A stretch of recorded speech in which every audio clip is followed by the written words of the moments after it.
Hello everyone and welcome to the channel. I'm Emmanuel, I'm an airline pilot, and welcome to, as you guys correctly guessed it, Lufthansa flight 579 from Johannesburg to Munich. In the background over there you can see our company 747-8 doing the Frankfurt flight, so that's pretty cool, isn't it? In any case, we're about to prepare our Airbus A350 for today's flight. We are doing this one on VATSIM. We do have Tower online here in Johannesburg. We had a center until a couple moments ago, but he unfortunately had to leave. And then we'll be flying into the Munich Wednesday event, so we do have full ATC coverage in Munich later on as well. So first time flying the 350 online for us. Hopefully we'll be able to demonstrate all those systems, including CPDLC, but we'll see about that in a few moments. Now the big question is, why do I hear myself twice? But here we go, that's better now. Alright, so let's go ahead and start this one by having a look into SimBrief, so that we can start to prepare for our flight by checking the flight plan, which we have over here. Now, let's open the PDF, as I'm always a huge fan of the PDF flight plans. And we can start with our route. So here we go, departing Joburg towards the north, and then we are going to take the westerly route today. That's going to take us across Africa over here and to the west of Libya, where we are not allowed to fly over. Then finally we're going to fly via Italy into Munich. That's the idea of our flight today. Throughout the flight we're going to talk quite a bit about what's special about African operations and what you gotta pay attention to when you're operating in this airspace. Really looking forward to this one, so let's go ahead and get right into it. We start on the significant weather chart, and well, I think this pretty much says it all, does it? So here's our intertropical convergence zone, and yeah, occasional CB, flight level 480 and below, so that's quite a huge part of the ITCZ that we've got across over here, so that may most certainly mean quite some reroutings over here and quite some offsets, but this is going to be very interesting to demonstrate, especially since we're in Africa and there's a country border over here, but more on that later on when we get into that area. Looking into the second part of the significant weather chart, then there's pretty much nothing over here. We will be able to fly above this area number 4, which is moderate turbulence till flight level 360. And then getting into the direction of Munich, we are crossing a jet stream over here, over northern Africa, and then finally we are coming into Munich with tailwind, jet stream in level 340, almost 100 knots, 95 to be exact. So that's the idea for today's flight. Overall, a very interesting one, and just to show you on the route map again, we do have an ETOPS segment on the flight over here, because there are rather limited airports available over the Sahara, so that's most definitely something that we've got to take into consideration, especially since this is like halfway throughout the flight. And if for whatever reasons we have some failures that render the airplane incapable of conducting ETOPS operations, we might just about have to do a 180-degree turn and fly back to somewhere where we can land the airplane. So that's about what we are gonna do today. Now, with all of that out of the way, let's go ahead and have a look into the airport weather. We can see lots of SIGMATs over here. And Johannesburg, great weather conditions, clear skies, 21 degrees. Beautiful southern summer today. Absolutely beautiful. Now, going back into Munich, temperature's 9 degrees, and, well, you can see the weather over here. It's not good, not bad. I'm pretty happy with that. In terms of our alternates, Nuremberg is the primary alternate, features good weather conditions over here, so there's not really much we gotta think about. And, well, we are not gonna fly to Baden-Baden or Friedrichshafen. Frankfurt, however, which is a rather realistic alternate, has good weather conditions. Our Enroute alternate in Palma de Mallorca is good as well, so some gusts temporarily, but I'm really not worried about that. Finally, our ETOPS alternates, Kavok and Kavok, that's how we want to see it. Now, that one down here, Tom and Gus said, prop 40, tempo, gusts and CBs. But that's nothing to worry about. We are legal to fly with that, and there are so many airports available up there that I'm really not worried about crossing the Sahara. Alright, so that's that. Now, if we go up to our actual OFP itself, we can see that if we depart on time, we arrive like 15 minutes early. However, we really have to depart on time for that, which I wouldn't count on with 100% certainty. So we will take a little bit extra fuel to fly a little bit faster there to be sure that we arrive on time. If we scroll down then and look into the fuel itself, then we can see if we just do a normal, if we just take the normal load of fuel, we arrive with approximately 7 tons in the tanks. So that's absolutely fine for this flight. You can see I have already added 15 minutes of ATC fuel since we are flying into a busy VATSIM event. And well, that gives us a planned takeoff fuel of 65.8. For the taxi, I don't think we'll need much more than that, so that would be 66.1. Now, in order to fly a little bit faster, here we can see we can shave off 7 minutes, which burns an additional 800 kilos. So if we just round that up, we end up at 67 tons of fuel. And I think that's totally fine for today's flight. Alright then, so 67 tons is decided. Then let's head over inside and let's start to set our aircraft up for our departure. And well, bonjour my friends, bonjour in the chat as well. And Jake the Avcheek, member in business class since 2 years. Wow, time is running fast, incredibly fast. Well my friends, and here we are, our home for the next, well, call it like 11.5 hours or so. Alright, let's go ahead and start the party. So, the voltages are looking all good. Then let's power it up.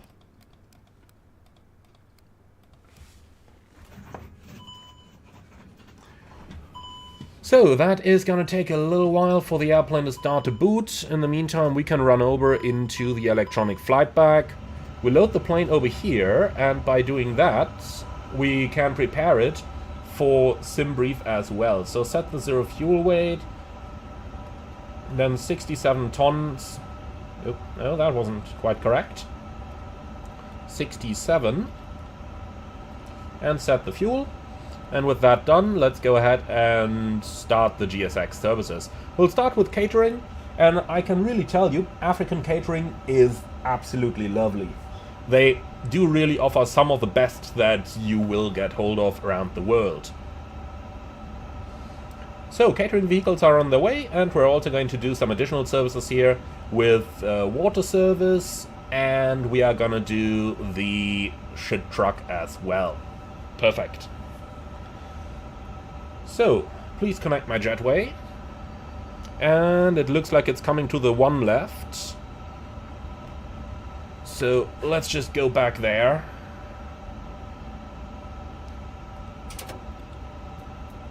How can you tell that I've loaded the A350 variant with the cabin on board?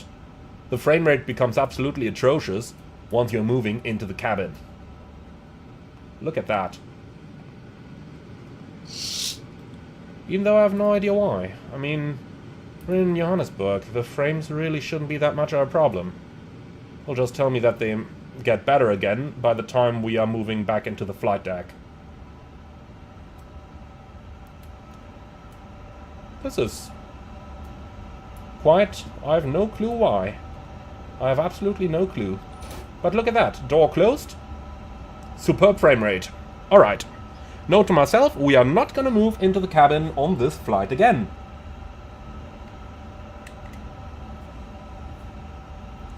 Alright, so, that's that part.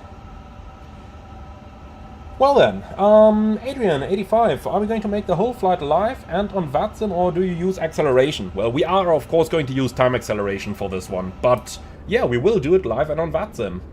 Always remember, you are allowed to use time acceleration on VATSIM. There are a couple of prerequisites in the code of conduct, but you are allowed to do it. And Max, yes, of course, we are using version 1.0.3, which comes with quite a couple of VATSIM fixes.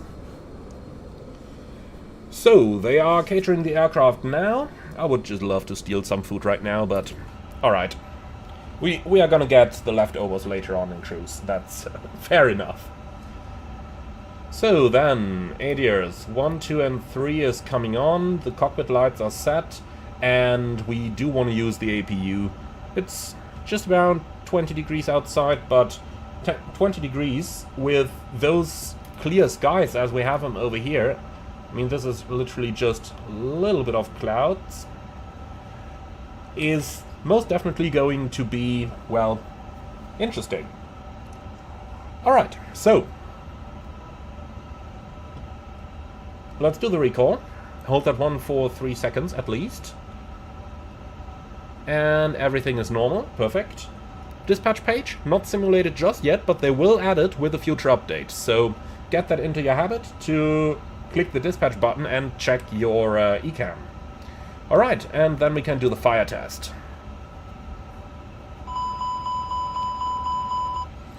Alright, so APU is starting up. And while that's going on, let's go down into the electronic flight bag once again. So, the load is already set, OFP downloaded, takeoff performance. We're gonna synchronize SimBrief up here, and synchronize the weather, turn air conditioning off, and then let's hit compute and see what we're gonna get. So max takeoff weight 269.0. We are much below that. We are at around about 240, 245-ish, but you can immediately see the effects of the high elevation. I mean, we're in 5,500 feet here in Johannesburg, and that is really going to have an effect, as we can see over here. At sea level, you normally get something about 330 tons-ish. So we are losing 60 tons of takeoff weight here due to the field elevation. And aviation sound expert, I'll talk a bit about the noise function in the FMS in a few moments. And Brutes, Mo, yeah, why don't we use real time? I don't know. Because I don't want to be up all night long. And because there won't be ATC online by the time we arrive. So, APU available, APU bleed on, and APU econ mode on. At least until we actually start the boarding itself. So looks like catering is finished, looking at the door page. And indeed, they have disconnected. And they are driving away. So, looks like British is going to be on the way today as well. Is the 747 still here? Yeah. The Frankfurt flight is here as well. Quite awesome, isn't it? Okay, cool. Then, let's go right back inside and continue our preparations. So, the oxygen level is good, rain repellent is normal, the hydraulics are right up there. Engine oil, let's check. And yeah, 14.5. Let's top it up before we go ETOPS across Africa. Let's just have the engineers top that up. So, service that please. And here we go, 20 quarts each side. That's... I much prefer that. I very much prefer that. Alright, cool. Then, let's turn it back off. And here we go. So, looks like our catering is complete. Then, let's go ahead and order boarding. So, boarding services are requested. Then we can turn off the econ mode so that we get proper ventilation inside here. And, Garen in the comments, do I know if Blue Sky Star will do a sound pack for the Phoenix? I actually don't know. I do hope they are gonna do a couple of sound packs though. 350, 777, 737. Well, Boris is there for the 37. Alright, so, flaps and spoilers do match the levers in the cockpit, and the brake pressure indicator is completely full. Perfect. Now, say Toga, do I have my FS 2024 graphics settings published somewhere? Well, it's just the standard Ultra preset. Nothing changed except that I turned the traffic off.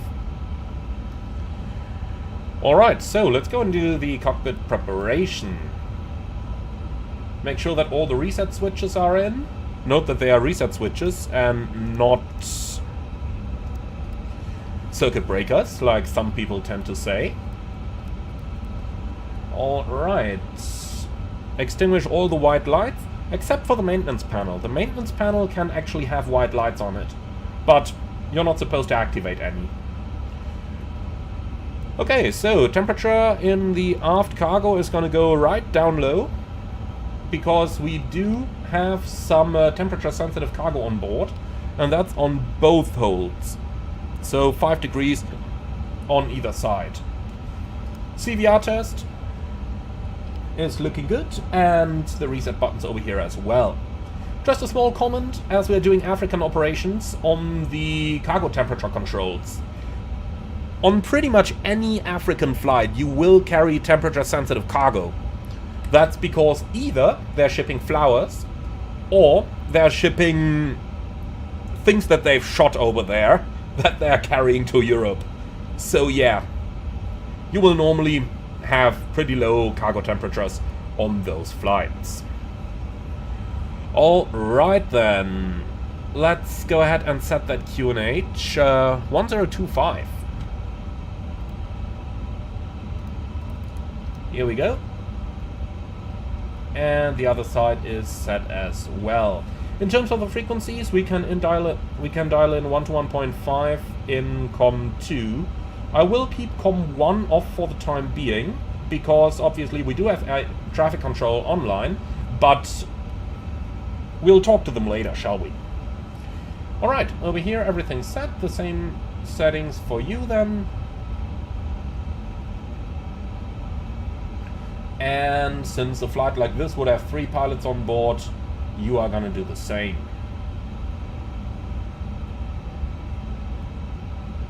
Pretty much like this.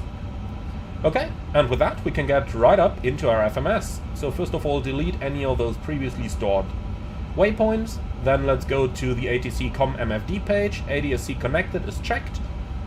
Then onto the message record, making sure that any message that used to have been there previously is removed. And then we could already go ahead and check the ATIS, but we'll do that a little bit later on. On the surveillance page, we ensure that our transponder is off. And Flying on Sim is asking in the comments, how can I calculate the takeoff shift? We'll get to that in a few moments, okay? So then, let's go right on to the flight plan initialization. And we can request our sim brief plan right up here. Takes a little while for that to download.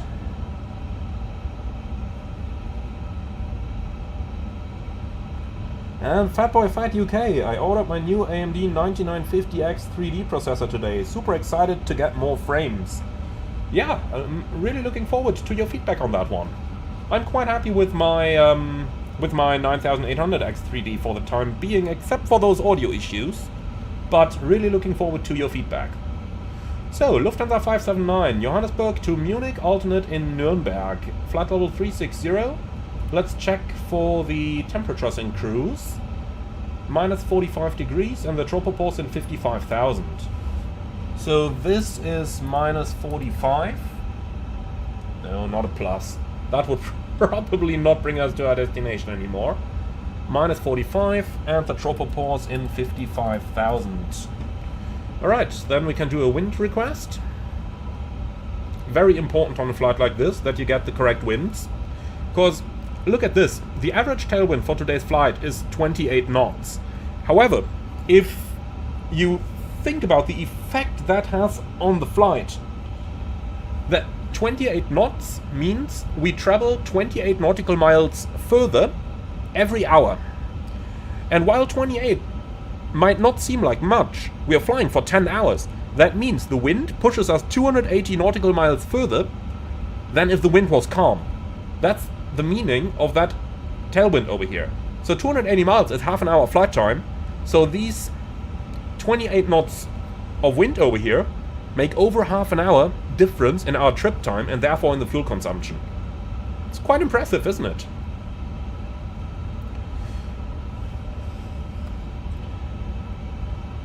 And Sahil just got type-rated on the Air India A320, joined as a junior first officer. Congratulations, Sahil. Let me know how you like the aircraft. I'm sure you're absolutely gonna love the Airbus. So now, for the departure. It's actually time to get the ATIS. So let's do the request over here. So, why did it not download the VATSIM ATIS? Should absolutely have done that. It is still online, but okay, if we are not getting the ATIS that way, then we gotta get it the old school way, and that's on 126.2. Expect ILS Zulu approach. Arriving runway 03 right. Departing runway 03 left. Notices to airmen. You know, the good thing is taxiway Bravo between 10 IH LPG point and runway 03 left TH are closed. Code F aircraft departing from runway 03 left to access available. Takeoff run from taxiway Julia East SIDS and stars in use. Transition level 85. Surface wind 350 at 7. Wind variable between 320 and 020. CAV OK. Temperature retro 1. 2.14. QNH1021 technicals. Trend. No significant changes. Report aircraft registration and bay number on initial contact. Advise on initial contact UFO. R. Tampa International Airport Information Hotel. Mika, that was a superb advice in the comments down there. Oh. Alright. R. Here we are. That's our ATIS. So, at time 16:30, the control zone is in VMC, expecting ILS Zulu approach, arriving 3 right, departing 3 left. Taxiway Bravo between Cat 1 holding point and 3 left closed. Cod Foxtrot aircraft departing 3 left to access available takeoff run from taxiway Juliet East. Okay, so from Juliet East, let's go ahead and find out where that is. And let me do a very quick change here. We are looking at OIS settings, and I do want Lido charts for this one. Had to change them on the previous flight that I just recorded prior to this because of some issues where it didn't load the Lidos any longer. Alright, so airdrome ground chart, and they do say taxiway Juliet East, runway 3 left over here, Juliet over here. Do we have any intersection data for that? 3 left, no. Takeoff run available 4421. And it doesn't tell us the intersection, does it? Let's see if we've got anything in the textual. No, only a single chart. Okay, that's not much. Okay, well, nothing really interesting down here, is there? Nope. Okay, fair enough. Happy with that. So, departing 3 left, let's get that chart up as well. Probably gonna be this one.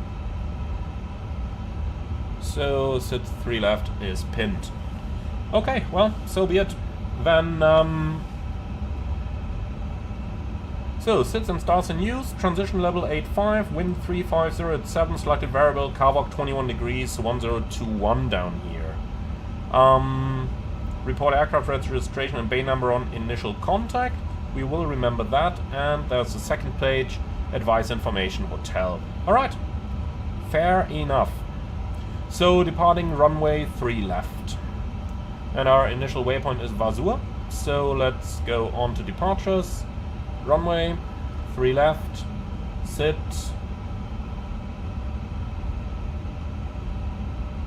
Vasur 3 Alpha. And insert. Alright then. Vasur 3 Alpha is up here, so straight out to 5.5 miles, which we have over here, Juliet Sierra Victor /5.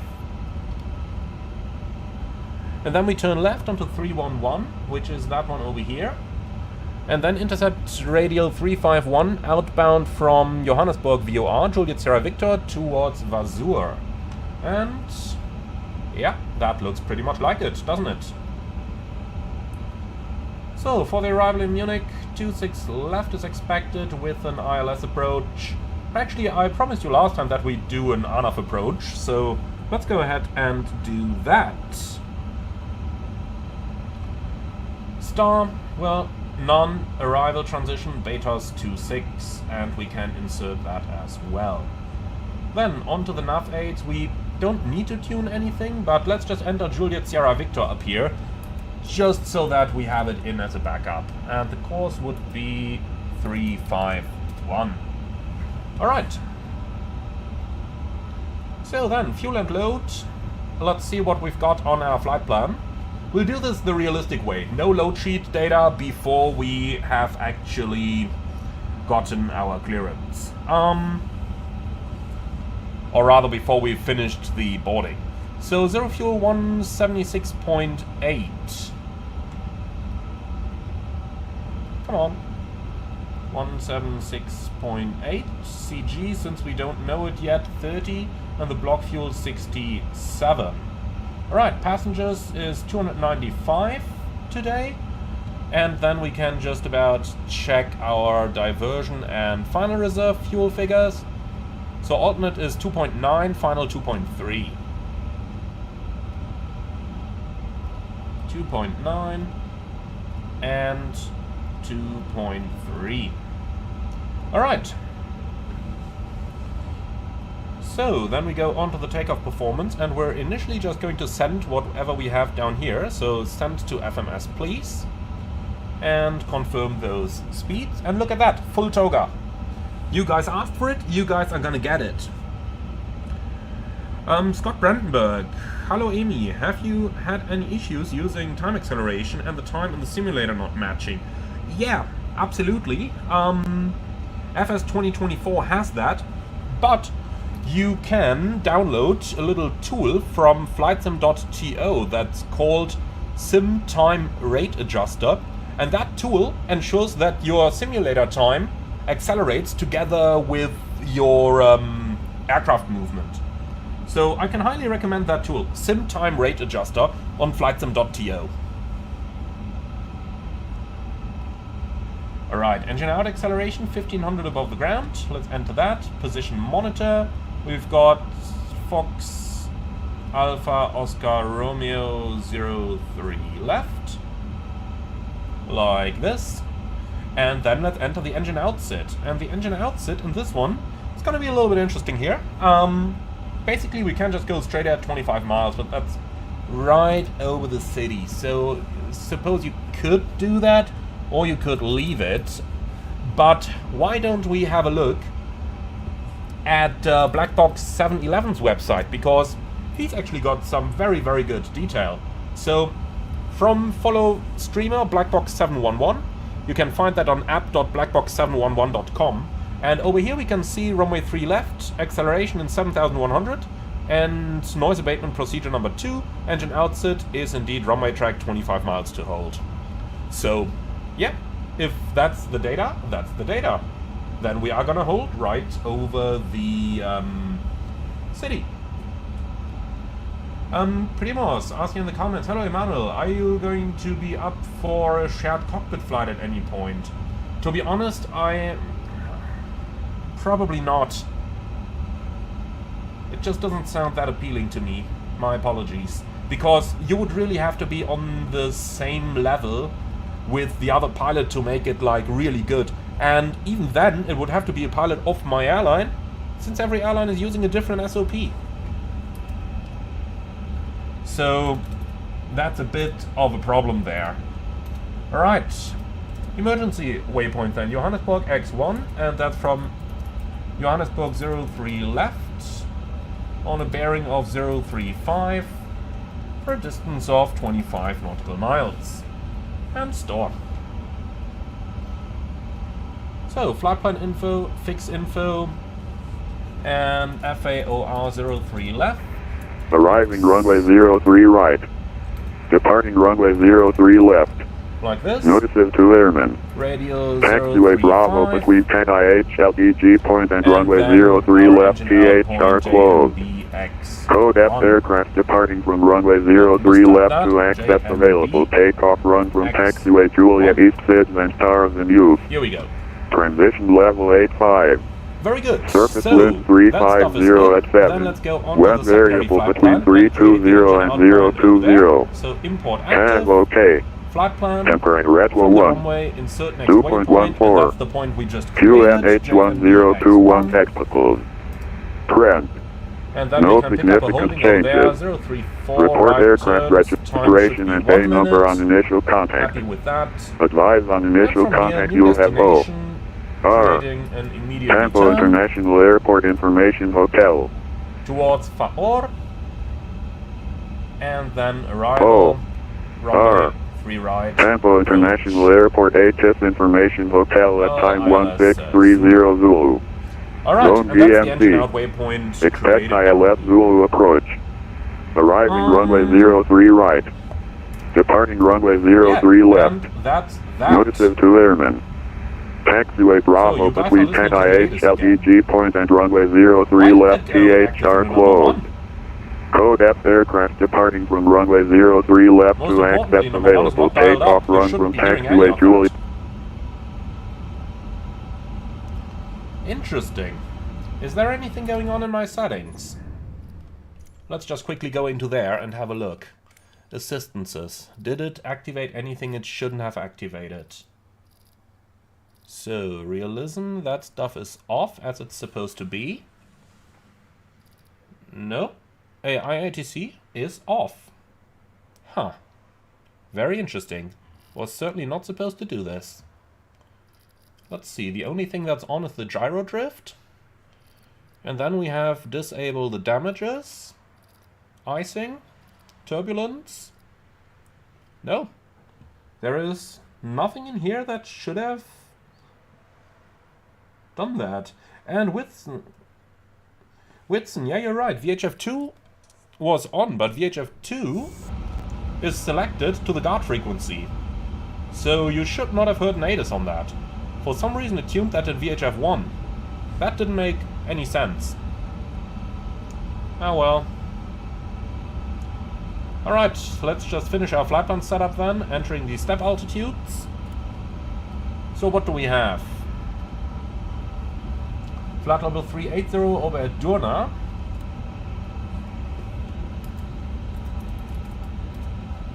So Durna, flight level 380. And then we have level 400 over Delta India Romeo. So Delta India Romeo 400. Like this. And insert. Alright, now with all of that in, let's check the fuel and load. Ensuring that we've got 3% contingency. 27 minutes in the form of 2,300 kilograms. That looks just about perfect. And one CAG asking in the comments, how do you activate keyboard input? That's with the left control key.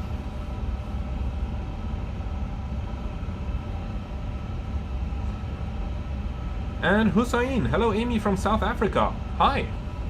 Quite a couple of you from South Africa today. Alright, so everything entered down here. Then let's go ahead and finish up our setup. So we'll go with 1025. That's what the EFB says is in the sim. And yes, I know you're supposed to fly with real weather. We are gonna do that once we get closer to Munich, where all the traffic is. But before that, let's just keep it on the real weather. So, airport data is downloaded. Perfect. Well, then we have pretty much everything.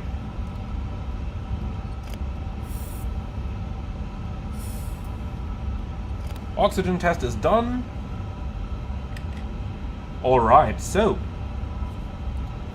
Arcelos, very good question. Where can I find information when you start to stream live? Basically, I'm always announcing it a couple hours earlier on my channel. You will see that on the channel's main page, where it will say live stream upcoming at time so and so. But I don't have a schedule or anything the likes. I just chime it in whenever I have the time available, really.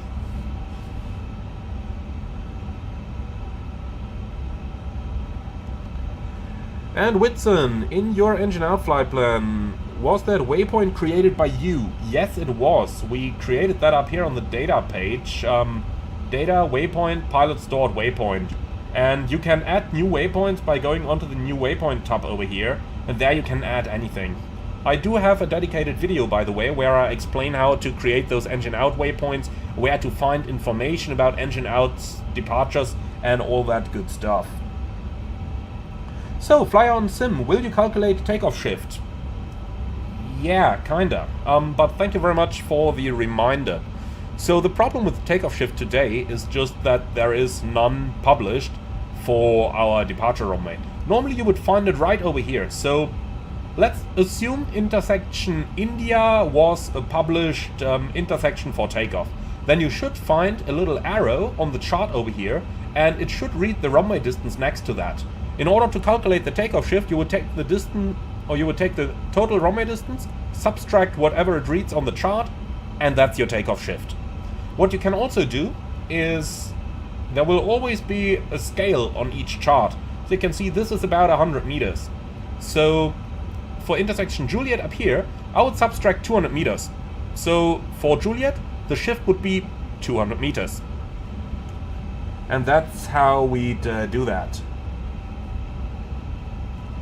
And Ryan, hi to Nairobi. Okay, so,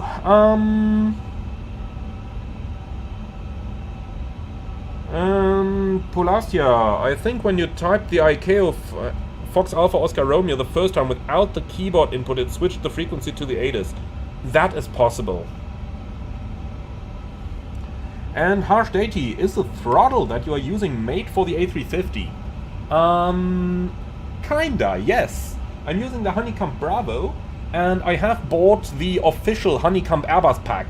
And while they are made for the A330, not the A350, they're actually pretty much the same levers. So yeah, I think we can kinda say it's made for the 330. Alright, so that much about these basics. I think boarding is probably still ongoing. Can we still see anyone moving here? No, might be finished. Alright, so then let's go ahead and see if they have data link for the clearances. So request, clearance, departure. So we're at gate Echo 3. So gate Echo 3, and the ATIS is Information Hotel.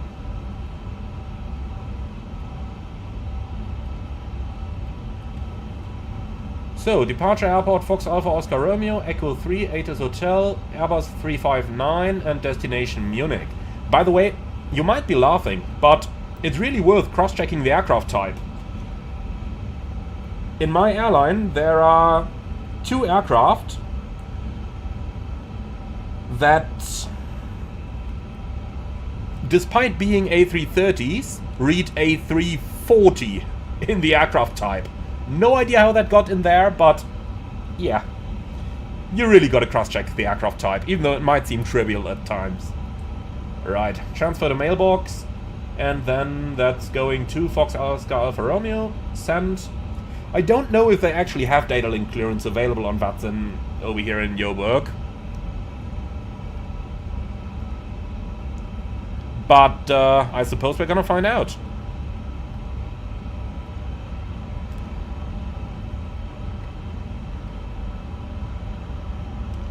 Oh, lovely. And I just saw that it disconnected me from vPilot for whatever reason, probably when we went into the menu. So we've just got to send this again. So Echo 3, and the ATIS code is hotel. Alright, transfer to mailbox and send.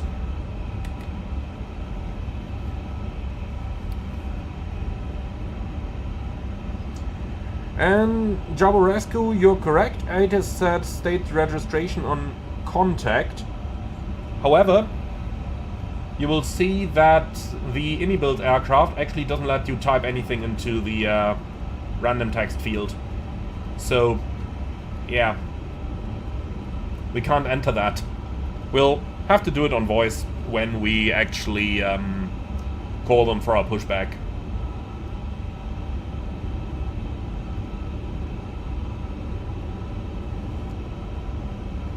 Okay. Sabi, does the Honeycomb Bravo have detempt zones? No, unfortunately it does not.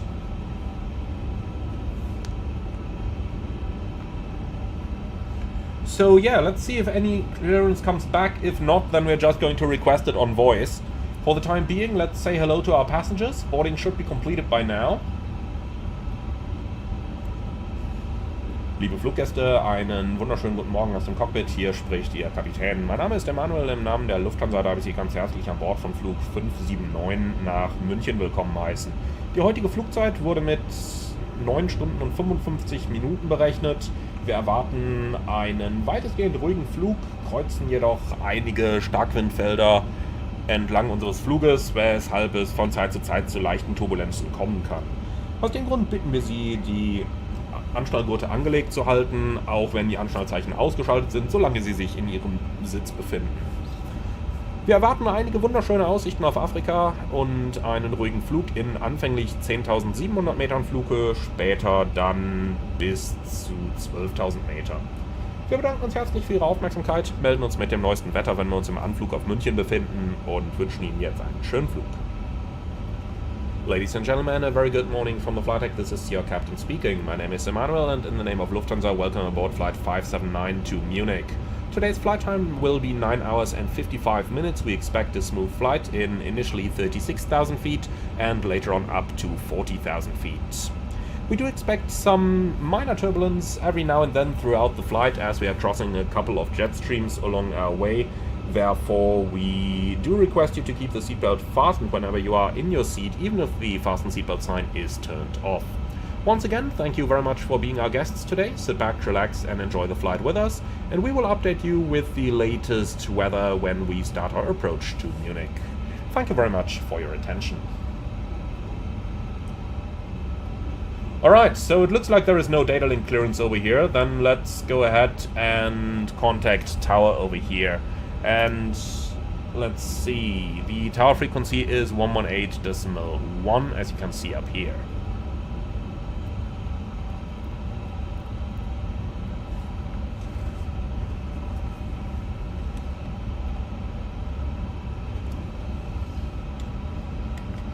Alright, so do they have a call sign over here? Yeah, probably Ortambo.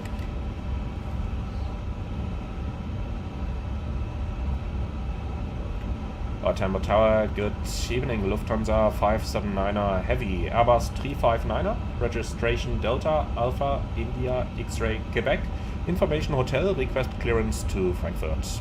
Correction, request clearance to Munich. So used to saying that. Lufthansa 579er Heavy, very good evening to you, from Oliver Tambo International, from Oliver Tambo Tower. You are clear to Munich, flight level 360 on request after departure, runway 03 left, comply with VATSIM 3 Alpha departure, climbing initially 8,000 feet, squawk 7354. Lufthansa 579er, flight level 360, runway 03 left, expect altitude 8,000 feet, squawk 7354. Lufthansa 579er, confirm after departure, comply with VATSIM 3 Alpha departure. Lufthansa 579er, my apologies, after departure, Vasur 3 Alpha.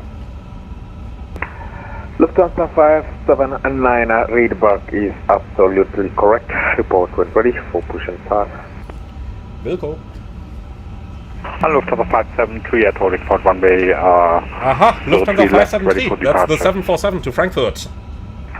Lufthansa 5. Alright, beautiful. So, heavy stop is Vasur 3 Alpha departure. We can't actually see that up here right now. We'll confirm that in a moment. Flight level 360 for takeoff, runway 03 is left. confirmed. Speedbird 2345, request push and star, stand Echo 5. Climbing 8000. Speedbird And then stroke 2345, stand Echo 5, push and start approved, face east, QNH 1022. Push and start approved, face east, QNH 1021. Okay, so let's just confirm the departure. Speedbird 2345. Zafir 278, request taxiable via Juliet. So, Vasur 3 Alpha is confirmed as well. Perfect. So that we're pretty much ready down here. Then let's get GSX to prepare the position for pushback and departure. Left by a delta, right on Alpha, then Juliet. Control point runway 03 left via delta, right on Alpha, intersection Juliet. Zafir 278, thank you. Okay, beautiful. Wisehead, thank you so much for the £9.99 donation. Hello, will you be doing a review on the Headwind A330? They recently received a big update where the flight deck looks more like an A330 flight deck rather than an A320's. I enjoy your videos, by the way. Thank you very much, Wisehead. I'll think about it. However, to be totally honest, while I totally respect the guys at Headwind for creating the freeware they've created, I just think it's still more of an A320, especially system-wise. So... yeah, we are putting the Cock 734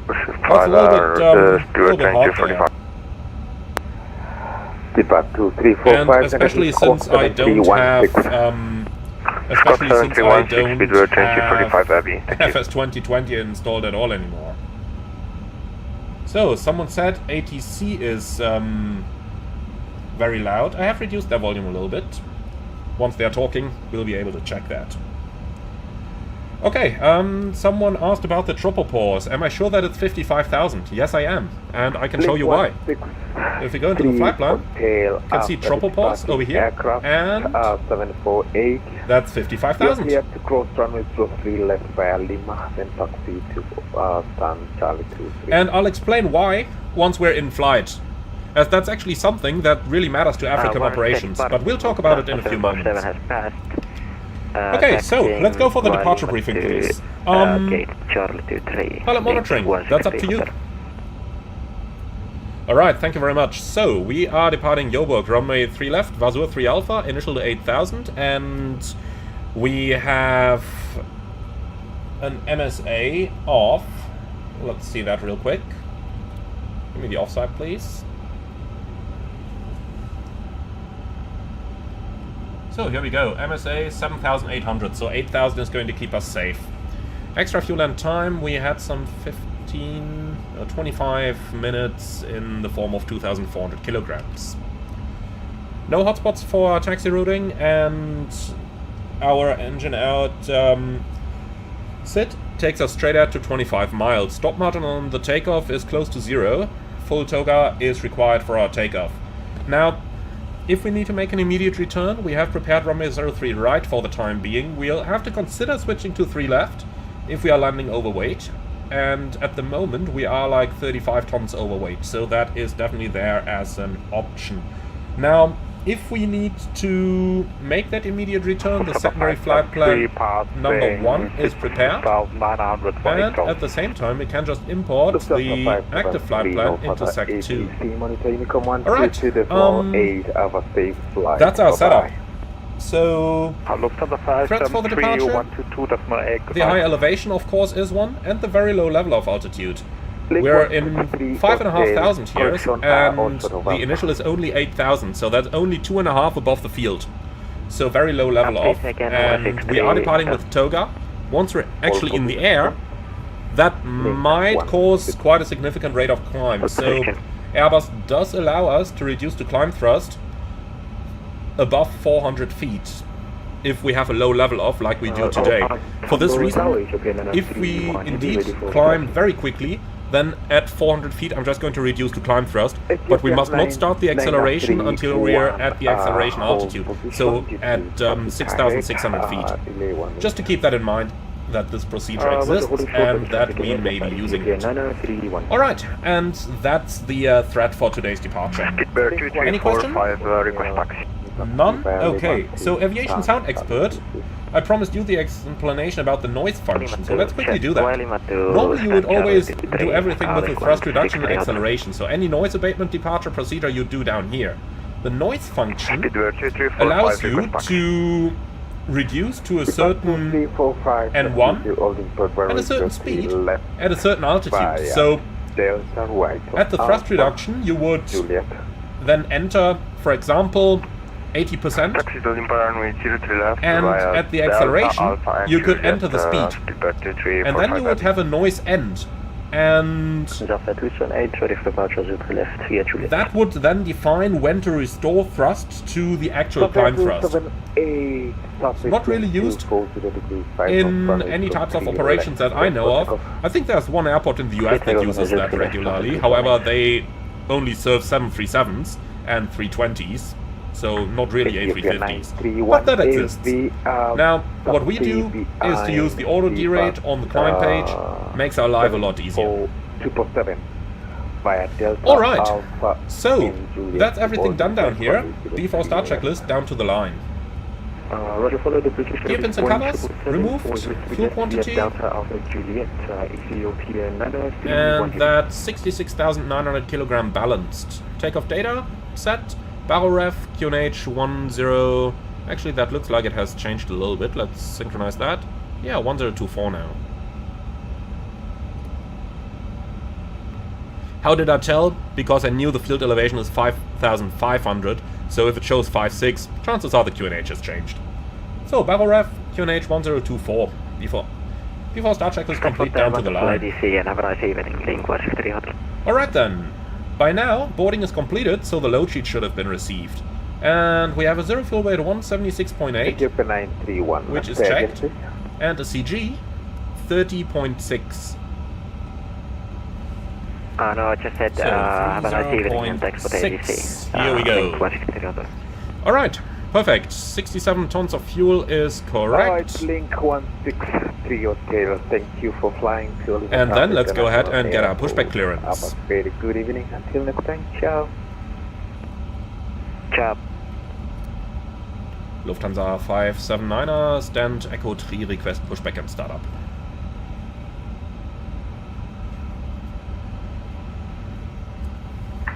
Lufthansa 579 after Ethiopian Boeing A350 passes from your right to left, push and start approach phase east, QNH 1022. Lufthansa 579er after the Ethiopian A350, push and start approved facing east, QNH 1022. Alright, did he say Boeing A350? I like that one. Alright, the Ethiopian A350 is starting to taxi over there, and once we're clear, push and start is approved.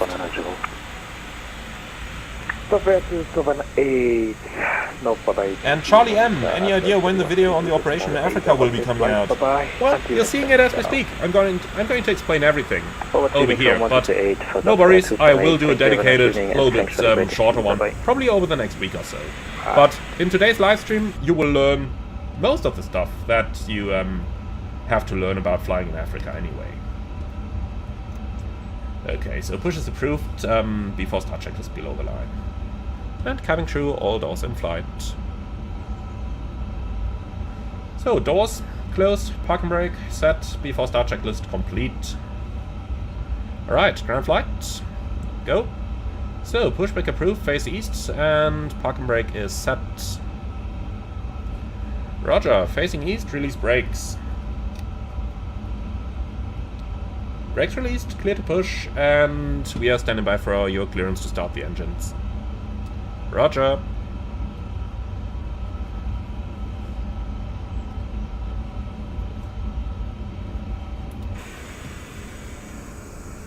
Alright, so the Ethiopian 350 is clear. Then we are waiting until we are behind the line over here, and then we're going to start our engines. Speedbird 2345. Von Vandermerwe, hello from Johannesburg. Hi. Turn with 0 to left. Feedback 2345, stop it in 240 degrees, 5 knots, 1 is 3 left, clear for takeoff. And aviation sound expert, yes, absolutely. The noise function in the FMS is similar to Cockpit in the 737. And the airport in the US is Santa Ana. Alright. Thanks for that. Alright, cool. So, we cleared the road. Let's go ahead and start the engines.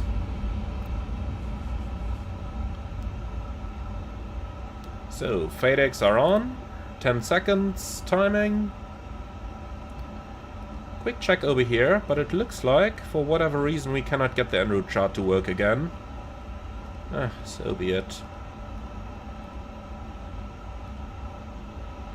Look at that, standard works, but anything coming from Navigraph apparently doesn't seem to work. Alright, so be it. Okay, engine 1 start.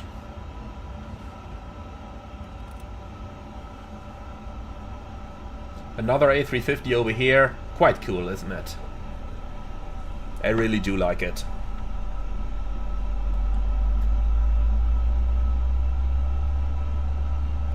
Alright, then you'll get the flight plan, my friend.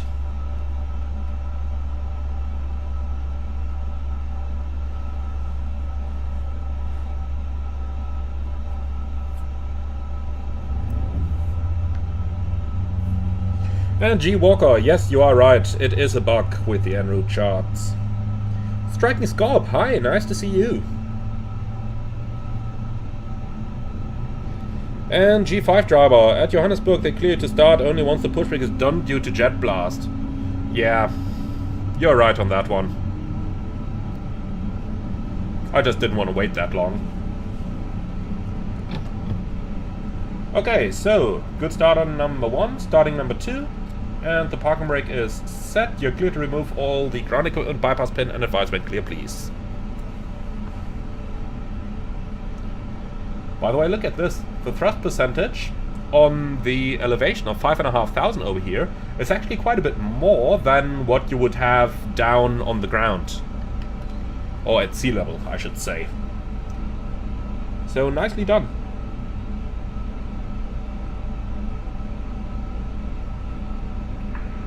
Feedback 2345, no further ATC, monitor advisory 122 this morning. And Philip Ola, why don't I simulate real time? Quite easily, because we are going to use time acceleration en route, so if we departed on real time we would arrive at some point in the morning, and it would be dark, and honestly I enjoy looking at the African landscape.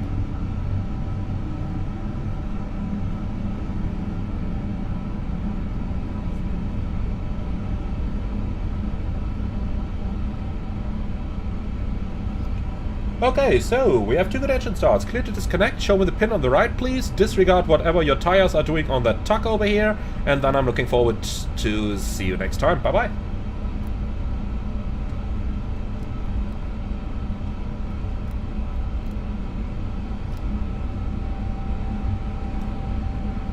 Okay, so ramp agent over here, pin in the hands, clear signal received. Thank you very much, thumbs up from our side. And then we see you on the next one. After start checklist. Anti-ice. Off. After start checklist complete. Wonderful. So let's do the flight control check. Full up. Full down. Neutral. Full left. Full right. Neutral. Rudder. Full left. Full right, neutral. Lufthansa 579er, request taxi. Lufthansa 579 heavy taxi to holding point runway 03 left via Delta, white on Alpha and Juliet. Lufthansa 579er, taxi holding point runway 03 left via Delta, Alpha and Juliet. So, Delta, Alpha and Juliet. So that's gonna take us straight out, Delta, right on Alpha, and then Juliet towards the end. Alright, clear left side, clear right side. Let's go.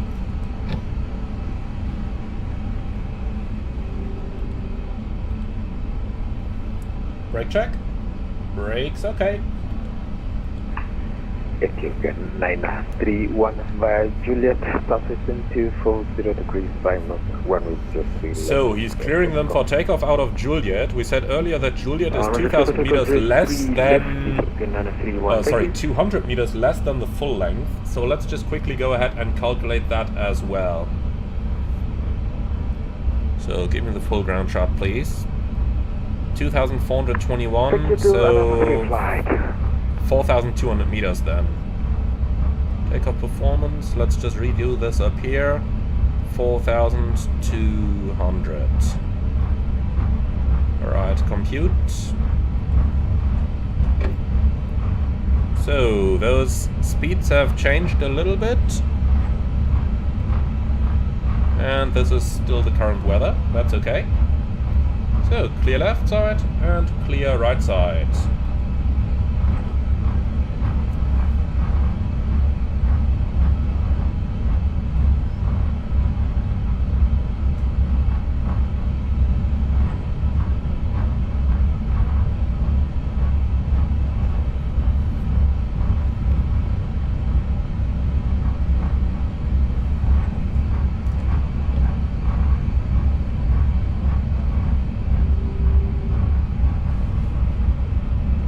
Okay, so we got some rather significantly higher takeoff speeds over here, so let's send those to the FMS and confirm them down here. And you can escape that notepad, please. Thank you. And this is now with a shift of 200 meters.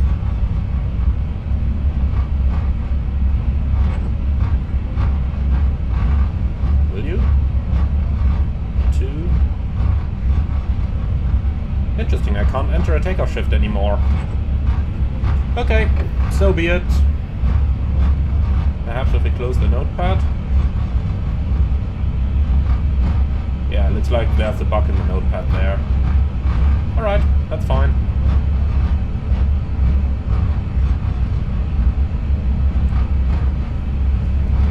Alright, so in the real world we do the departure change checklist now.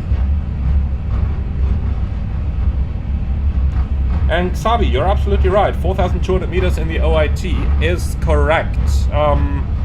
Look at the chart down here on 3 left. We have 4,421 meters. And Juliet is that little bit down here. So if you look at the scale, this is 200 meters. So this is like 200 meters-ish. Therefore, 4,421 minus 200 is roughly 4,200. So that was intentional.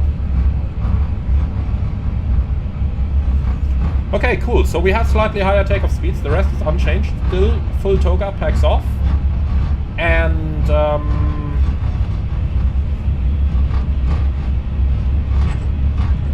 yeah, nothing different there. And aviation sound expert. Yeah, we will have a look at the equator when we cross it. Not that you're gonna see anything, but we will mark it. Ethiopian 931 days of so, you take up speeds 156, 159, 164. The rest is unchanged, and that's our revised takeoff briefing complete. As mentioned, in the real world, we would have a departure change checklist. Unfortunately, looking down here, IndyBuilds doesn't model that because they model the very old version of the checklists. So I suggest we are quickly gonna do the departure change checklist from my actual EFB. So that's runway and sit, runway 3 left, Vasua 3 alpha. Flap setting, config 1 plus F, takeoff speeds and thrust, 156, 159, 164, and toga, and FCU altitude 8,000. Departure change checklist complete. And then we can do the taxi flow. This, and you should have been on anyway. Alright. I will take terrain on both sides here. And that's it. Before takeoff checklist down to the line, please. Flight controls, checked. Flight instruments, checked. Briefing, confirmed. V1, VRV2 thrust rating. So we have 1 156, 163, 164 and Toga. Oopsie. And Squawk. Let's see. 7354. Okay, before takeoff checklist complete down to the 5, 7 and 9 fire Juliet, traffic 240 degrees 5 knots, runway 03 left, cleared for takeoff. Lufthansa 579er, runway 03 left, via Juliet, cleared for takeoff. Come on, airplane. Look at that, slightly uphill, and all of a sudden you need those 40% N1 in order to get the aircraft moving again.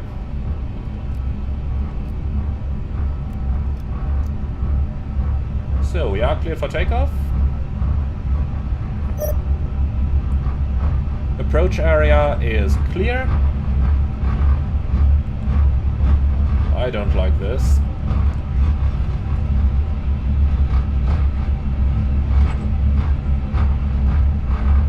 Okay, let's slow down a bit. That turn is a little bit tighter than I initially thought. So, clear to enter.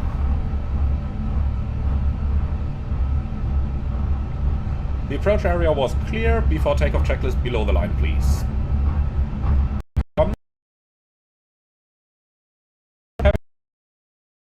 Off, before takeoff checklist complete. So let's take as much runway as we get. Stabilize at 25.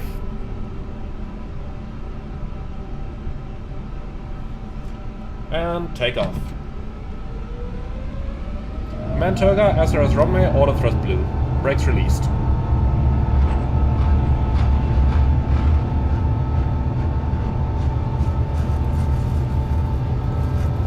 Thrust set.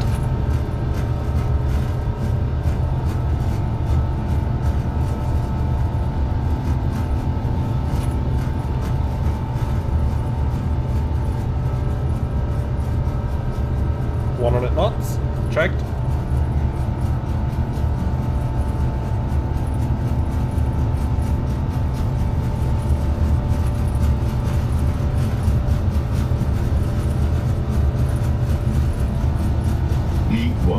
Rotate.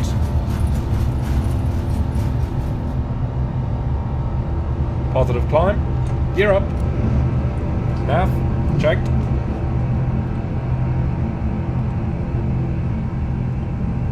So 2,700 feet a minute actually isn't too bad. We can keep Toga for a bit longer then.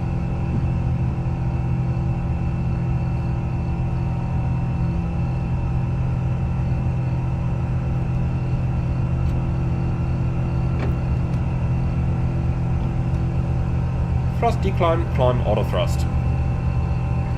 Lufthansa 5, 7 and 9, there is no further ATC for you. Monitor advisory 122, the small 8, have a safe flight, bye bye. Lufthansa 579 122.8, thank you very much, good evening.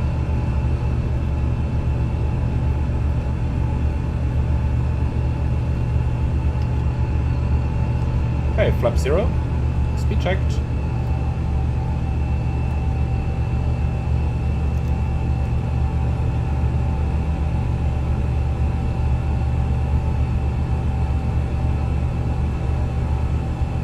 Okay then, let's climb to a little bit higher altitude here, 15,000. And then do the after takeoff checklist, please. Down to the line. After takeoff checklist to the line complete. I'll keep it open because we're almost at the transition altitude. Alright, and now that we're at a little bit of altitude here, let's bring the terrain on again.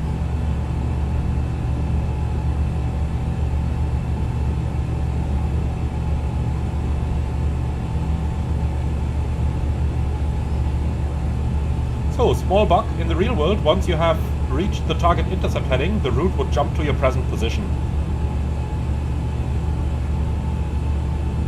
But I'm just gonna fly that bit of the SID manually here. That way we don't have to worry about that kind of stuff. Set standard. Standard, cross check, passing flight level 80. Now. Checked. After takeoff checklist below the line. Baro rev, standard set, after takeoff checklist complete. Alright, beautiful. And with that, we are up and in the air. Now, let's go ahead and turn on the autopilot. Now a quick check down here. Let's go speed constrained. And we want 250 at or below flight level 150, please.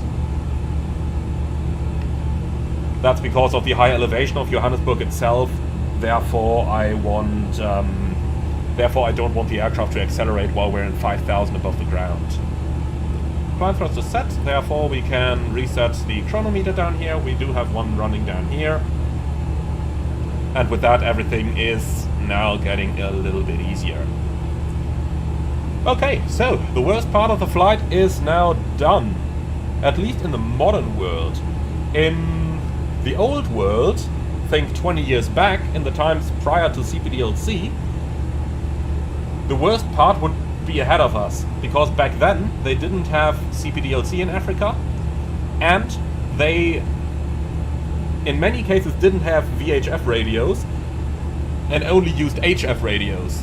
And the problem with HF is you basically have a reception almost around the world, and many HF frequencies used in Africa were shared with HF frequencies used in India. So many times you would have a controller in Africa talk to an airplane, the airplane reads back, and then you have a controller somewhere in Mumbai who's going to curse at the pilots reading back his African instructions because he's blocking Mumbai ATC.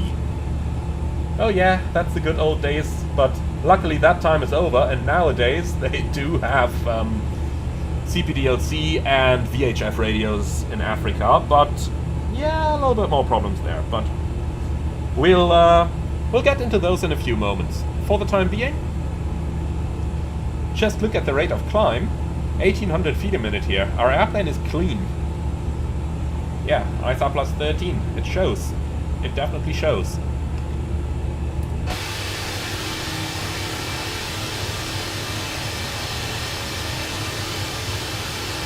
So, leaving Johannesburg behind, and we have a free route all the way down to, or rather all the way up to Munich. Now, Philip Ola, could I do a flight in Romania in the future? I'll see what I can come up with.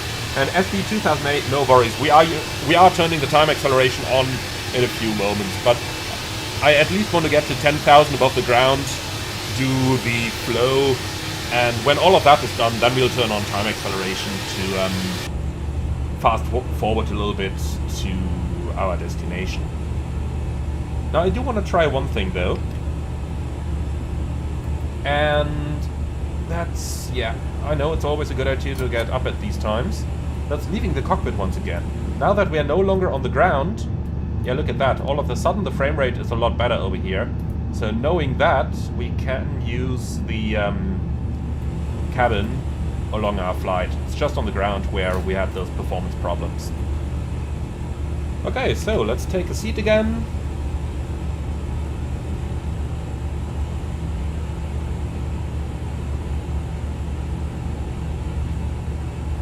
And MGT, can you speed up on VATSIM? Yes, you can. I will explain it in a few moments.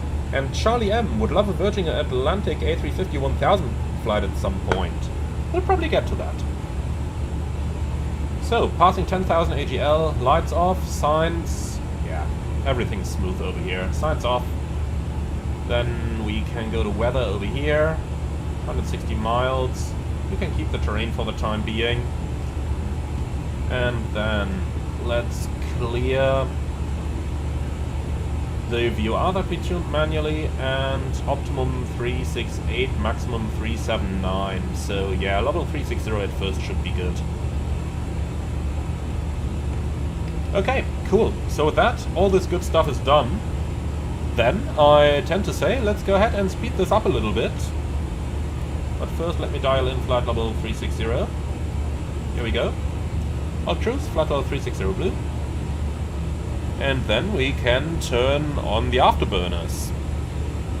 So, time compression on auto, up to 4x. leading to a time in the cruise of around 2 hours now. Any chance for the Enroute chart to come back? No, huh? Well, what I'm gonna do then is I'll give you that standard chart here, just so that you guys can see our actual position along the flight. It's always nice to see those country names as well.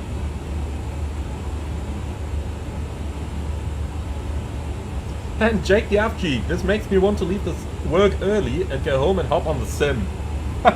I feel you, my friend, I totally feel you. Alright, that's the Ethiopian in front of us there. We gotta ensure that we don't run into it. Remember, that's our responsibility, since we are using time acceleration. That's how the code of conduct works. So what we're gonna do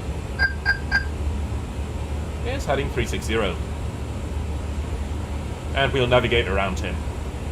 So I promised you earlier that I am going to explain to you the rules of how you are allowed to use time acceleration while flying on VATSIM.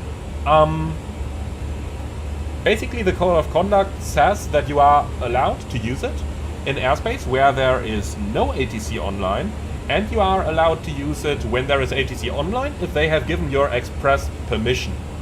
Now, 5 miles off, that's all the separation we need to the Ethiopian, but I am gonna go 10 miles because I know that TCASs in flight sim do like to go ugly at times, so let's just maintain that heading for a little bit and then we'll overtake the Ethiopian on the side before proceeding back direct to Auckland. So, waiting to be 1,000 above him, which is now, and since we're now 1,000 above, let's go direct to Auckland again.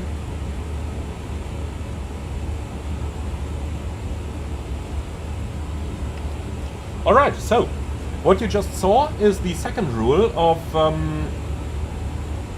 or rather the second requirement of using time acceleration on VATSIM. So you must always be the one that's going to deviate around other aircraft. If you are using time acceleration, you must not impede the user experience of other aircraft. So even though you might have the right of way normally, you don't have the right of way in any case if you're using time acceleration. That's the reason why I just went onto a heading and flew around the Ethiopian.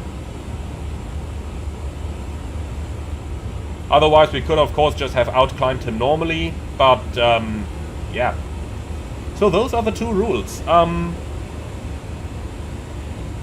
Don't use it inside an airspace that is currently controlled by ATC, unless they have given you express permission. And don't fly into other aircraft. And you must not leave your connection unattended at any time, but since we are live streaming, we are not going to do that anyway. So these are the rules for using time acceleration on VATSIM. And that way you can absolutely do it. So, someone asking, does auto time compression act weird on turns in MSFS? Depends on the aircraft. So, IndyBuilds have done an excellent job making the aircraft control itself very nicely when using time acceleration. However, some other developers haven't. The only ones that actually have rather good turning capability and climbs and descent and altitude maintaining while under time acceleration are the PMDG aircraft and the IndyBuilds 350. The fly-by-wire 380 is pretty good as well, by the way. I should mention that. The one thing that the IndyBuild struggles with is a constant Mach climb, so we'll see that once we reach our target Mach number, so Mach 8.4, and once it transitions to maintain 8.4, then it's going to start wobbling a little bit up and down. But yeah, that happens. Okay, so, lots of questions in the comments. Let's go ahead and start to address some of them.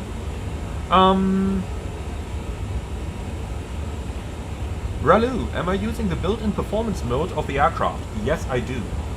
Federico, does the departure change checklist exist on A350s as well? Yes, it does. IndyBuilds have modeled the outdated Airbus checklist from prior 2016-2017-ish. By the way, here you see what the aircraft does when you are going into the constant Mach climb. Let's now go to full climb thrust, as that was the next question. When do we use auto derate and when do we use full climb? So basically, oh god, look at this. You can circumvent that going to vertical speed, just gotta pay attention to our thrust then. Alright, so, when do we use the climb derate and when do we use full climb thrust? Basically, using the climb derate is always going to save you some money. So the climb derate is more economical because it extends the engine life. However, it is up to the pilot to increase the full climb thrust manually at any given time. And I would basically do it when the rate of climb drops to somewhere about 500 feet a minute or so, like we just saw it do. Then we go to full, now we can do 700 feet a minute without losing too much speed, so that's how I'm handling this. Unbound aviation, am I going to FS weekend this year? I would absolutely love to, but unfortunately I'll have to work. And Striking Scorp, yes, you will see a flight to Heathrow very, very soon. Philip, I answered that question earlier. We'll have to think about it, see if it fits in. And SB 2008, yeah, my computer is better now. Just has those audio issues from time to time. That's the last thing to iron out there.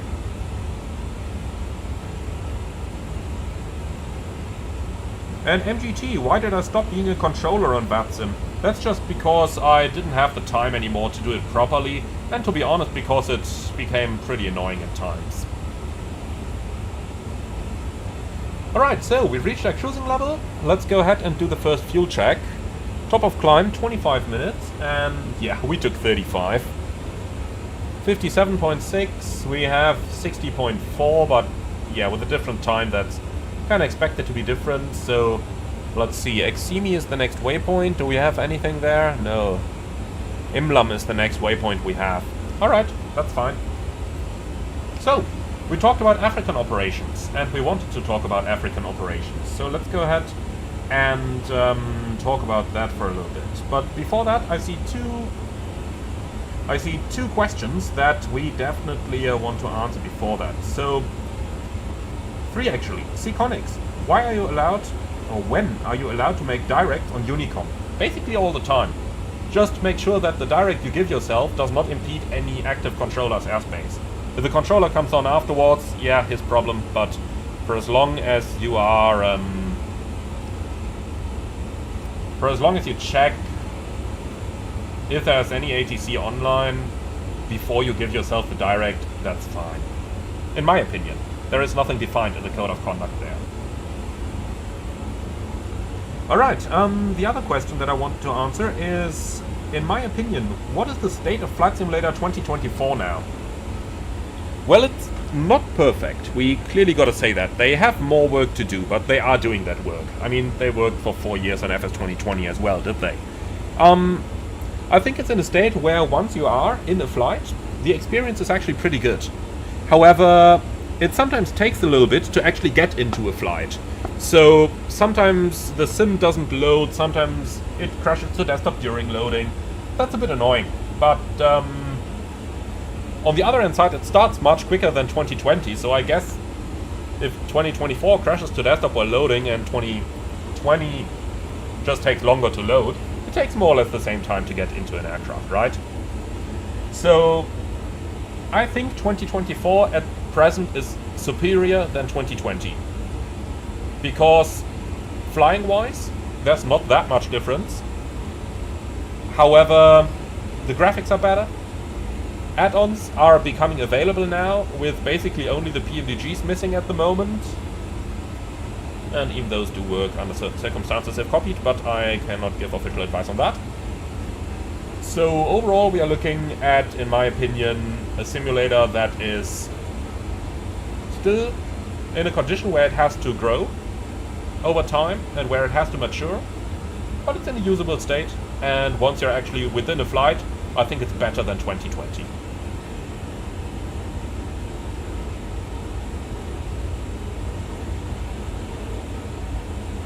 Okay, so let's talk about Africa now. I promised you we would. So we're currently in the south of Africa. I don't want to say South Africa, because we actually aren't anymore. We are over Botswana right now. Now, the area down here is quite okay. So, South Africa, Botswana, Namibia, they have radar. And they have good VHF coverage. So, you always have ATC contact down here. They know where you are, even though they often are going to, well, ask you for ETAs, etc. anyway. So if we had a good Enroute chart, then I would love to show you that, but we don't. Actually, let's try something. Let's go over here and enable Navigraph charts again and see if the Enroute chart is now going to load. We have to leave time acceleration for that to work. So let's just go back to real time for a moment here. Now, Navigraph charts, do something. I know you can. Sometimes. Does it load an airport here? Yeah, it does. Okay. So the Navigraph charts themselves work. Aha! There was something already. Here we go, that's better. Much better. Very slow connection it seems, but we are slowly getting there.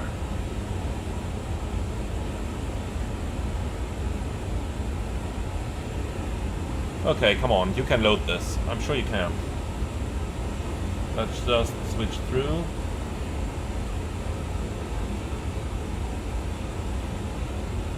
Getting there, slowly but steadily. Okay, while that's happening, let's go ahead and see if we can find any map or any charts for the IATA in-flight broadcast procedure. And we actually can. So the in-flight broadcast procedure is something that is used a lot in Africa. Let me show you from the official IATA document on this. So this is what it looks like. Why do we do the in-flight broadcast and where do we do it? They have a nice map over here. Let's zoom in a bit on that. And in this entire region, ATC is relatively poor, meaning you don't have constant radio contact, they often don't have radar, and this area is an area where a lot of hiccups happen. For instance, last year there's been a near collision, almost, they didn't hit, of a Lufthansa and a Swiss Airbus in the Luanda FIR. They were on opposite routes, same altitude, neither aircraft could reach ATC because they just didn't respond, and ultimately they had to solve the problem themselves, let's call it like that. So what do we do when flying in this area? Well, most importantly, we are going to monitor 126.9er. Let's dial that in. Normally we do that on number 3, 126.9er. In the INI, unfortunately, you cannot switch that active, so it's always data in there. For this reason, we gotta monitor 1215, but we don't have to monitor Honeycomb. So let's go to 126.9er over here. And this is used in the entire IFBP area for pilot-to-pilot communication. Every 20 minutes you are required to make a broadcast on 126.9er that includes certain pieces of information. Now, every 20 minutes is the easy version. If you look into the IATA document, you can get quite a bit more. So, 10 minutes before entering an FIR within the IFBP region, upon entering the FIR within the IFBP region, as soon as practical when departing from an aerodrome located within the region, 10 minutes prior to crossing or joining an ATS route or crossing an airway or waypoint. You can see you are doing a lot of in-flight broadcasts. A lot of them. So, this is the way how this broadcast works. And your FMS actually provides a pretty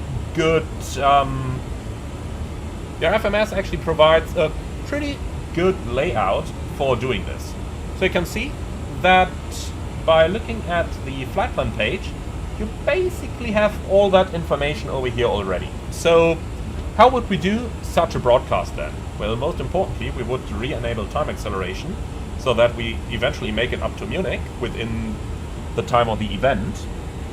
Now, how would we do such an in-flight broadcast? So you start with general information. All stations. This is Lufthansa 579er in the... well, about to enter the Luanda FIR. So let's just say we're in Luanda already. All stations, this is Lufthansa 579er in the Luanda FIR. Position, Gatwick, at time 0942, flight level 360, northbound, on Uniform Mike 731. Estimating, Elton at 0949er, Nerex next. And then, after that is set, you repeat again, Lufthansa 579er, flight level 360 northbound in the Luanda FIR. And you're required to do this incredibly often, as we've just seen. And that's one of the most important things to remember when flying through Africa. Monitor 126.9er and do those broadcasts. And Elias, yeah, good memory from Tripoli and Joe Moser. Tripoli. Small hint, don't do that if you are not the one in charge for the operation. Okay, so what we can do up next, I would have loved to show you on the OAS, but apparently it's just not working that well, so let me show you right within SimBrief. Let's go ahead and have a look at the high altitude chart over here. So this is what it looks like. So we can see down here, we don't have to do the in-flight broadcast procedure yet, but once we're getting up here into those FIRs, let's bring that thing up once again. Once we're getting up here, Lusaka, Luanda, Kinshasa, Brazzaville, then we need to do the IFBP. And Federico, yes, absolutely, you need to do this on VATSIM as well.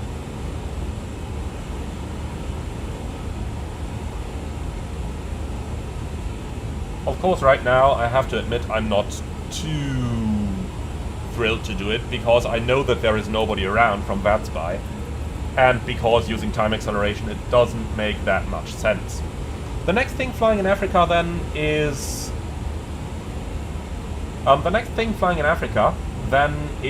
your availability of airports. So you have lots of airports, the vast majority of which is simply unsuitable for your operation. So in many countries there are only very, very few airports, and we're going to have a look at some examples right now. So let's bring up the SimBrief maps over here again, and let's actually go full screen on this. So if I go over to SimBrief over here, then display airports and alternates, then all of a sudden you can see how few airports are actually green when you compare it with all. So loads of airports here, very few suitable airports for your typical long-haul aircraft.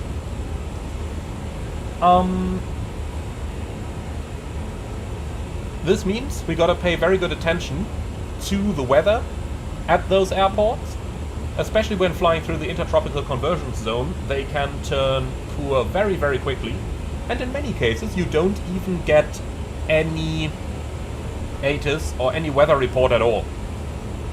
Especially over here, my friends.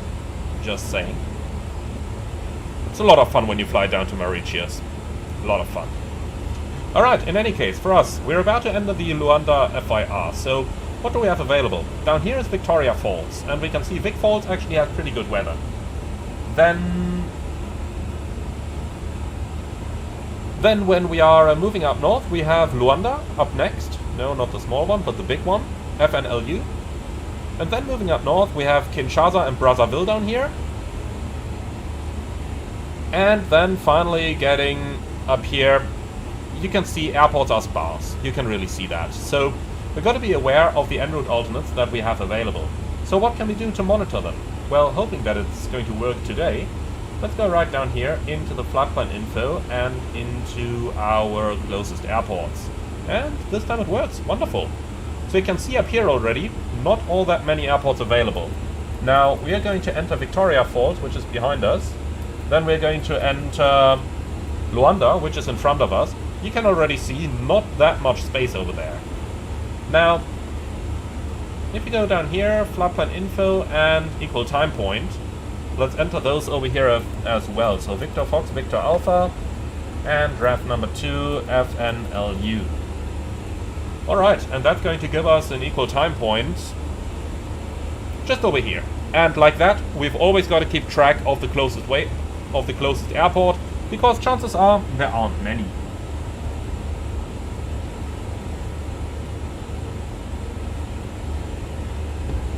Okay, up next is once again something that is very hard to find publicly. That is the area in which you are going to do SLOP, strategic lateral offset.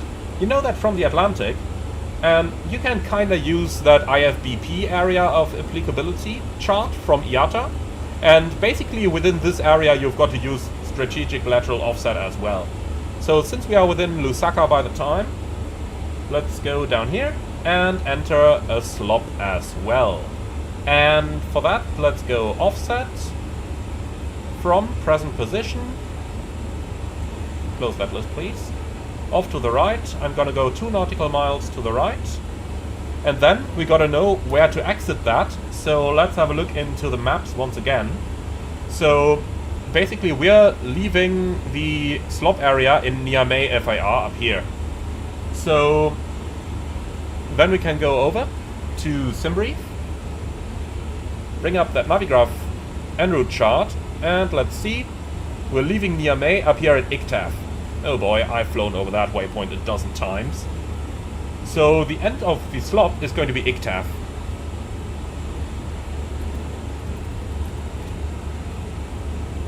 Yes, no, maybe? Nope. Okay, then we gotta find it in the list.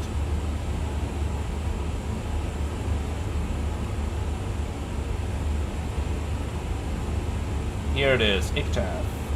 Enter. Alright, and insert temporary. And with that we're now turning off track. The reason why we're doing this is because ATC is simply not very reliable in this area. And for this reason, if everybody flies offset to the right, if ATC completely messes it up, if TCAS doesn't pick you up for whatever reason, then at least we are now 2 miles to the right of our route. If the other guy is 2 miles to the right as well, to his right, coming opposite, then there will be 4 nautical miles between us, and we're not going to collide. That can save your life in Africa. It did happen to me in the past that we were 2 miles offset, right, flying northbound in one of these lovely countries up here. No ATC contact, because they didn't answer anywhere. Opposite traffic, and the guys opposite were flying 2 miles left. Never fly a left offset. They were 1,000 feet above, and it was an A380. The crew members currently sleeping in the crew rest, those who did not put their seatbelts on, were catapulted into the ceiling when we flew into the wake turbulence of that A380.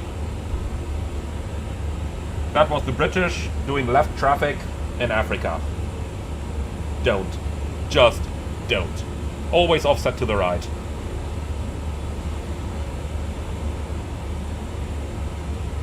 Well, let's see. Optimum flight level 376. They want us to climb in an hour. I don't quite see us doing that. Let's climb now. So again, in order to do a climb, you would have to do a broadcast on 126.9 and get clearance from air traffic control. If you can't reach ATC, you are going to maintain that level. And one of the things that's really worth mentioning, due to enormous separation requirements in Africa, in many of those countries we see up here, they need 100 nautical miles separation. 100. That's because They don't have radar. They have very poor VHF coverage. No HF at all anymore these days. If another aircraft gets that level before you, it might happen that in the entire area from up here, they do have radar in Algeria, luckily. Even though not in the south of Algeria, only until like here or so. So that part is covered, that part is not. It may happen that you're not going to get a climb for an entire 6 hours flying down over here. Basically until you reach the Windhoek FIR, or until you reach what's it called again? Botswana. So yeah. Do your step climbs as early as possible. Especially listen to 126.9 if there is anyone else. And, you know, you can always use that for strategic reasons as well. So, we've decided we want to go up to flight level 380, let's do that. Thrust line climb, I'll cruise 380 blue.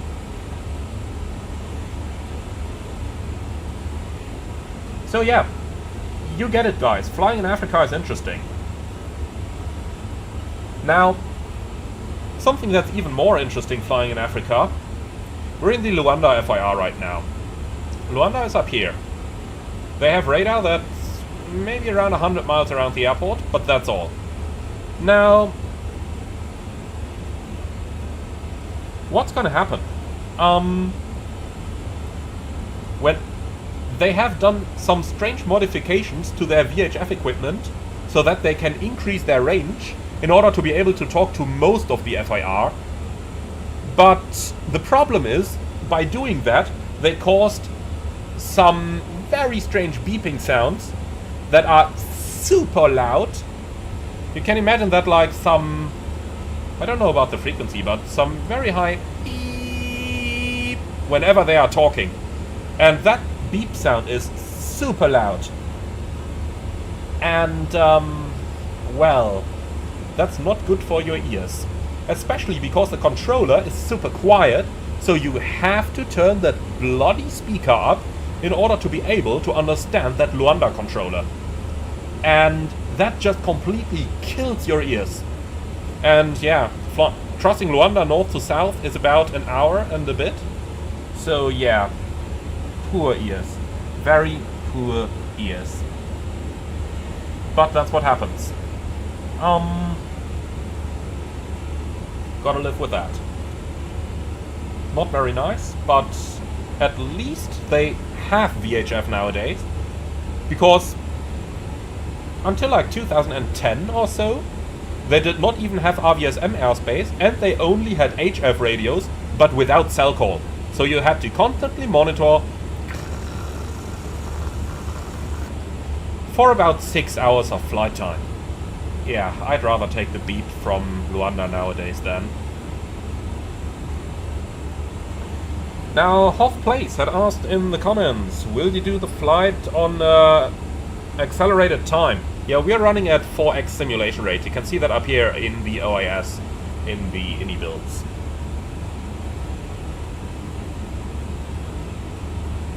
And Slim Goodman, is it true that some air traffic controllers over that region have requested compensation from pilots to offer ATC services?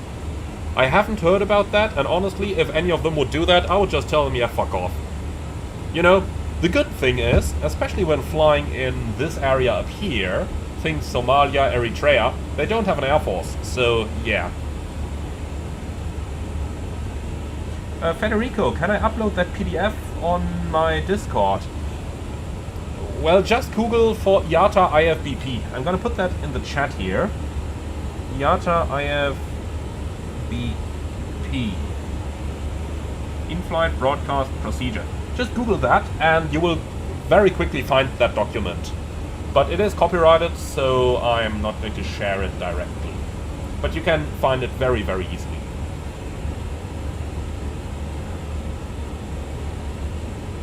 And Rohit Shastri, is it standard to go to the right for slop? It's not just standard, it's required. You always go to the right, you never slop to the left. The only reason why you might use a left offset is for weather deviation, but nothing else. Okay, so we are flying through the intertropical convergence zone now. Remember that from our maps.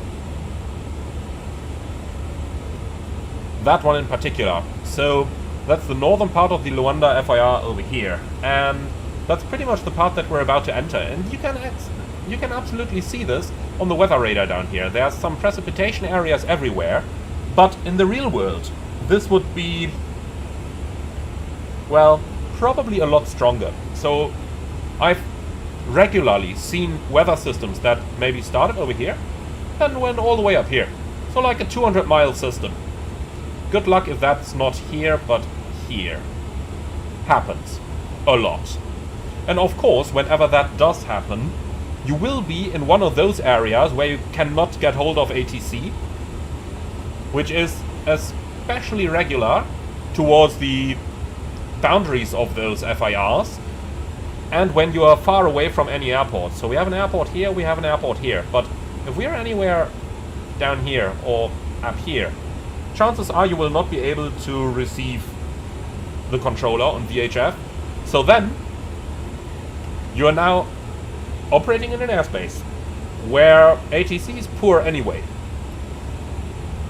and where there's a lot of political conflicts. And all of a sudden, you have to leave your cleared route on your own in order to circumnavigate weather. That's Africa. You will be monitoring 126.9 a lot when that happens. A lot and lot. And then you've also got to monitor the Enroute chart to check if you're flying into another country. Because then you have to call that country on your own, because many of those countries are not talking to one another. It's interesting. It's really, really interesting. Something that you should always expect when flying across Africa as well is a war to break out. So you might be departing Johannesburg down here. There's nothing happening along your route. You have a nice and direct line. And all of a sudden ATC just says, yeah, hold over waypoint so-and-so, the FIR XYZ is closed. They just started a war down there. And then you're like, oh, okay. That's interesting. That's really interesting. You don't want to live through that. You really don't.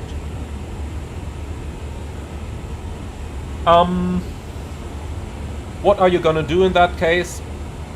You grab the satellite phone, you call your company and the dispatch office, and yeah, then they come up with a solution. And Rohit Shastri, yes, that has happened to me in the real world. Remember when they started to fight somewhere up here, I'm not exactly sure, when the military started to overthrow the government? I think it was Nigeria, but don't quote me on that one. Yeah. 90 degrees to the left, 1,000 nautical miles to the west, and then we could finally go north again. Because of course the company has to coordinate with every single country that you are gonna get the rights to overfly those countries. And we ultimately ended up landing in Palma de Mallorca, because we didn't have sufficient fuel to get it home. Because of that. But yeah, landed in Palma, refueled the aircraft, and a standby crew then flew us back home, and we proceeded back as passengers. Yes, that happens. And that happens more often than you would like to in Africa. So that's pretty interesting. That's pretty interesting. You think of nothing and all of a sudden they're like, yeah, there's an active war zone in front of you, please turn around. Okay, thanks.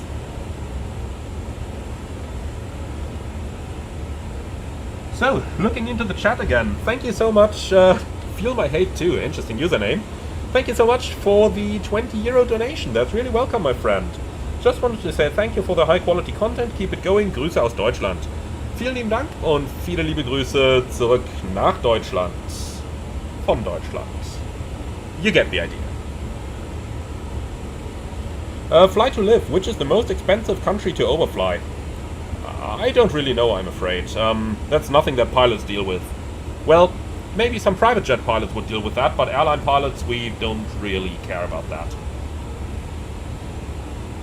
Now, something that's constantly going to happen as well is that ATC is going to ask you at what time you're going to reach what waypoint. So they normally ask you for the boundaries where you are flying from one country into another. Let's go ahead and have a look at an example of that. So bringing up the Navigraph Enroute chart over here again, we've got Rustiv over here as, or Buzev as border between Luanda and Kinshasa up here in the north.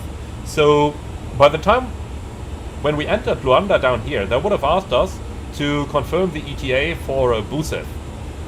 And then once we enter Kinshasa, they're going to ask us for Emzat over here, where we cross into, that's Brazzaville, I believe, over here. And then they are going to ask us our ETA at Edgum up here. And then the next one, is that N'Djamena, I believe, is going to ask us for Foxtrot Lima and something else. They always want to know Fox Lima for some reason. And probably, no, that one over here, NDOC. And then they are going to ask us for those incredible 20 miles over here for the ETA for ICTAF.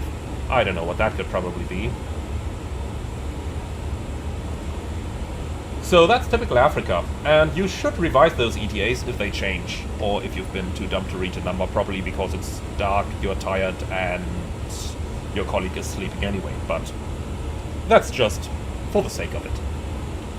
Now let's see the positives of flying in Africa, because I talked a lot about the things that are going on when we are, you know, thinking about the challenges of flying there. But let's talk about the positives, and in my opinion, the greatest upside of flying in Africa is what you see out here. It's an incredibly beautiful and versatile region. On a typical flight from north to south, say Johannesburg to Munich for example, you are going to see a lot of wonderful, totally beautiful scenery outside. The same applies to other routes crossing Africa. Think, for example, from Mauritius down to Frankfurt. All these kind of things. And it's just beautiful. It's just a really beautiful country. One of the other good things is that there just isn't that much going on in Africa. So normally you call ATC when you enter an FIR. Then you're going to call ATC when you leave the FIR. And enter the next one, and the 60 minutes in between, because those countries are super large everywhere, well, the time in between is just spent, you know, flying along, doing nothing. Quite similar to crossing the North Atlantic, actually. Just with a lot more beautiful area outside. Now, let's have a look into the chat again. Alpha 350, do I have custom sensitivity settings for my TCA side stick? No, I don't.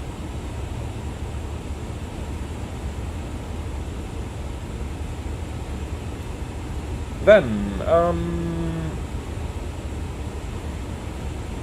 Tom0172, do you have to keep an eye on icing? Yes, absolutely. And that leads us to the next interesting thing, and that is flying in the equatorial regions. Of course, Africa, yeah, you are going to cross the equator, and it is right up here. Just to keep you guys updated on that when we are crossing it. That's going to be pretty much when we leave the Kinshasa FIR. Now, why are things different flying in the equatorial regions to flying in other regions of the world, or in the northern hemisphere as we typically call it? That's because you have to imagine the world is round, and since the Earth is rotating, the atmosphere above it rotates with it. Now, why does the atmosphere rotate? That's of course because of the friction between the ground and the air above it. Therefore, you will always have certain general wind directions. So generally the wind is coming from the left from the west, going eastbound in the upper parts of the atmosphere. And real Shastri, yes, Coriolis force, that's exactly it. So, what is happening then? Well, the relative speed of the Earth rotating is greater at the equator than it is at the poles. Therefore, the air itself is moving quicker at the equator. And this is, of course, creating forces. Just like with any wheel or anything that you rotate, there are forces that are trying to push the air outwards from that rotation. Therefore, you have more air or more atmosphere over the equator than you have over the poles. And this difference in the available air, or that difference in the amount of air that you see everywhere, that can be seen according to the significant weather chart. Let's have a look. Let's look at our flight plan PDF once again and see some examples. So here's our chart, and here is the significant weather chart. Now, of course, they don't list any tropopause over here. Well, let's go back to SimBrief and have a look at it over here. So weather at NOTAMs, and then let's take Europe and Africa. Here we go, that's it. So you can see those numbers in those boxes over here, such as here or here. Those numbers represent the level of the tropopause. Now, the tropopause is basically the boundary layer below which all the weather happens, and right at the tropopause, air no longer cools with increasing altitude. It becomes stable and eventually starts to increase in altitude again. And this prevents any air from below the tropopause to move above it. Only very strong CBs can move and break through the tropopause. Now, we can see that over here in the equatorial regions, we're looking at a tropopause of flight level 500. When we're going further northbound, we can see it's eventually coming down. Over Europe, we're looking at flight level 350 at the moment. And if we look at the right chart, let's see if we can find some nice polar chart or North Atlantic chart. Look at that. Up here it goes down to flight level 300 and can go down all the way to level 240 and stuff like that. So that gives us an idea of how much more air we find over the equator than what we find in the polar regions. Now think of it this way. You have a lot more air that's down here in the equatorial regions. And now that air tries to move somewhere. So it doesn't want to go away from the Earth due to that force pushing it outwards. But if more air is pushed outwards, eventually it wants to flow somewhere. So it kind of starts to flow from the equator towards the poles. Now, that air flowing from the equator towards the pole, that is the jet stream that you get over here. Now, why is that a jet stream? That's because the Earth is rotating, and the relative speed of the Earth rotating at the equator is greater than it is up here.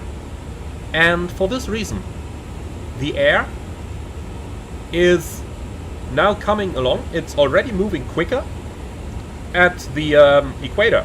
Now it's moving northbound, where the general air is moving slower relative to the Earth. Well, and that's your jet stream. That's exactly why you see the air moving along like this, because it is still rotating together with the Earth itself. And yeah, that is what we call the Coriolis force.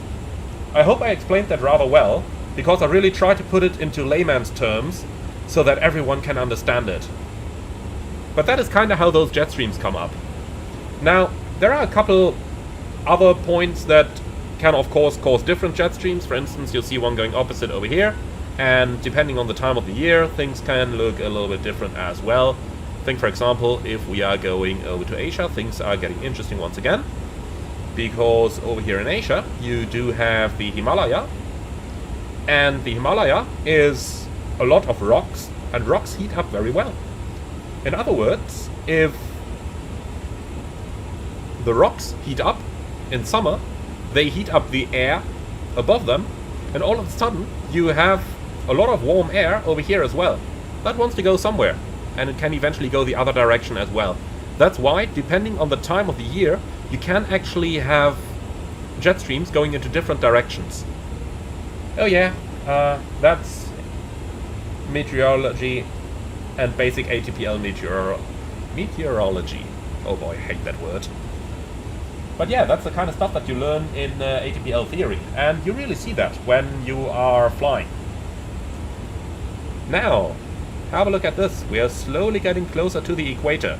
We can also have a look at some alternate airports again, and for that I will just about bring SimBrief up one more time, just because it's so much easier.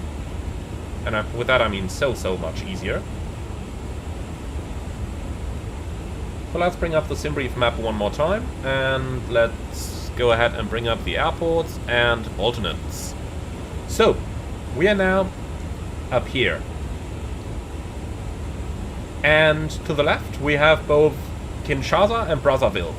Both are just as good as the other.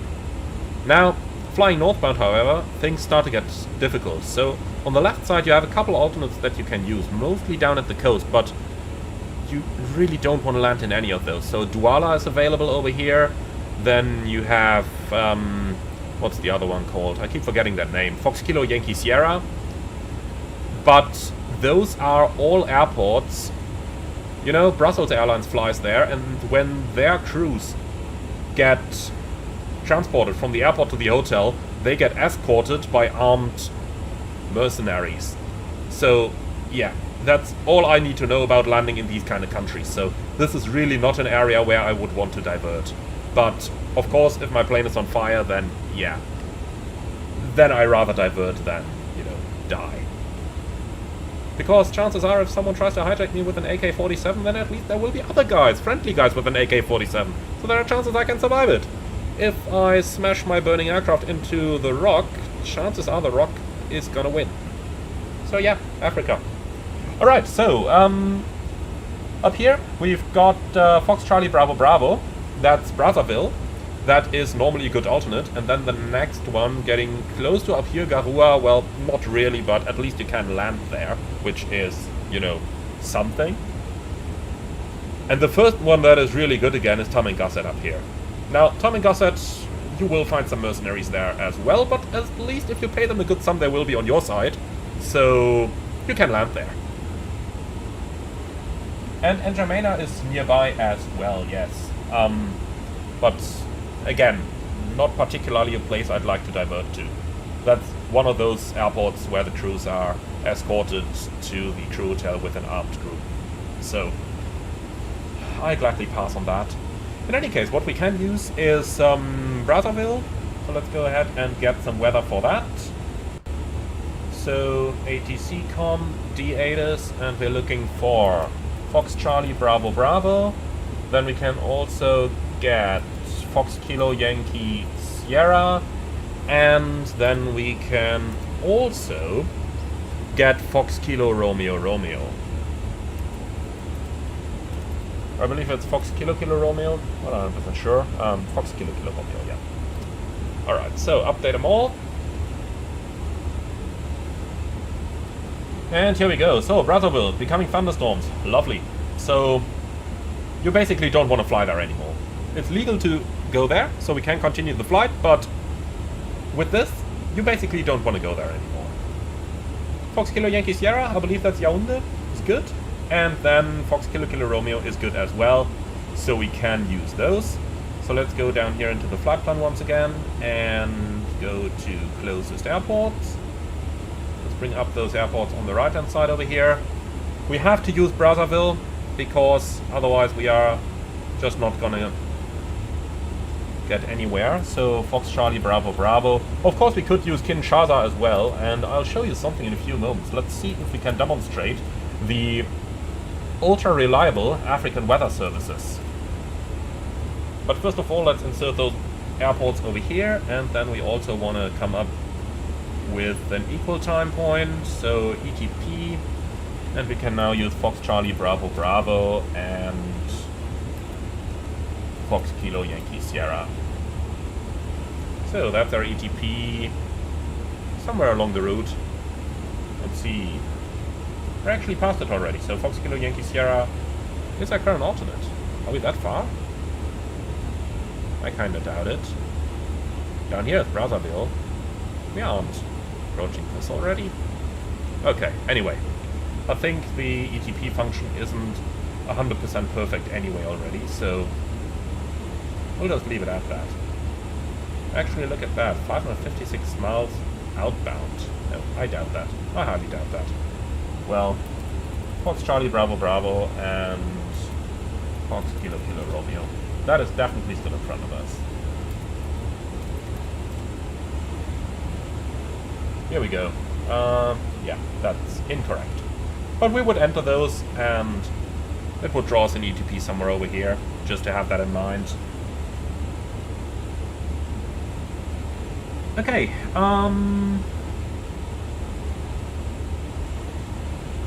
that's that. Now, let's see if we can demonstrate the super reliable African weather services. So we have Brazzaville over here. And Brazzaville, as we have just figured out, has becoming thunderstorms in the weather.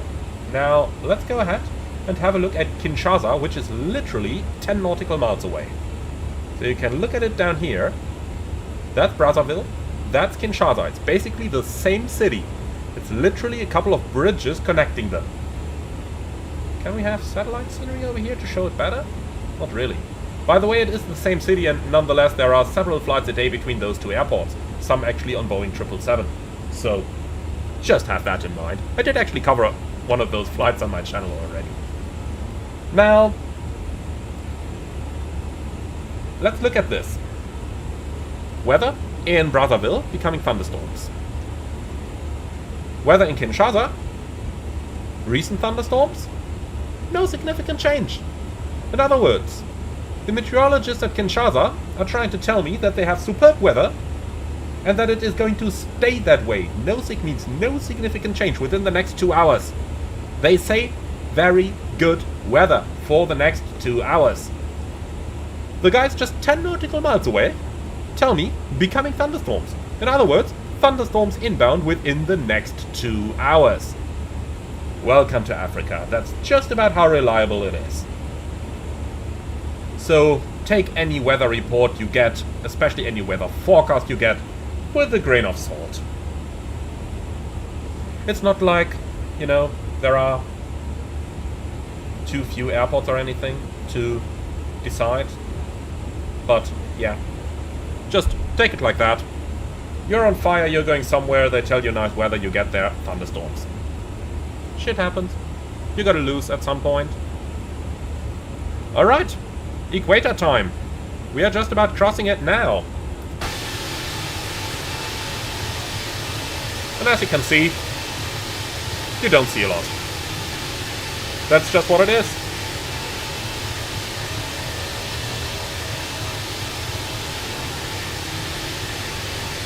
And Fat Boy Fat UK, yeah, the South African metas were out for ages due to a cyber attack. You name it. And Mosoto, yeah, as reliable as their government or infrastructure. Yeah, pretty much. So yeah, 5.5 UK, you asked a little bit earlier on if there are any parts of Africa where there is GPS jamming going on. And the answer is actually yes, there are. Now, let's get back into our aircraft, just so that we can see something again. Of course, I really want to know where we are going, and remember we have to monitor the TCAS as we're using time acceleration on VATSIM. Now,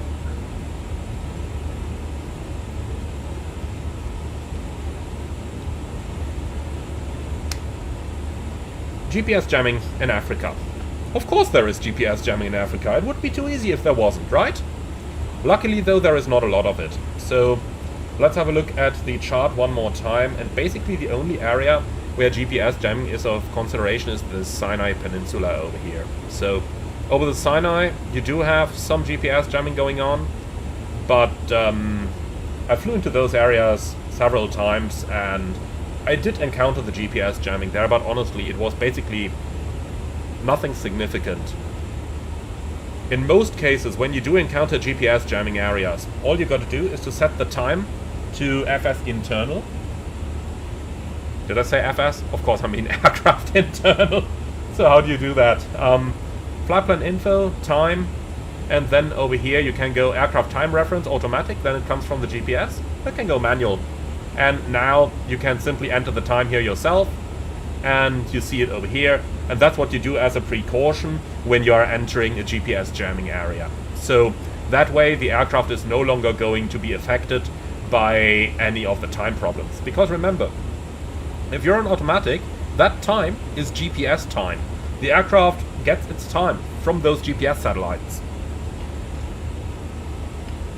Now, the only other thing that's going to happen, or that did happen to me in like, I don't know, 20 or 30 encounters with GPS jamming, is that you get some ACAS faults and it sometimes starts to tell you like, yeah, this is going wrong, that's going wrong. Normally you just get a couple of ACAS faults. In some cases I got position disagree message. I'm just thinking about how exactly that message is called. Actually looking into the FCOM right now because I want to tell you exactly what that would look like. So let me get out the FCOM and tell you exactly. So procedures abnormal, nav, and where is GPS jamming?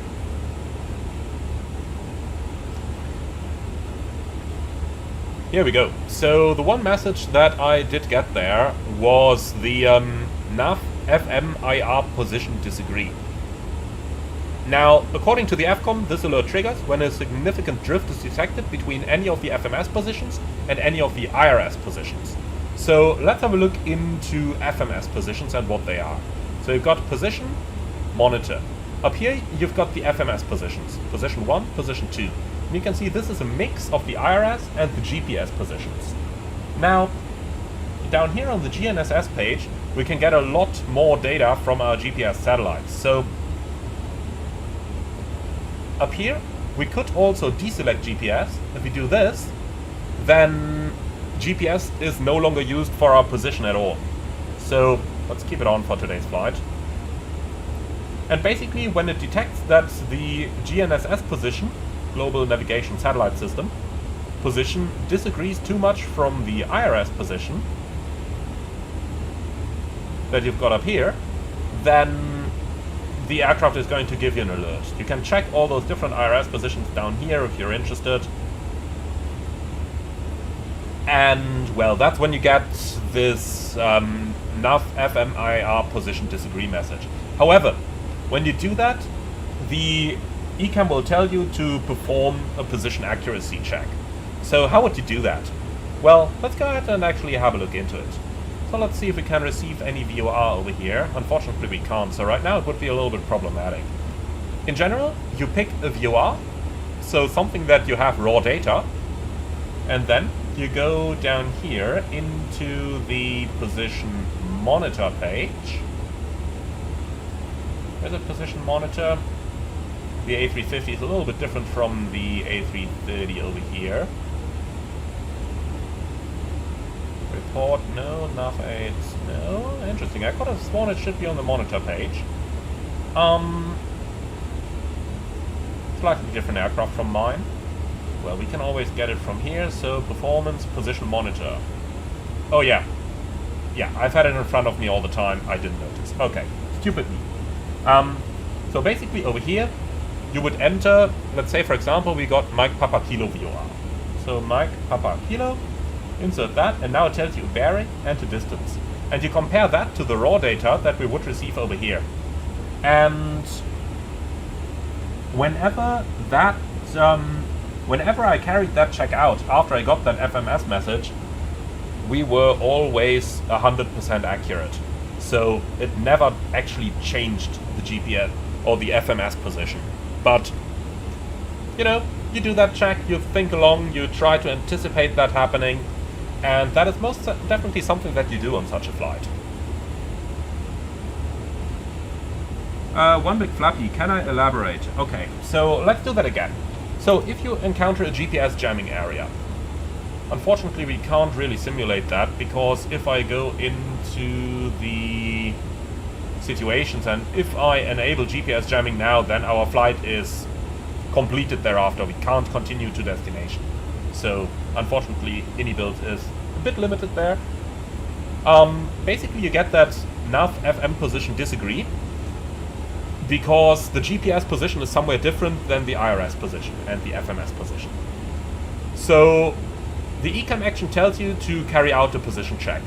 And the way you do this is you tune a VOR that's nearby, then you enter the same on the position monitor page, or on the A320 or A330 you would do that on the progress page. You enter that, and then you compare the bearing and the distance you get down here, which is based on the FMS position, with the raw data that you would get up here on your nav display. And they should be more or less the same. Unless the VOR is very close, always remember this shows you the slant range, which takes your altitude into account. Basically 38,000 feet means you're flying at about 6 nautical miles of altitude. 6,000 feet equals 1 mile. So do take that into account. Choose a VOR that's a little bit away from you, like this one, 96 miles out. Perfect. Well, and that way you just verify that your position is still correct, then you change your time to show the or to use the aircraft's internal clock rather than the GPS clock, and that's it. So really not a big deal. In very, very, very rare circumstances, the EGPWS can go mad and give you these pull-up messages and stuff like that. But to be honest, haven't had that happening. And it's very, very rare. Very, very, very rare that that actually happens. And Federico, if that's not the same, so if the FMS position is incorrect, then you tell ATC that you want a radar vector. So then you simply go into heading mode and let them vector you along the route. So it's really a no-brainer. Once you're out of the GPS jamming area, your IRSs are eventually going to recover, or rather your GP IRS position, I need to be exact over here, is eventually going to recover, and then eventually you will be able to conduct ANAV operations again. Always remember, up here you've got the RNP, the required navigation performance, and then you have the EPU in the A350, which is estimated position uncertainty, and the ANP in older aircraft, such as the A320 or A330. And basically this tells us how accurate the position of the FMS is. And we can see that we are accurate to within 0.01 nautical miles right now. Now, the Enroute airspace in African regions is normally RMP 10 or RMP 5, which means the estimated position uncertainty can go up to 5 nautical miles. That means your actual position is anywhere from 5 miles from what you have shown on the nav display before you actually have to request a radar vector. Until that point, you can just keep flying on the FMS. And Andres, no worries, I didn't miss your super chat. I just really had to get that explanation done. So thank you so much for the $5 donation. Love your videos. You should fly to Venezuela soon. Beautiful approach into Caracas. I'll see if I can fit it in somehow, but it's rather difficult to find flights over there, but maybe we can make it happen.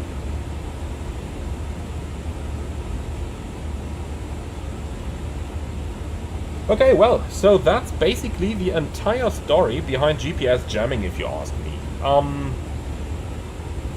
It's not all that much of a problem. I think flight simmers overdo this and overestimate how much of an event it would really be.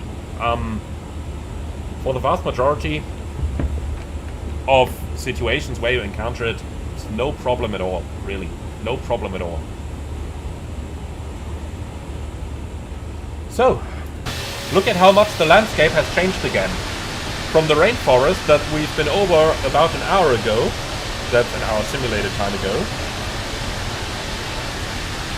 we're now over the desert. And this actually isn't the sand desert Sahara yet. This is actually, yeah,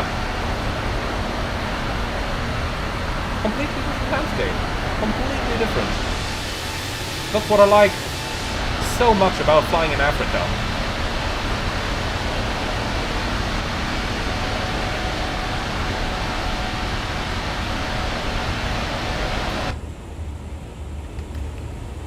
Okay, and well, here we are. So we are now leaving Brazzaville, and we're about to enter N'Djamena. Where is that? FTTT, is that N'Djamena? I think it is.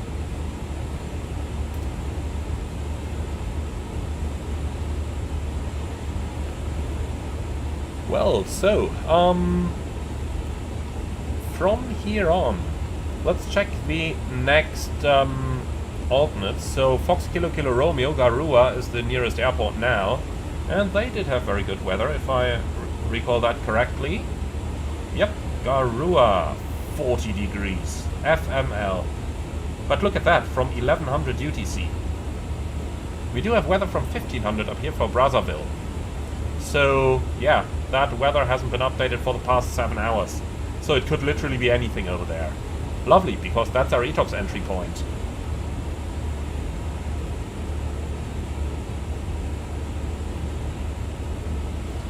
Well, what are we gonna do then? I do suppose we do one more weather update here, so we don't need Brazzaville anymore. And we can already enter Tamangasset over here. Delta Alpha Alpha Tango. Fox Kilo Yankee Sierra, okay. Garua, okay. And update all. Now, let's see what we're gonna get. Tamangasset is okay. And now look at that. The weather from Tamangasset is of 1900 UTC, so that's 23 minutes old. And now look down here.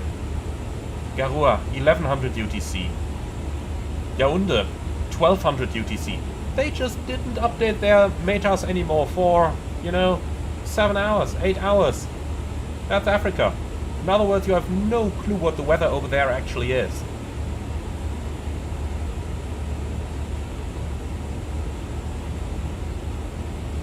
Okay, Valentin, could I explain the VV button on the FCU? Of course, VV, velocity vector. When you press that, you get the bird on the PFD. So, in the A320 and A330, you press the heading vertical speed track FPA button. In the 350, you've got a dedicated switch for the velocity vector.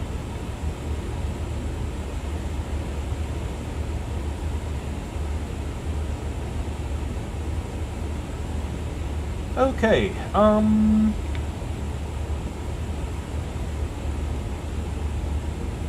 Jamian, does time compression just affect the distance the aircraft covers, or does it affect simulator time as well? So there is a bug in FS 2024 that using time acceleration does not affect the simulator time by default. However, there is a tool available on flightsim.to that's called Sim Time Rate Adjuster. And that one is going to fix that, so that the time is going to run accelerated as well. Highly recommended tool. Really highly recommended. And just look out here. It's incredible how... yeah, how there's just nothing over here, isn't it?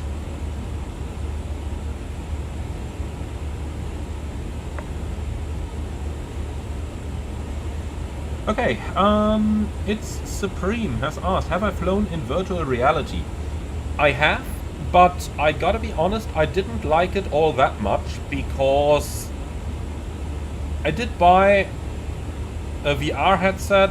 Have to admit that was 2 years ago, but I did buy a VR headset that was basically that had as good of a resolution as possible, but it still wasn't very good, and I just got headache by, you know, seeing those blurry things all the time. It was a 4K VR headset, but yeah, I didn't like it all that much.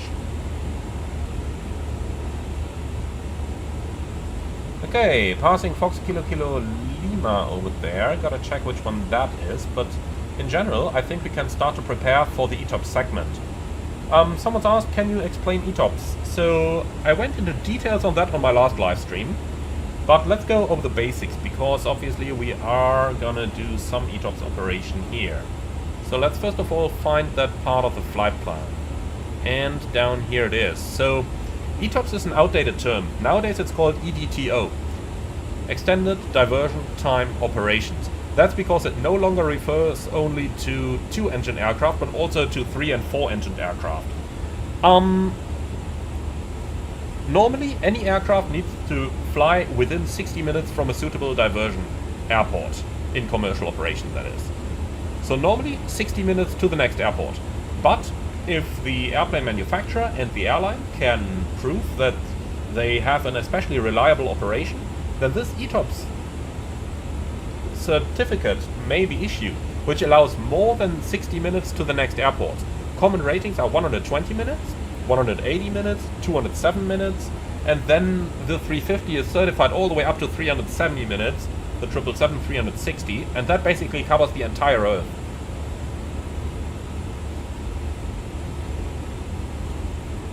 Well, and that is ETOPS. Now, you will have a list on board from your airline that's going to list minimum requirements to go ETOPS. And yeah, that's really it. A couple of planning requirements. I do have a dedicated video on those, on the weather requirements. But once we're airborne, like right now, all we gotta ensure is that we're actually able to land at the airport in question.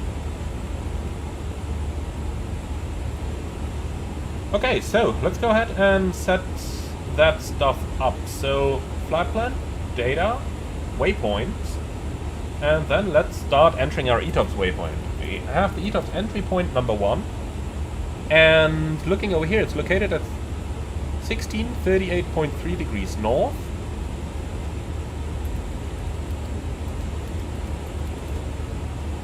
And at 1338.2 degrees east.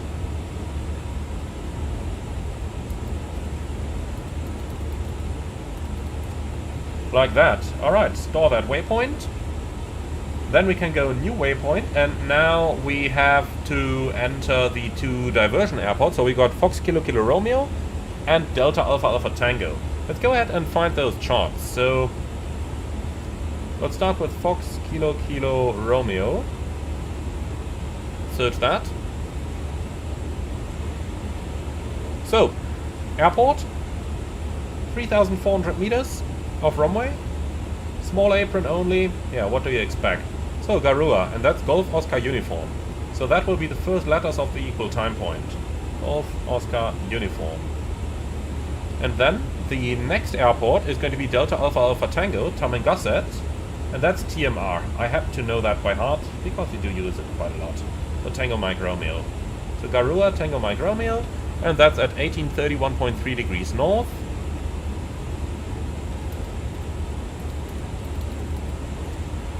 And at, let's see, 1301.8 degrees east. What did I say? 13 something, huh? 01.8.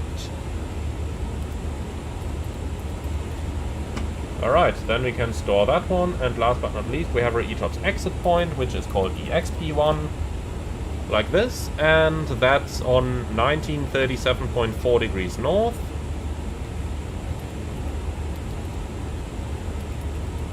So 1936.7, is that correct? No, 1937.4. Okay, gotta redo that. And 1937.4. Here we go. And at 1228.3 east.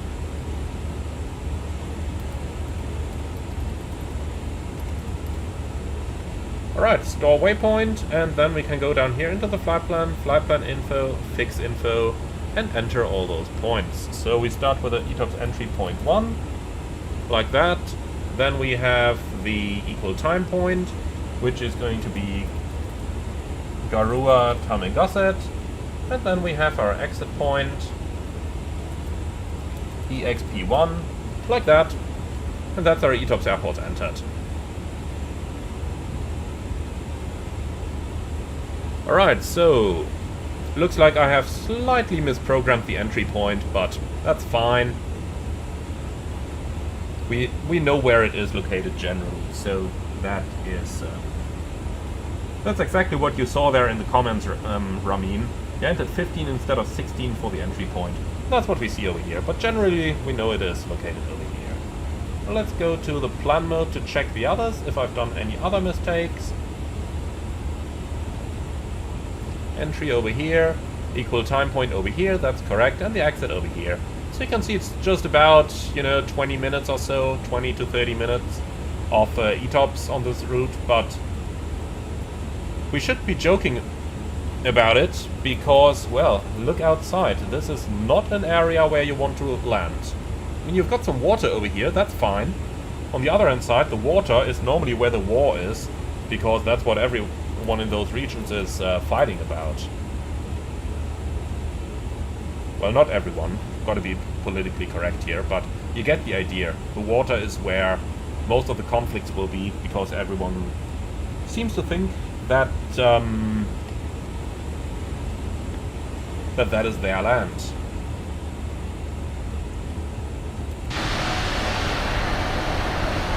But look at this. Once again, we are just about another hour further into the flight, and again the landscape has changed completely. Look at what you have over here, and then look at what we have over here. Again, that's completely different. And Abjitzilas, what would I consider as the best sources of information about airplane systems that normal users can get? Absolutely the official AFCOM, the official Flight Crew Operations Manual. Those are available everywhere on the internet. Just Google for it, you will find one. And now look at this. Completely different terrain once again. Funny how you can see the effects of the water levels over here. Really funny, isn't it?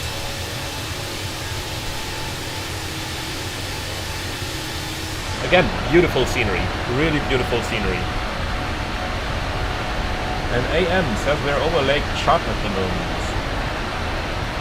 Yeah, that's probably true. Okay, so things are getting a little bit more relaxed now. Over the Sahara, there's basically nothing happening. Someone says we have a potential Qatar aircraft on a collision course. Let's have a look at VATSIM real quick to check for that. Because obviously using time acceleration, we got to be a little bit careful with other aircraft. Qatar 27 Sierra in 37,000. No, the Qatar is 1,000 feet below. He's not going to be an issue. And I think we are going to cross far in front of him anyway. So, the next step climb is approaching over here at Delta India Romeo. Let's see. Optimum 392, maximum 407. We could do the step climb now already. And as mentioned earlier, in Africa, if you know that there's other aircraft nearby, then you definitely want to take step climbs early, because, well, if the Qatar climbs to 390 now, chances are we are not going to get that step climb for the next hour or so. For this reason, let's go ahead and do it now. So, crossline climb up cruise level 400 blue, and yeah, you stop going up and down. Let's do vertical speed. That's nicer. Vertical speed, all cruise, flight level 400 blue. And then we can quickly go down here into the flight plan info. Or my apologies, not the flight plan info, but down here into the step alts, and remove that Delta India Romeo. And clear info. Alright, and that's it.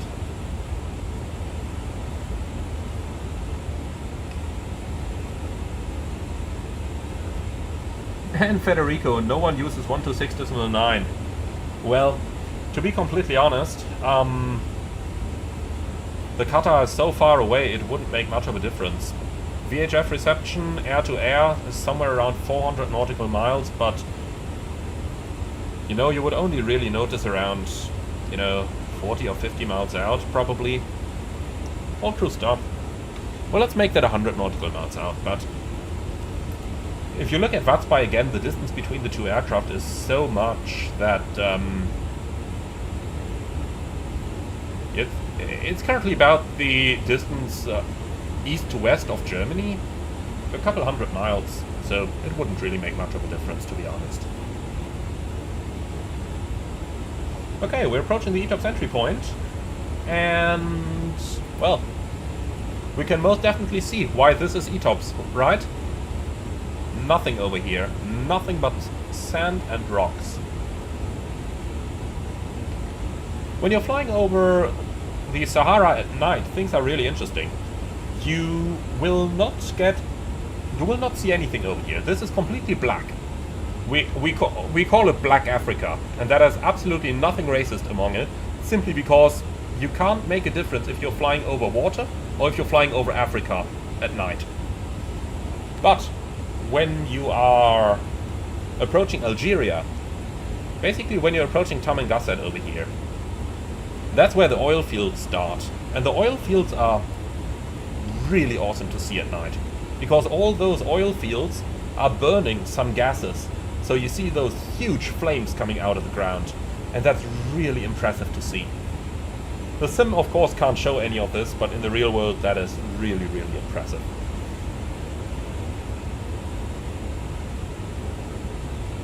And Ramin, please plan your next flight to Vancouver. It has such a beautiful approach. I would love to, but unfortunately Vancouver doesn't run very well on my computer. I get extreme stutters over there. I think it totally runs out of VRAM.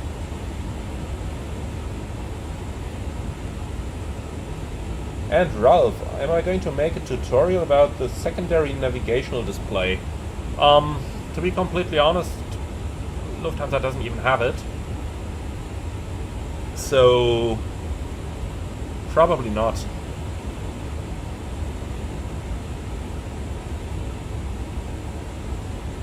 Now, Ariel, would I mind explaining anti-icing procedures, since they are not automated in the 350 for someone coming from the 777? Yeah, so it's quite easy. Engine anti-ice is used if the TAT is between +10 and -40 and there's visible moisture that you're flying through. Temperatures in cruise are normally going to be, you know, like here, -55. So you won't need any anti-ice with that. It's only when the temperatures rise above -40 and you have visible moisture, then you will turn on your engine anti-ice, just like you would close to the ground. And if you see actual ice building up, you can see that on the ice detector probe right over here, then you would also turn on the wing anti-ice, but you would probably get an ECAM asking you to do that long before you actually have to. And Buktan Vokkur, will I cover procedures that are used in case of GPS jamming? Well, we just talked about it half an hour ago, so there actually isn't all that much to do. You just go set the timer to aircraft internal, then you just fly through it. And if the position uncertainty becomes great enough, then you are just going to request radar vectors. Easy as that. And Federico, what is the most useful frequency over Africa? Most certainly 126.9, but you always want 1215 up as well. So you want them both, 1269 and 1215.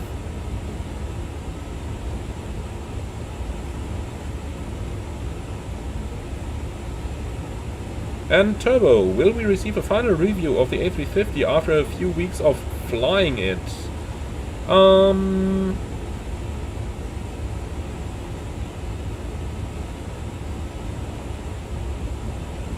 I'm not 100% sure if I'm going to do like a full review of the aircraft again.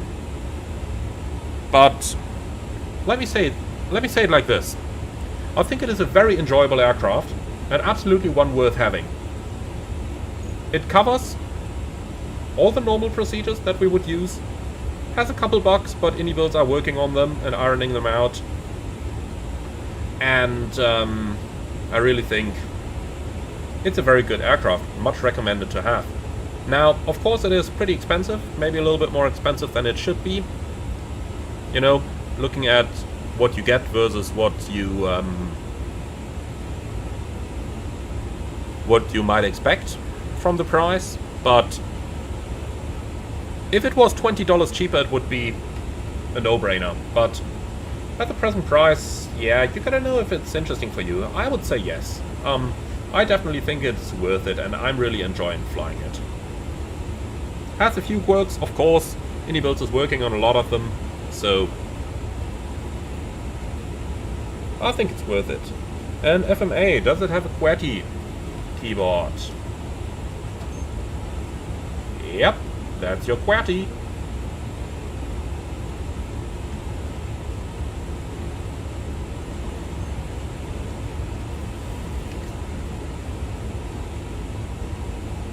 And Simon's YouTube, could I see on the fuel page that the fuel temperature is simulated? Let's have a look. So, fuel? No, it's not. 17 degrees static. I'm gonna send him a report of that. Let me take a screenshot.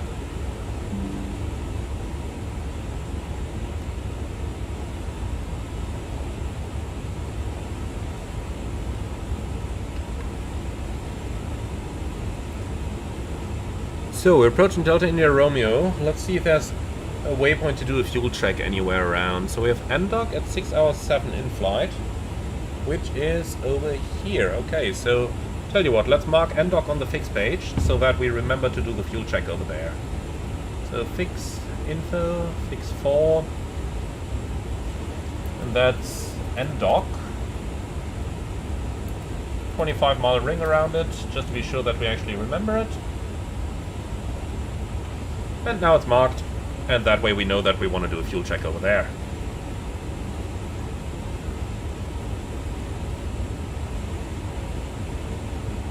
So we've passed the equal time point. From now on we are going to divert to Tamangasset, which is a lot better than anything that lies behind us. With this passing of the equal time point, we have now survived the worst part of it. Still a little bit more Africa, but we're almost out of it, guys. We're almost out of it. Once we're in Algeria, well, the part down here doesn't have radar, but they do have good VHF reception. That's good. And once we're about here, we are basically back in civilization.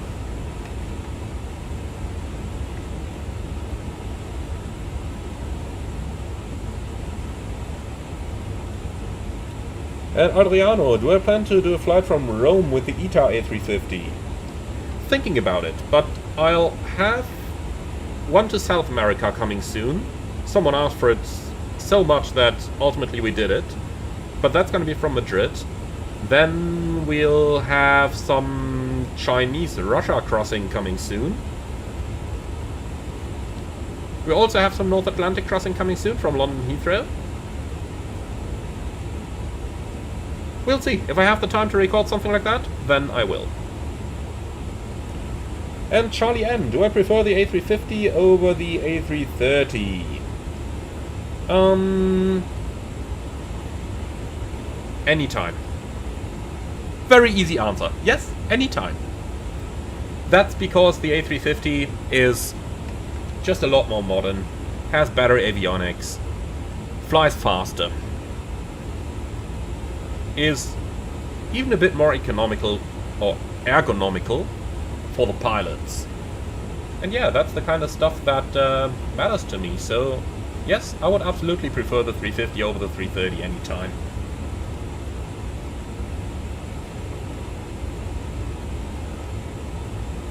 And Kurt, I'm flying corporate jets and now mostly though the new Piaggio. Any suggestions for a good airliner to get into? Kurt, what kind of operations do you want to do? Do you want to do short-haul flying? Do you want to do long-haul flying? Do you want to do anything in between? Do you want to do both? And what types of local airlines Or if not local, what type of airlines do you want to fly?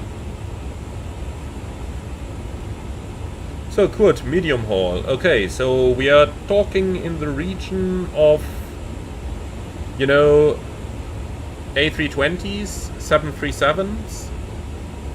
Now, if you are from the Middle East, probably anything. Think Emirates, flying the A380, you know, almost anywhere. I would say, in terms of the modern airliners that you can get, you have the choice between the PMDG 737, the PMDG 777, the Phoenix A320 family, that's including the 319 and 321 expansion, and then you have the Universal A350. And any of these, honestly, highly recommendable. Which of those to get?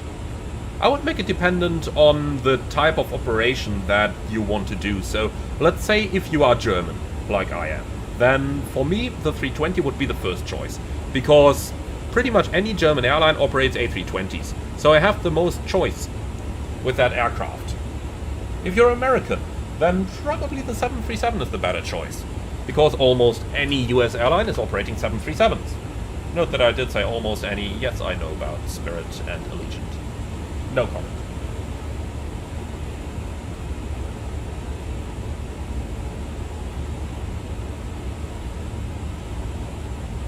And window seat. Hi, greetings to Finkenwerder.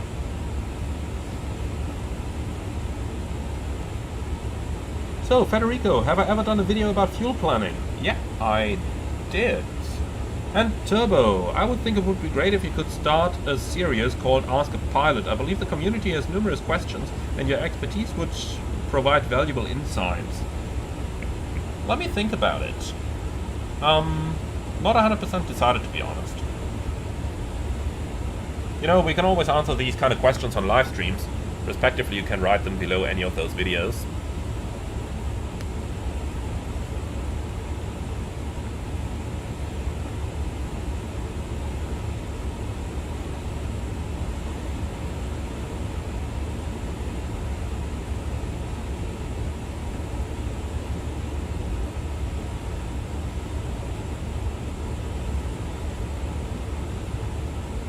And SpotterSim, Costinix doesn't seem to be properly simulated. It mostly cruises at Mach 0.85, irrespective of the CI. Do you think that's realistic? What about the A330 CI behavior? So let me start with the A330. First of all, let me start by looking at the nav display over here. So we are passing NDOC now, which is where we wanted to do the fuel check, and which is the border into Niamey. Again, Niamey, pretty war-torn country, so ATC isn't always perfect there. Okay, NDOC, 6 hours and 7, and we are in the air for 6 hours and 5, so we saved 2 minutes. We should have 23.5 tons of fuel on board, up here, and we do have 28.2, so we saved like 4.5 tons of fuel. We probably saved that because we did our step climbs quite a bit earlier, so that makes sense. Now, what's it doing over here? Looks like it wants to do an orbit after removing the strategic lateral offset. Well, tell you what, let me just remove the slot now. So, offset, cancel offset, insert. Here we go, back to the center line. That solves the problem at ICTAF. Well, and over ICTAF we are finally leaving the African in-flight broadcast procedures. So from here, once we're within Algiers, that's where the radios are going to return to normal.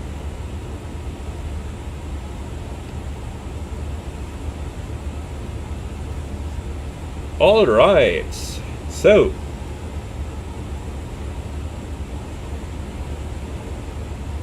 Papa Daddy, hi, I'd be interested in an ETOPS video for the A350. I enjoyed the 777 ETOPS bit, but it doesn't exactly translate onto the A350. Yeah, once all the functions that are required are properly implemented, think about equal time points down here and constant Mach number. Because constant Mach, if you look at it over here, is still not implemented. Once that is there, then I'm going to do that. Now let's get back to the question that I was about to answer when we saw the orbit coming up over here. So that's the cost indexes. Now, let me start with the A330. Genuine cost index is being used 10, 20. That stuff gives you Mach 0.81 on the A330.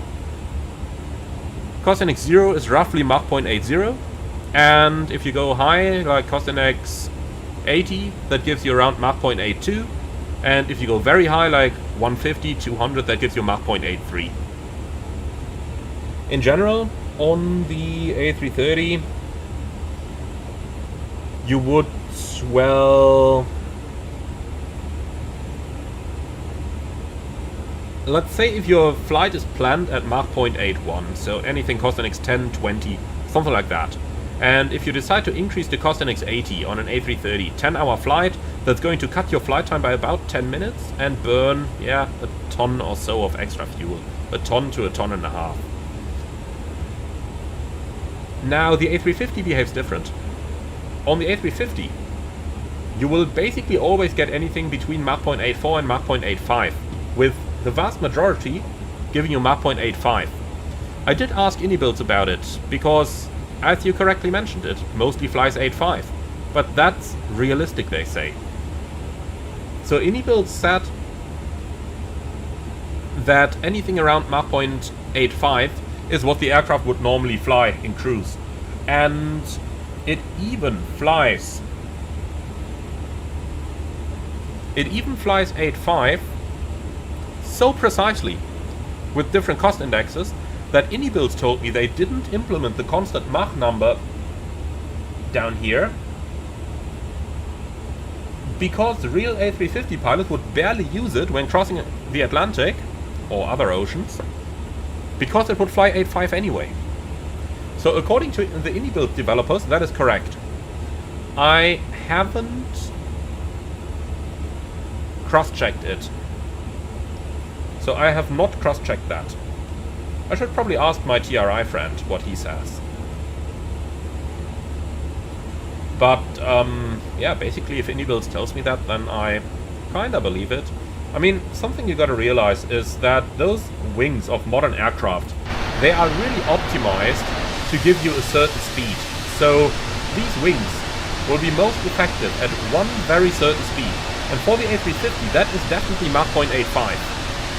So, yeah, I could imagine this to be kinda correct. And to be honest, I did see it fly Mach 8.4 occasionally. So, yeah. And SpotterSim just seems a bit unrealistic that cost index 999 results in 0.85. Yeah. Okay, maybe the extremes are a little bit off. Maybe. I haven't tried that. Let's actually give it a try. So let's see. Performance CI 20 is 0.85. Let's do 999. Also 8.5. Let's see if we can do 4 digits. No, we can't. Okay.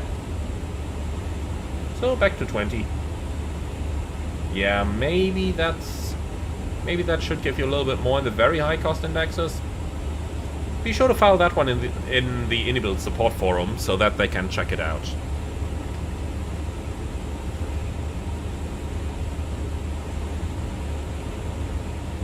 And anti-cooperative, Emmy, does your company fly to countries in Eastern Asia such as South Korea, Japan and so on? Unfortunately not. And Polstia, what if ATC asks for Mach 8.6? Quite simple. Mach 8.6. Easy as that. So if ATC gives you speed, then you would always do it over the FCU and not the FMS. Except for transatlantic crossings, that kind of stuff. You would do that using the CMS technique.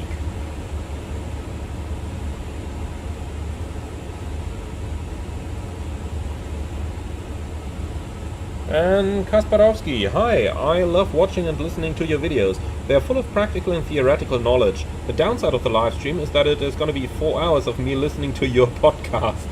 Yeah. Yeah. But thank you very much, my friend. Alright, we're in Algeria. That's it with African ops. Over here, it's just if ATC doesn't answer, try again and again and they will answer.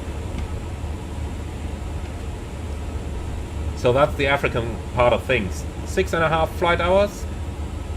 And by now we would be very, very happy that our ears are eventually going to find some time to recover from the bad ATC. And we're eventually getting back into civilization now. Nonetheless, still got to think about available Enroute alternates. So let's just have one more look at the SimBrief map over here, because that works. You know, you should have this on your OAS. You really should have this. But yeah, we've got Tom and Gossett down here, and then the next available Enroute alternates are actually up here. So that's one that's used quite a bit, Delta Alpha Uniform Zulu. And then Delta Alpha Uniform Golf and Hotel, I believe. Well, and then you're basically in the immediate vicinity of Algiers anyway, and from thereafter up here, alternates are not something we gotta think of. Alright, so let's say Delta Alpha Uniform Zulu and Delta Alpha Uniform Hotel. 2 more airports where it's worth getting the weather.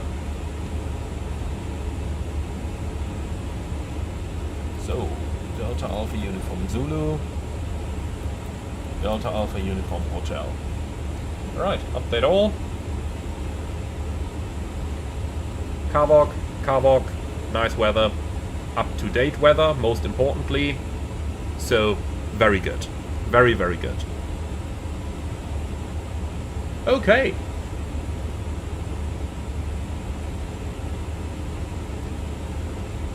So, flight plan info, then we can do closest airports. We can get rid of any of those.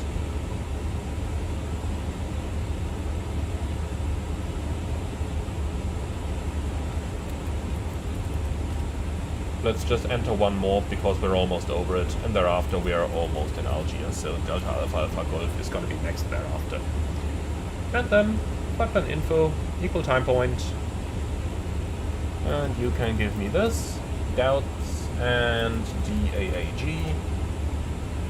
Here we go, that's it. At CSO minus 37, so somewhere up here, that looks reasonable. And with that, we're done with Africa. 1,300 miles to go though, so we are not quite there. In general, if you are flying a flight like this, our present position is roughly where the next shift change would take place. So where one pilot would come back from his break and then the next pilot could go to the break. Now, something worth mentioning about this position where we're at the moment. In winter time, when it's dark, and only in winter, or actually I'm lying to you, in summertime, when it is dark, and you're somewhere over here, over the Algerian desert, you're looking up front, you can actually see the Starlink satellites flying. And that's quite amazing. Why do you see them only in summer?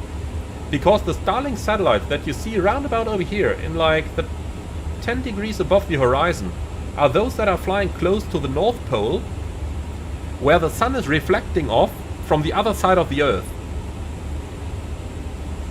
And you can really see those satellites then. Sometimes you can see up to 20 of them in a row if Elon has just sent up another Falcon 9, transporting some 20 more satellites into space. That's really, really amazing to see. So really worth at this point in the flight. For some pilots actually worth taking the second break instead of the third, because then you can still see a bit of that spectacle going on in the sky. Really cool. Really, really cool.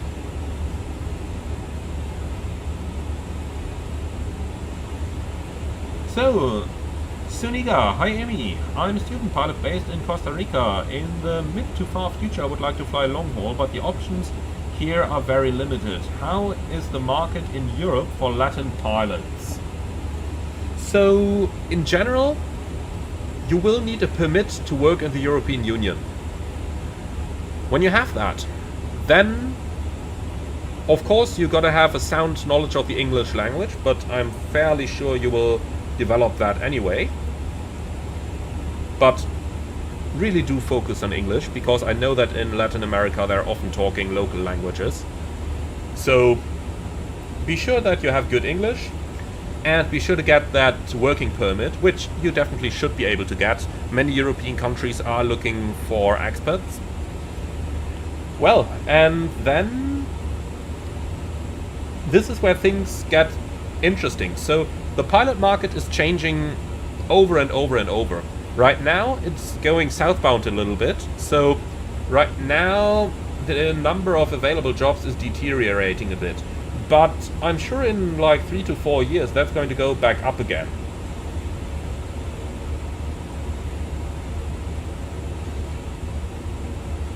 And yeah, by that time there are airlines like Norwegian, quite a couple of them looking for English-speaking pilots. Condor is as well at the moment, but some will also require a local language. So you really got to see how things are going to be like when you get there.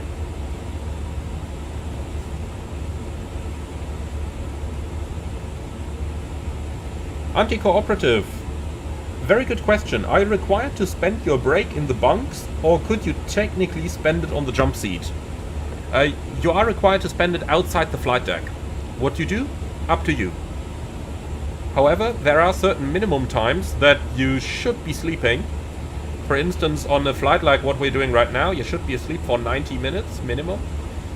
And if something happens and then all the passengers say that you helped the flight attendants because you wanted to impress some chicks, then chances are you're gonna get in trouble. So personally, I would absolutely recommend to spend that time in the bunks. And, you know, take your iPad with you, watch a movie or stuff like that. But, you know, just look at the bunks over here. I mean, you got some pretty nice seats available here. So, you know, fold out the table, get your iPad on, watch a nice movie. Or just lie down over here, join the Mile High Club, watch a movie. So yeah, that's the kind of stuff you do. And I tell you honestly, you wouldn't find any professional pilots who, you know, would spend their break in the flight deck. Of course, it sounds nice as a flight simmer, but when that's your workplace, you're happy for any sleep you can get. And if it's during daytime, you know, you're happy that you can just relax, watch a movie, that kind of stuff. And Juan Fra, do you use wireless noise cancelling headphones to sleep in the plane? Actually I do, yeah. I'm using Apple AirPods.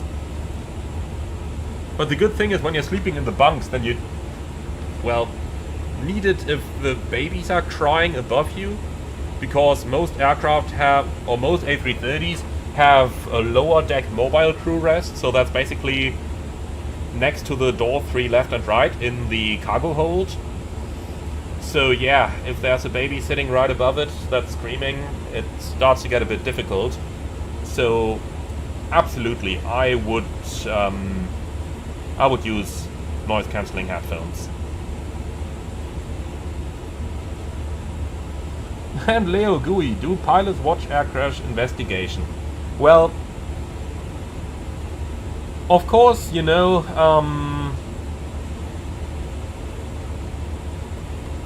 of course pilots are informing themselves about recent accidents. I think most are interested in that, and most are trying to learn how to avoid them. But does that mean they watch the air crash investigation show on TV or online? Well, in most cases probably not, because they dramatize a little bit too much, for my taste. They often have very good explanations of what's going on, and what happened on the flight, but for my taste they just dramatize it a little bit too much. I would probably rather read the investigation report. Nonetheless, I have to say that as a child I really watched all of those episodes. And even during my flight training. It was only after I started flying professionally that I started to think like, well, I would maybe like a little bit more information, stuff like that, which I couldn't get from the show.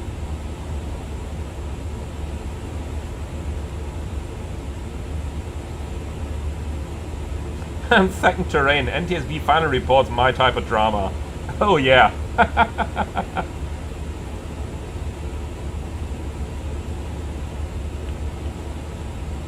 Now, Faustianisch, very good question. How deep would you say is the technical knowledge of most pilots? I mean, are they interested in more than what the manual says? Very good question. Gotta tell you honestly, I tend to say most are interested in more information than what the FCOM has. But you get that kind of information from the engineers or talking to colleagues. I wouldn't know of any pilot who would read maintenance manuals and stuff like that. Now, in most airlines there are also some sorts... By the way, look at that turbulence over here. Let's get the fasten seatbelt sign on. I would tend to say that there are some documents circulating in any airline. For example, at the moment they like to share some former SunExpress docs that have some very interesting additional explanations in my airline. But always got to be a little bit careful with that type of information. That cloud is acting weird over there. But yeah, always got to be a little bit careful with that type of information as well, because it is not officially certified. And you never know if it's accurate or not. But yeah, I tend to say most pilots are interested in stuff like that. And 11Geo, hi Amy, big fan of yours. I watch every video and every time I learn something new. I have a question. Can a disabled person with only physical problems and not mental problems be a commercial pilot? Of course it depends on the disability that the person has. Now, I know one guy of my former flight school who actually got disabled during the training, and he got a job. He finished the training and got a job. And of course it depends on the type of disability and of the different circumstances. So the only 100% answer that I can give you is that you should check with your aeromedical examiner, or if you have that disability yourself and you're considering to become a pilot, check with an aeromedical examiner near you. Go there, it might cost a couple $100, but you just gotta try it.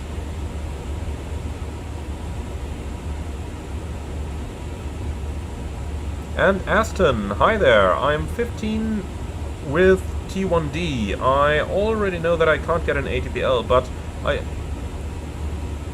but do you have any further information you know about that kind of stuff? Well, basically the same thing, like, you just gotta check with an aeromedical examiner near you. The stuff that I know about that is either the AME says yes or no. And in line with that, someone's asked as well, like, what happens if a pilot fails his simulator assessment? I'll expand that to what happens if a pilot fails the medical. So, if you don't get the medical, well, basically that's not too much of a problem initially, because most airlines are not going to fire you for that. But of course it depends on what the problem is, and normally you will go on leave, in many airlines unfortunately unpaid leave, until you are fit again and get your medical back.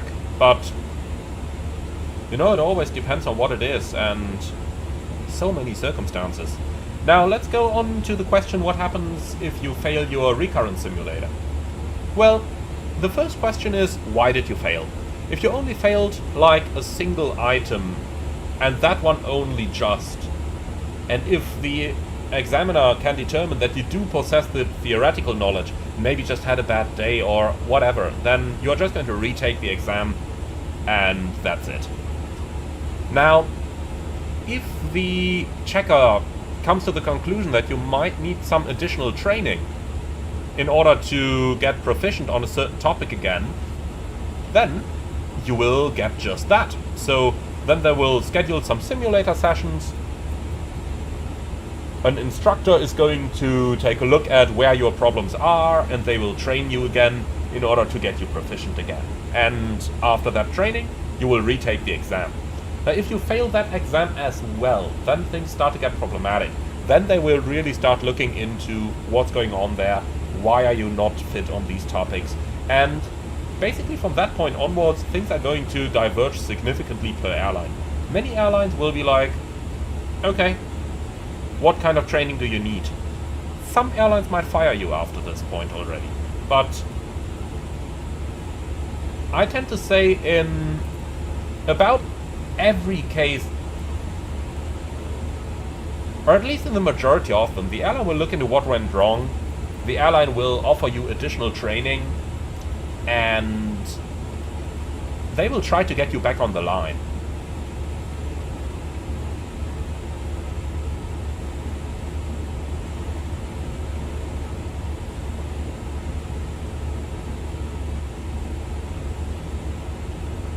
So, loads of comments here. Can you lose your medical for being slightly overweight or underweight? Not for being slightly overweight or underweight, but of course there is a certain point. Let's say if you're 170 centimeters, 1 meter 70, and you weighed 200 kilos, yeah, that would be a problem. But, you know, if you're anywhere within, I don't know, plus minus 20, 30, 40 kilos, there is eventually a point where additional checks might need to be conducted to ensure that you're not, you know, getting close to a heart attack and stuff like that. But generally, you're not going to lose your medical because you're slightly overweight or underweight.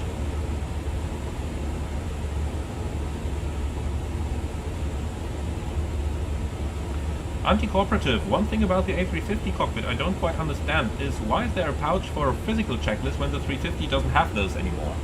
You're referring to that one over here, and that isn't for a physical checklist, that's for the flight plan. So for those airlines still operating with paper flight plans, many regulatory authorities still require you to fill out a paper flight plan during the flight. That's where you can put it. Or that's where you can put any other important documents.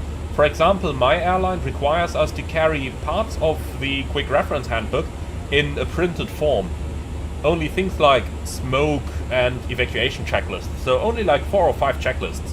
But we need to carry those on a paper printout, even though we of course have them on the EFB and we would use them from the EFB whenever we need them. But the authority is a little bit, you know, picky about that, and they want us to carry paper copies, so that's the way you could put them.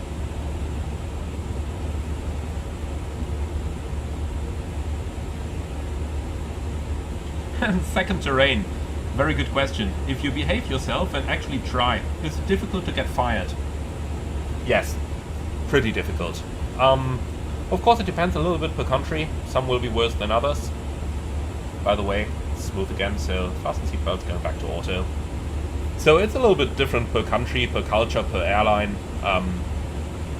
But let's be honest over here. If you are a professional pilot, and with that I mean a professional, not someone who is hired with pilot as a profession but an idiot. But if you're a professional pilot and if you're behaving yourself well, then it's very, very hard to get fired.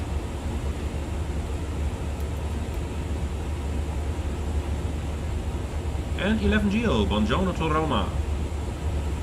So, thank you for the answer. Yes, it's for myself, unfortunately, and I'm considering being a pilot. I'll try to do what you suggested. It'll be hard, cause it's a very rare disease, but worth trying. Yeah, absolutely. Visit an aeromedical examiner, get yourself advice, and it might cost some money. A couple $100, maybe, if additional checks are required. It could become 1,000 or so, depending on what they need to do, but it's worth trying, as you say. It's really worth trying. Furkan Emre, hello Emmanuel, fellow 737 driver. Been watching your videos during the MCC phases for familiarization and learned some tricks. Today I just been released to the line. Appreciate the help, mate. Well, very, very happy to hear that, my friend. Very happy to hear that. Best of luck with your career, best of luck with the 737. I'm sure you're absolutely gonna love it. Absolutely sure. But if you're released to line, then you probably know that already.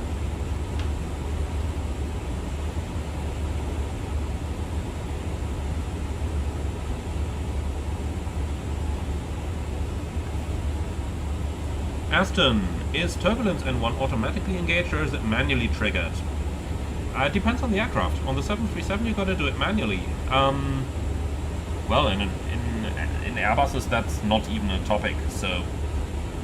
In the Airbus, with the thrust levers in the climb detent, yeah, you always have maximum N1 available.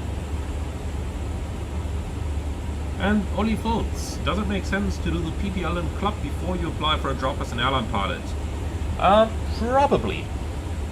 If you decide to do it in a club, then you also have to do some hour building, because then you are going down the modular route, and that requires you to have some additional hours over going the integrated route. So think about it that way. If you can do the PPL in a club and then do some hour building maybe for 2 years or so, building up like 100 hours, then it might be worth doing it in a club. If you just want, you know, if you just want to go flying commercially in as short a time as possible, then by all means forget about the clubs and just go to a commercial flight school.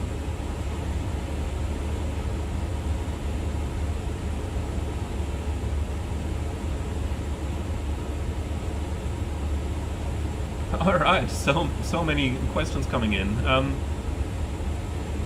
G5 driver, you've helped so many people, Emmanuel, including myself. I'm now type-rated on the Gulfstream 450, 550, 500, 600. Congratulations, man. That's really what I wanted to achieve with the channel, you know.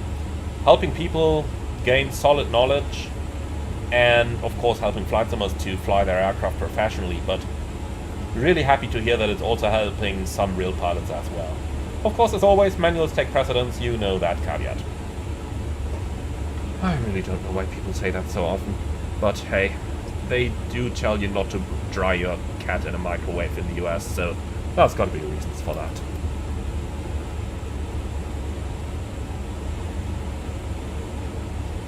And Team Simple, are you allowed to be a pilot if you have high functioning ADHD or autism? I don't know. That's a question for an aeromedical examiner.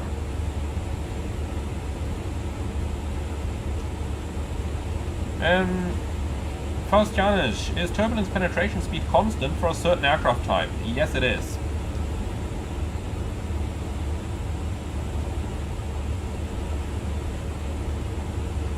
Mike Delta, hello A330 driver. Is there a reason why there are so many batteries on the A350 compared to the A330? Yeah. Well, just look at the cockpit. You have so many more electrical systems that you simply need it. But to be honest, it's just one more, isn't it? I mean, the A330 has battery 1, 2, and the 8U battery. This one has one more, so that's not too bad, isn't it? But those modern aircraft, like the 350, like the 787, like the seatbelt sign and turbulence, they just need a lot more electrical power than your older aircraft. So for that reason, yeah, I tend to say it just needs more power to be able to fulfill the regulatory minimum requirement.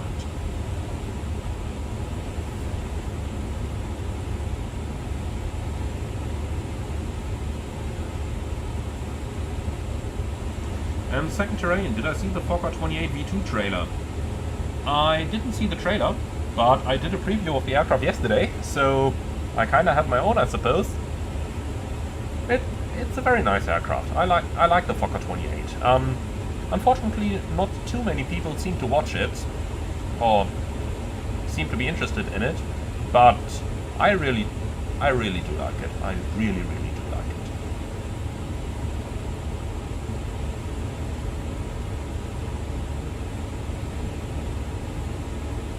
And Leo Gui, you name it, we are slowly entering Europe, finally back to the familiar land. Absolutely. And second terrain, waiting for the Fokker 70 and 100. Oh yeah, so am I.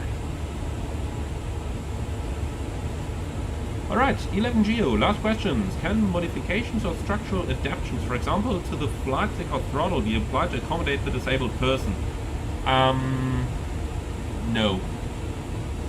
Maybe in your personal aircraft to get a private pilot license? Maybe. But you will not find any airline who is going to do anything like that. Because any modification would need to be certified, and certification of such a modification, even if it's a simple one, can easily cost several millions. So I don't see any airlines doing that. Mike Coffee, A330 driver, has some of the best lessons in the sim. Thank you. Thank you so much, Mike. That's much appreciated. And Paul, hi Emmanuel, I like what you do and I'd like to become a pilot. I'm 17. Can you tell us more about your flight school career and how you became a pilot? Sure thing. So, I basically knew that I wanted to become a pilot, you know, from my young ages onwards. So that was a very clear choice. I started to fly gliders at the age of 14, and at the age of 17, just prior to finishing my Abitur / A-levels, I started to change from gliders into a club where I did my PPL. I knew that financing the ATPL wouldn't be that easy, so for that reason I decided that I would have to work a little bit in order to earn the money to be able to finance the training. And when I did that, I was pretty lucky that I got a job with Aerosoft and therefore could work directly in flight simulation, gathering quite a bit of knowledge. Now, while I did that, while I worked at Aerosoft, I earned some pretty good money, and I also did my hour building in order to get up to like 250 hours or so, or 220 I believe. Yeah, I believe it was 220 on the Cessna 172 and the Piper 28. And with that, I had the experience required to join the modular ATPL course thereafter. But modular in this context basically means that I just, modular in this context means that I basically joined an ab initio course, but from the point where they finished the PPL. So I did the entire rest of the training together with that course. Alright, so we are slowly approaching Italian airspace and Roma is online. If we can trust the layout of the FIR on VATSIM, then we'll have ATC online from about here. So let's just zoom in a bit. See, probably from Rompo, I believe. Is Rompo on our flight plan? No, of course not. Well, maybe Allback? Somewhere over here. So, gotta keep that in mind since we are flying on time acceleration right now. And we must get out of that before entering the controlled airspace. So, trusting VATSIM, the boundary is gonna be somewhere over here. And then I'll just ask the air traffic controller if we can proceed with a little bit of acceleration, because obviously we do want to make it to the Munich event on time. ETA 1843, so that's in 1 hour and 20, while the event lasts for another hour. So we're going to make up a little bit more time in order to be able to get to get to Munich within the scope of the event.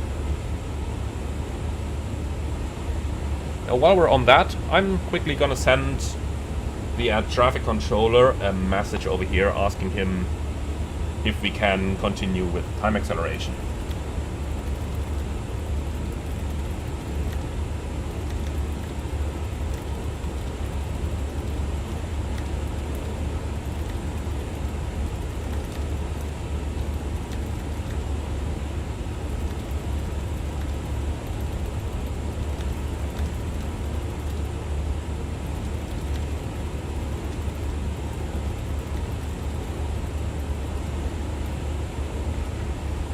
So, I just quickly sent ATC a private message asking them if I can maintain the time acceleration through their airspace so that we don't have to slow down over here. Let's also go back to 122.8, and Roma approved time acceleration straight away. Excellent!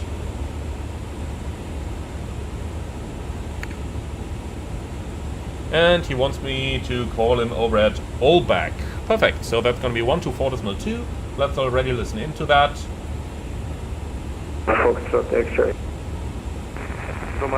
And then let's also log on to his CPDC already. ATC com, connect, and we are going to notify Romeo, November, contact, climb flight level 360. Alright. We'll send that notification already. I think it wasn't for the Taro 81. 195,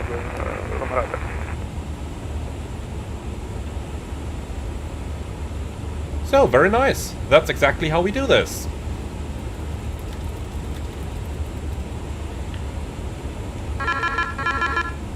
Alright, ATC message. And since Current unit, Roma Center. Level 180 inbound default. Taro 81, Roma Roger, did you copy the instruction? Climbing to... Oh boy, a little bit of turbulence here again. Yeah. Fasten belts on, they're probably going to remain on for the rest of the flight. 360 Scenario 21 Fox X-ray, Roma climb flight level 380, you're identified.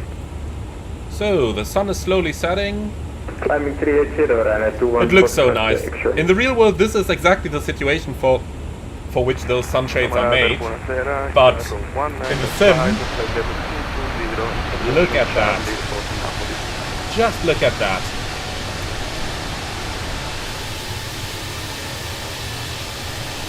Absolutely beautiful. Absolutely beautiful. And Tahir, yes, absolutely. 4x right now.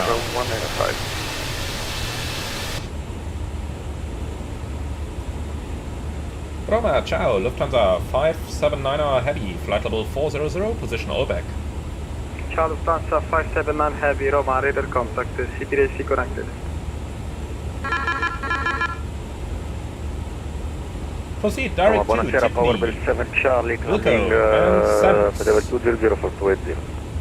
Ciao, Power Blade 7 Charlie, so, Roma, recycle scope 1000. Present position direct 2, with the beam points please, Scope and 1000, Power 7 Charlie.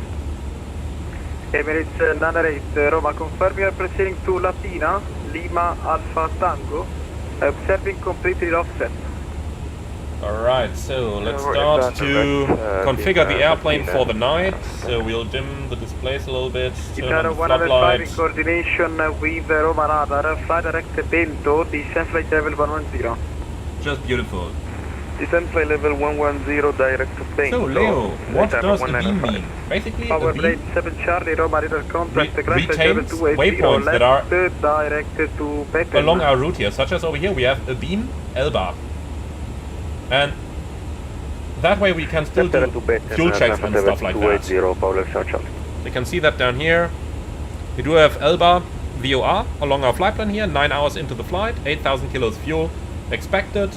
So when we're crossing a beam L-bar, then we can do a fuel check over there. That's the reason why I'm always selecting a beam point when entering direct in the Enroute environment.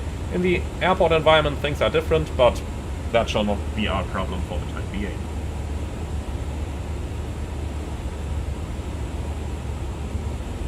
And Haluka, what's the blue thing on the nav display? Probably mean that one over here, right? That marks the end of the range of the vertical display down here. You can see that's only 160 mile range, while we've got 320 mile range on the nav display in total. And that symbol over here marks the end of what is covered by the vertical display. By the way, another very nice feature that is unfortunately not done by any other developer is the minimum off-route altitude down here. So we can see within the next 40 nautical miles, 3,700 keeps us safe. Interestingly enough, up here it tells me 52 miles, or 5,200 feet, but confirm look for the small bug maybe, but Indie builds are the first to actually do this as far as I'm aware. That's quite cool. Star 195, contact Roma, 134.2. So, being 737 has asked, on the A350, how early do you configure for your arrival? Basically, like now, 240 miles out from the top of descent. Basically, you know, like half an hour before the top of descent.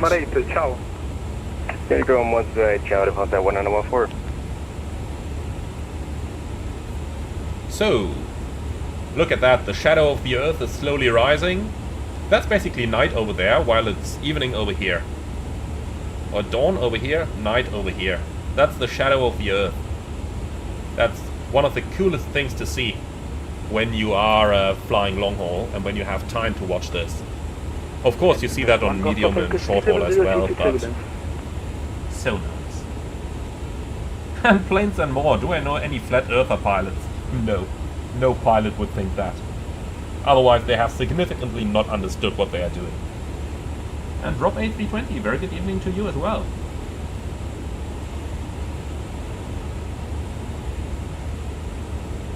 And Polastya, yeah, the real weather radar shows you vertical returns as well. Paul, can we see Aurora in MSFS? In 2024, yes. In 2020, there's an add-on available that adds them.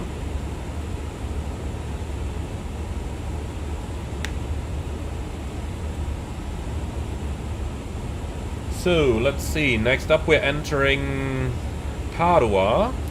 Or Milano. Not 100% sure which Milano controller it is, though.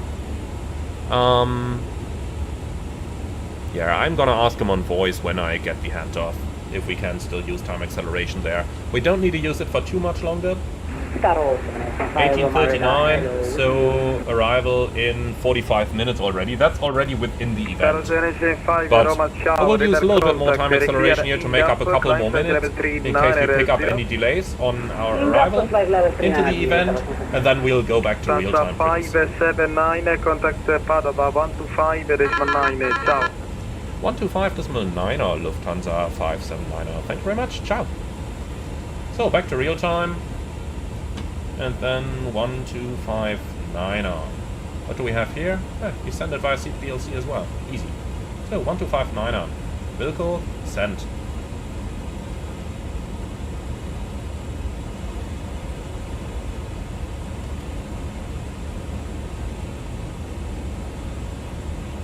And that's active.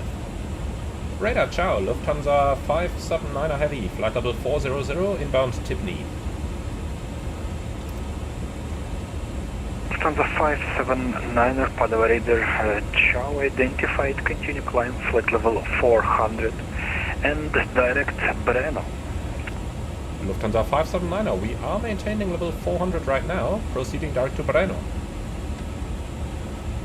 Lufthansa 579, roger, apologize, maintain flight level 400, direct Breno.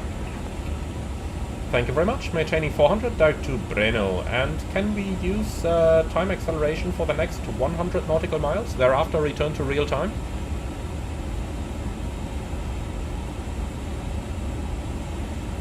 Lufthansa 579 approved. Grazie mille. We wanted to do the uniform Lufthansa 579 shout out to Airbus A330 driver. Thank you so much. Nice guy.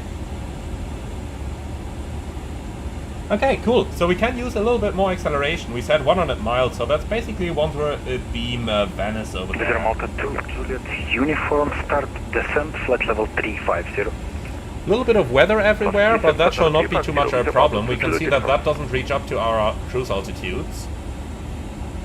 So let's just connect to CPDLC.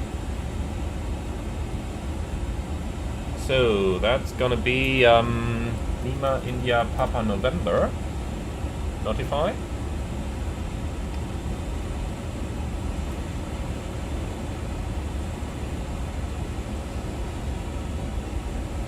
And yeah, tell you what, the turbulence has stopped, but I'm gonna leave the fasten seatbelt sign on over here because, well,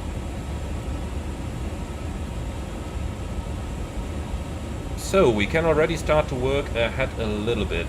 First things first, let's see if the Lido charts are still working, because I very much prefer Lido over Jefferson. Good evening, Pastis for Mike Echo. Oh, Pastis, nice. Pastis is an airline operating the Piaggio Avanti. Positive for Mike Echo, radar. As expected, Lidos aren't working anymore after such a long flight. Back in the sim, so let's change over to Navigraph for our arrival. So, Munich, search, airport, and we'll use the airport chart, the taxi chart, and we can also use the parking stands east. And then, for the approach charts, probably runway 26 left, I tend to say, but let's also pin 26 right. Frequency 124.2, good flight, bye-bye. And last but not least, we do need the Betas to 6 transition, which we have down here.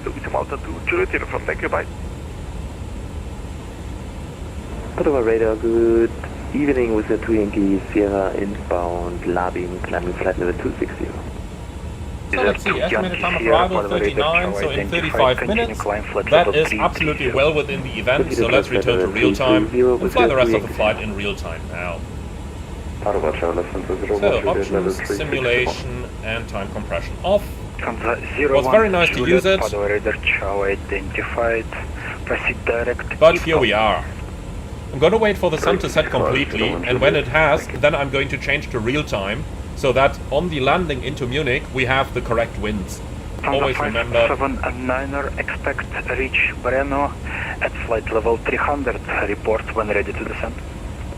Lufthansa 579er, expecting Breno at level 300, we call you ready for descent. Okay, disconnect all. And then Breno at or below. Flight level 300. Enter, temporary, and insert. So, top of descent in 51 miles, easy going. So, ATC-COM, D-ATIS, and then, let's see, we want to get Munich, we want to get Nuremberg, and we also want to get Frankfurt. And for Munich, we want the arrival ATIS, please. So, update all. Frankfurt already has a VATSIM ATIS, perfect. Let's see about the other two. Munich does not. Maybe if we go to none over here.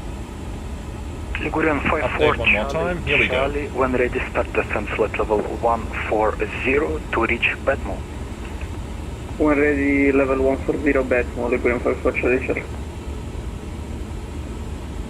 And Fatboy Fat UK, you can now have non-live time with live weather in 2024. That'd be awesome. Good evening. How can we do that? 50X3 Papa, Midday for 7390. Fully in custom, live weather? Pendular 50 Is that it already? Is that live now? Good evening, identified. Okay, so, back in here. So, Munich. ATIS report from 2020, so that's 20 minutes old. Expect vectors for independent parallel, ILS 26 left and right, transition level 70, wind 320 at 7, visibility 10, clouds fuel 800, temperature 7, QNH 906.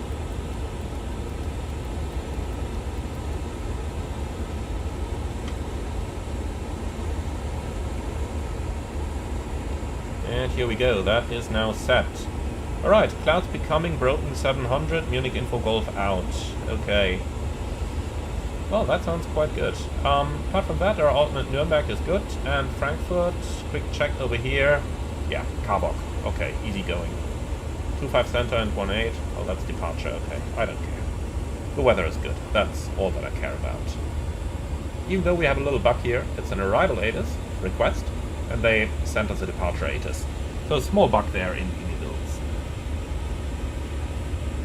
What show F135 heavy level 340?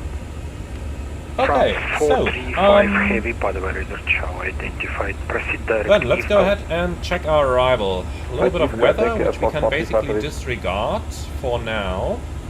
Even though this would be a good time to tell our cabin crew that some turbulence could possibly be expected.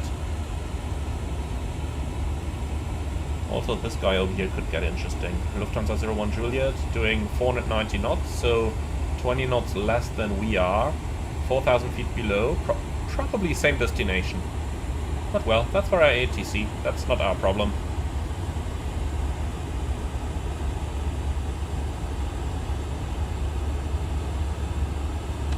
Okay, so let's go ahead and check our arrival.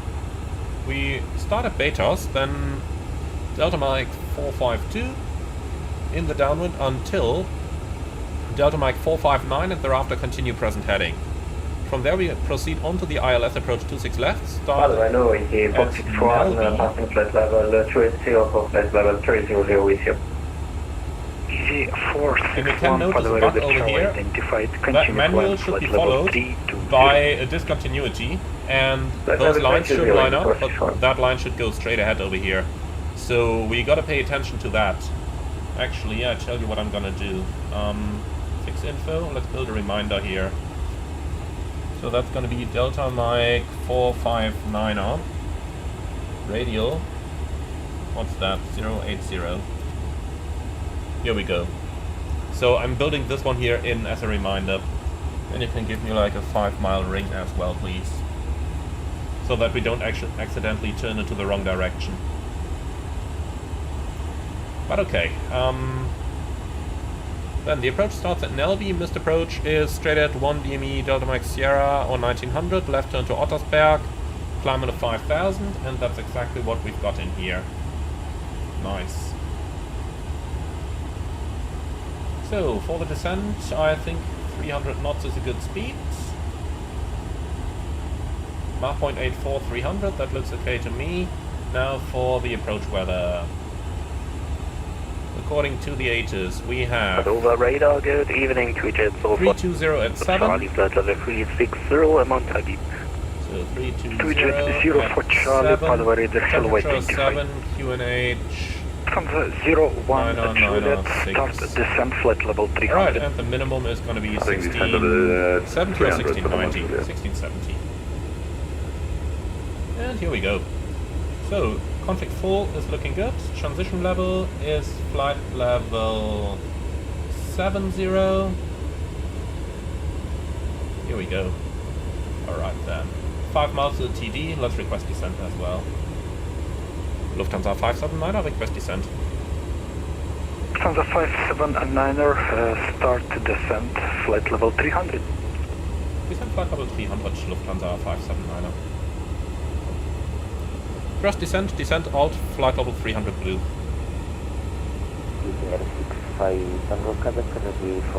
Anti-cooperative, very good question. How do you figure out the lock-on code for a controller in the real world? Quite easy. Look at the Enroute chart. Then over here, for example, we have Roma, Lima India Romeo Romeo, and that is their lock-on code. And every Rome controller within this area, you know you will pass through like 5 different controllers until you leave the FIR, but everyone shares the same lock-on code. And G5 driver, please do a low missed approach to celebrate this awesome live stream. Well, we'll think about it, but tell you honestly, we're flying into a super busy VATSIM event. I don't want to do missed approaches for no reason over there. Don't have to produce more. Don't have to produce any more work than they actually have. By the way, look at that. X-Ray Golf Oscar 4 Mike Echo. That's the Pastis. That's the Piaggio 180. superb aircraft. I really Uran like it. 54 Charlie stopped descent at flight level 280. Stopping descent, flight level 280. So, the last couple of rays of daylight.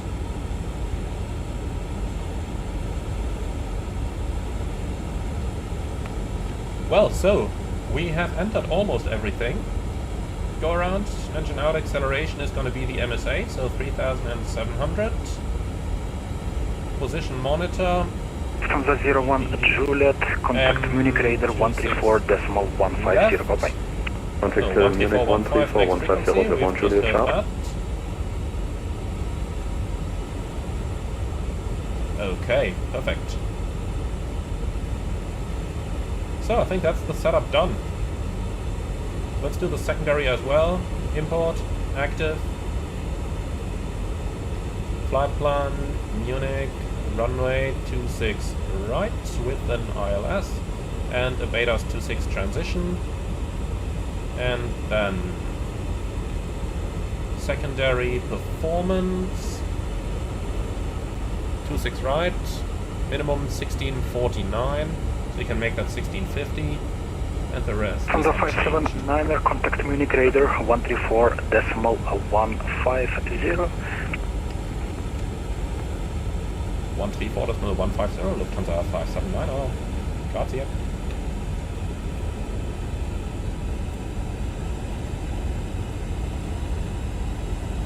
München weiter, hallo, Ryanair 14 Echo Golf, ready for taxi. Ryanair 14 Echo Golf, taxi So, looks to like that Airline Lufthansa 01 Juliet is turning somewhere to the left. I like that, so he's not getting in conflict with us. Taxi holding point 06 by November Whiskey, report when ready, 14 Echo Golf. München, Servus, Lufthansa 579er Heavy, flight level 320, descending 300 in Bad Breno. Lufthansa 579er Heavy, München radar identified, descent flight level 250. Descent flight level 250, Lufthansa 579er. Flight level 250 blue. Okay, so, off ATC for a moment. Liebe Fluggäste aus dem Cockpit, hier Kapitän. Wir haben den Sinkflug nach München begonnen und jetzt noch eine Flugzeit von ca. 20 bis 25 Minuten. Wetter in München derzeit vereinzelte Bewölkung bei einer Temperatur von 7 Grad. Wir hoffen, dass Sie heute unseren Flug genossen haben, wünschen Ihnen einen schönen Aufenthalt und gegebenenfalls eine gute und sichere Weiterreise und hoffen Sie auch in Zukunft wieder an Bord eins unserer Flugzeuge begrüßen zu dürfen. Vielen Dank für Ihre Aufmerksamkeit und danke, dass Sie heute unsere Gäste waren.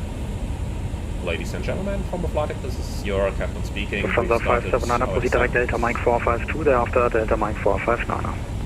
Lufthansa 579er, direct Delta Mike 452, thereafter 459er.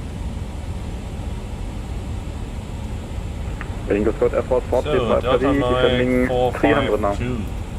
Air Force 435, München radar identified, descent flight level 250. Further down, First idle, descent. Air Force 435. Okay, and after 452 comes 459er, that's looking correct. Lufthansa 01 Juliet, descent flight level 150, cross level at undeck. Descent so, 452, thereafter 459. Welcher Malta 7 Hotel Delta, proceed direct ATAC. And that's all looking correct. Perfect. 8,000 below, I kinda doubt it. Let's plan 452. Well, yeah, that actually looks okay-ish. Let's plan it a little bit lower. So they say 140 Lufthansa 579er, descent flight level 150 at 2,000 feet per minute. Descent flight level 150 at 2,000 feet a minute, Lufthansa 459. Speed, vertical speed, flight level 150 blue. Okay, that solves all the vertical navigation issues. Well, let's go back to the PA real quick. Ladies and gentlemen, from the flight deck, this is your captain. Ryanair 14 Echo Golf, wind 010 degrees, 8 knots, runway 06, clear for takeoff. Control. We have started our descent towards Munich with a remaining flight time of approximately 20 minutes. The weather 7 degrees with a few clouds. We'd like to thank you very much for choosing Lufthansa for today's flight. Hope you enjoyed it as much as we did. We look forward to welcoming you again on board of a future Lufthansa flight. In the meantime, thank you very much for being our guests, and we wish you a nice and safe continued journey. Okay, I am back on ATC, and yeah, we can clear that stuff. We'll just do the vertical navigation ourselves. Force 45, descent for level 150, cross level at Undeck. Alright, cool, so everything is entered. Descent 150, cross level at Undeck. Then let's go ahead and do the approach briefing, please. By the way, we can already see Munich out there. Really cool, isn't it? Alright, good. So, for the briefing, it will be radar vectors, ILS approach, actually RNAV approach. Wait a moment. We planned the RNAV approach. I promised you that. Why am I looking at ILS charts? Not that it would be too different, but we should have the correct chart up. See, that's why we're doing these things. So, RNAV 26 left, RNAV 26 right. Then let's see about the minimum. 1670. Okay, easy. So we don't even need to change anything. Alright, cool. So back onto it. Radar vector RNAV approach runway 26 left. Minimum 1670. Go around is going to take us straight ahead with a left turn out. And 270 operator Lufthansa 579. I will give you 300. Okay, so missed approach straight at 1900, left Ottersberg, climbing 5000, and the MSA is 4000 feet on this one, and we don't have any specials. Extra fuel and time, let's have a quick look. Is 55 minutes, 5 tons. Okay, thanks. So, flat right guided RNAV approach. We are going to use config full for that one, and let's quickly get our BTV going. So, please load up Munich. Airport select, EDTM. Okay, so in any case, first exit to the right-hand side, we have no specials, and we have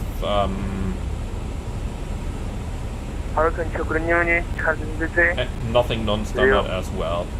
Threats for the arrival? Unreadable. Don't. None. Okay, easy going. So, 26 left, start landing runway. Atlanta 2733, mentioned radar We're law, probably not going to make the first exit here, so let's go for the second. Let's go for Bravo 8. 1600 meters of runway, but we want to get home, so let's take that. Level 240. BTV blue.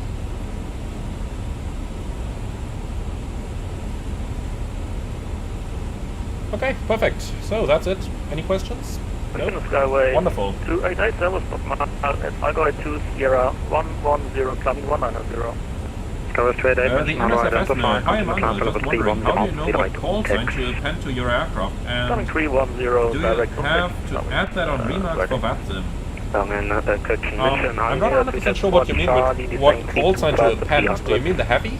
In that case, you have to do it if the max takeoff weight of the aircraft is above 136 tons. 150 on deck level, Switch for Charlie. So, lights are Switch for Charlie, correct. Speed on conversion 270 knots or less. On conversion to semi or less, 2 for catching, so for Charlie. And you don't have to... From the 579 connect mention, arrival 120.780, happy landing. 120.780 Lufthansa 579, danke, tschüss. So, 120.78, let's just get a quick weather update. Come on.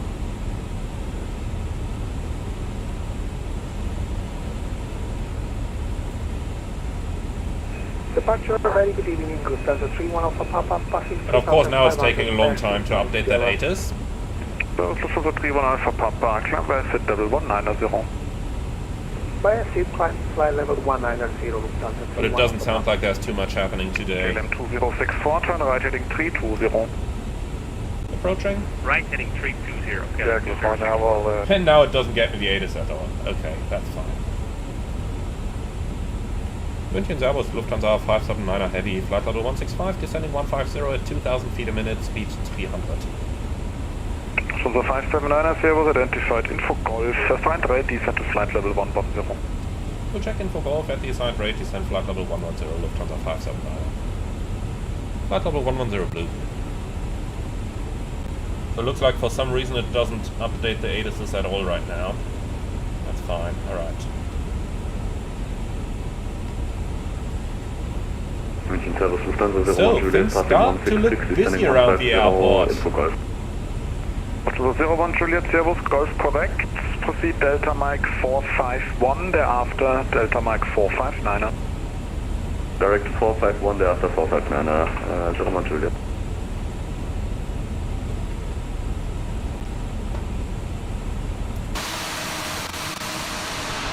So, the last couple of rays of light. With a bit of luck, we might still have some of them left for our final approach. Can always hope. KLM 2064, turn right, heading 040. Pretty awesome, isn't it? Munich right in front of us. Munich Servus, schönen Abend. Lufthansa 1 Victor Victor, flight level 140. So 1 Victor Victor, Servus, identified check-in for Golf and descent to flight level 100. Down to 100 information, Golf 1 Victor Victor.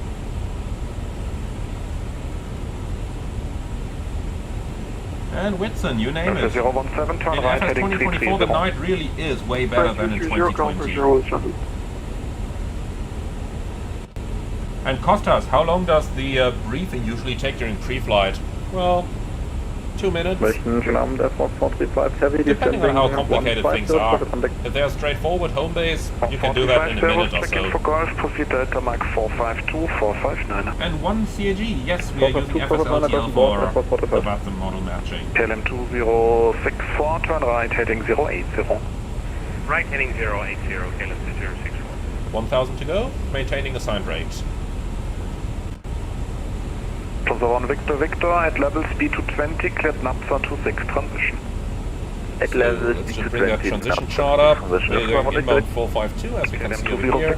Thereafter we are basically flying along the transition. Hold star.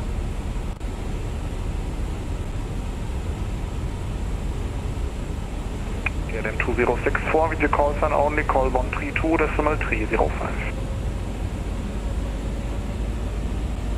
Call sign only and over to 132.305. Thank you. Alec Julian, we have a problem with the secondary flap that we put a custom engine out point First Golf 017, where it right, would heading insert that in the 030. active. No, never had that. 030 Golf 017. And Danny, what exactly does the November radar VV contact button next to number LS is do? 190. That's your velocity vector, so basically the bird, that one. Lufthansa 579, speed 250.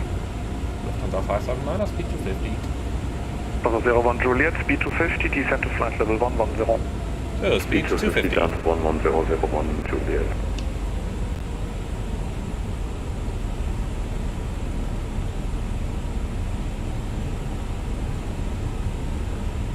Anton Larsen, question regarding flight 319 for temperature. Papa, What does that contact mean? 134.150. Well, that would be a little bit complicated to explain now during the approach. If you could ask me that again after we've arrived at the 579, stand. descent to flight level 80. Lufthansa 579, descent flight level 80. Thrust idle, open descent alt, flight level 80 blue. Alright, we're basically at 100, so lights on, signs on, EFSCP can remain set like that. LS is coming on, since we will be using FLS for this approach. And we can already confirm Munich radar, Terra left 3 fly degrees. 109, I'm not so Perfect. sure on the next waypoint is Titik, is this correct? No, it's Okay. not. Golf 017, turn right, heading 080. Right 080 Golf 017. So far, so good. 017, descent 6,000 feet, QNH 996. Descend 6,996 Golf 017. Lufthansa 579, descent 6,000 feet, QNH 996. Lufthansa 579, descent 6,000 feet, QNH 996. Okay, flight level 60 set 435, QNH. 250 knots, descent to flight level 110. Speed QNH 250, 996, Airport cross check 45. passing 9,100. 017 with your call sign Now, only, approach checklist. 132.305. 132305 for Briefing, call sign only Golf confirmed, 017. minimums, Baro 1670, Baro ref, QNH 7 Mike 996. November call, 1 Approach München checklist complete. 134,150.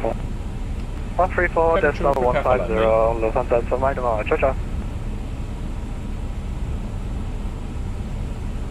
Okay, we got to remember to tell the director later on that we're requesting the RMP approach. 579, speed 220. Lufthansa 579, speed 220. 01 Juliet, speed 220 knots at level. Okay, speed 220. 220 knots at level. Now, 01 worth mentioning, France 435, what is your minimum clean speed? RMP approach is basically the same as the ILS approach, so we technically don't even have to tell ATC. So if he's like completely busy, then I'm simply going to tell it. Then I'm simply going to not even tell him and just fly the RMP approach like that. Airbus 45 minimum clean 210 knots. The only thing we couldn't do would be to cut inside an LV. So, Speed 20, Airbus 45. as long as he doesn't do that, 811, turn don't right have to heading worry. 350. 350 Lufthansa 8. And Hassan, yeah, that 579, is a lot confirm of only points. 132305. 132305, Lufthansa 579 check. Up to the 01 Juliet, descent to flight level 80. Probably yes, stand by. Director, hello, Lufthansa 579 heavy. Lufthansa 579er, arrival, hello, expect ILS approach, runway 26 left. Expect 26 left, request RMP approach, Lufthansa 579. Lufthansa 579er, I'd prefer to fly the ILS. Roger. Why? Just why? There is literally no difference for him. Correction. KLM 2064, turn left heading 290, Okay, you have control. ILS approach, runway 26 left. Left heading 290, cleared ILS approach runway 26 left, KLM 2064. 26 left, ILS, no bias, insert. So, Delta 420, turn right yeah, heading now 290, it's messing cleared up. ILS Now it's approach, lost the runway active 26 right. waypoint.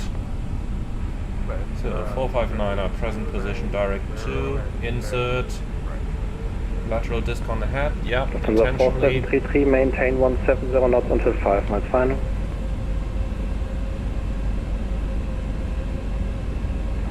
Lufthansa 4733. Okay, so that thing is in. Then 70 knots. now we've got to find the chart.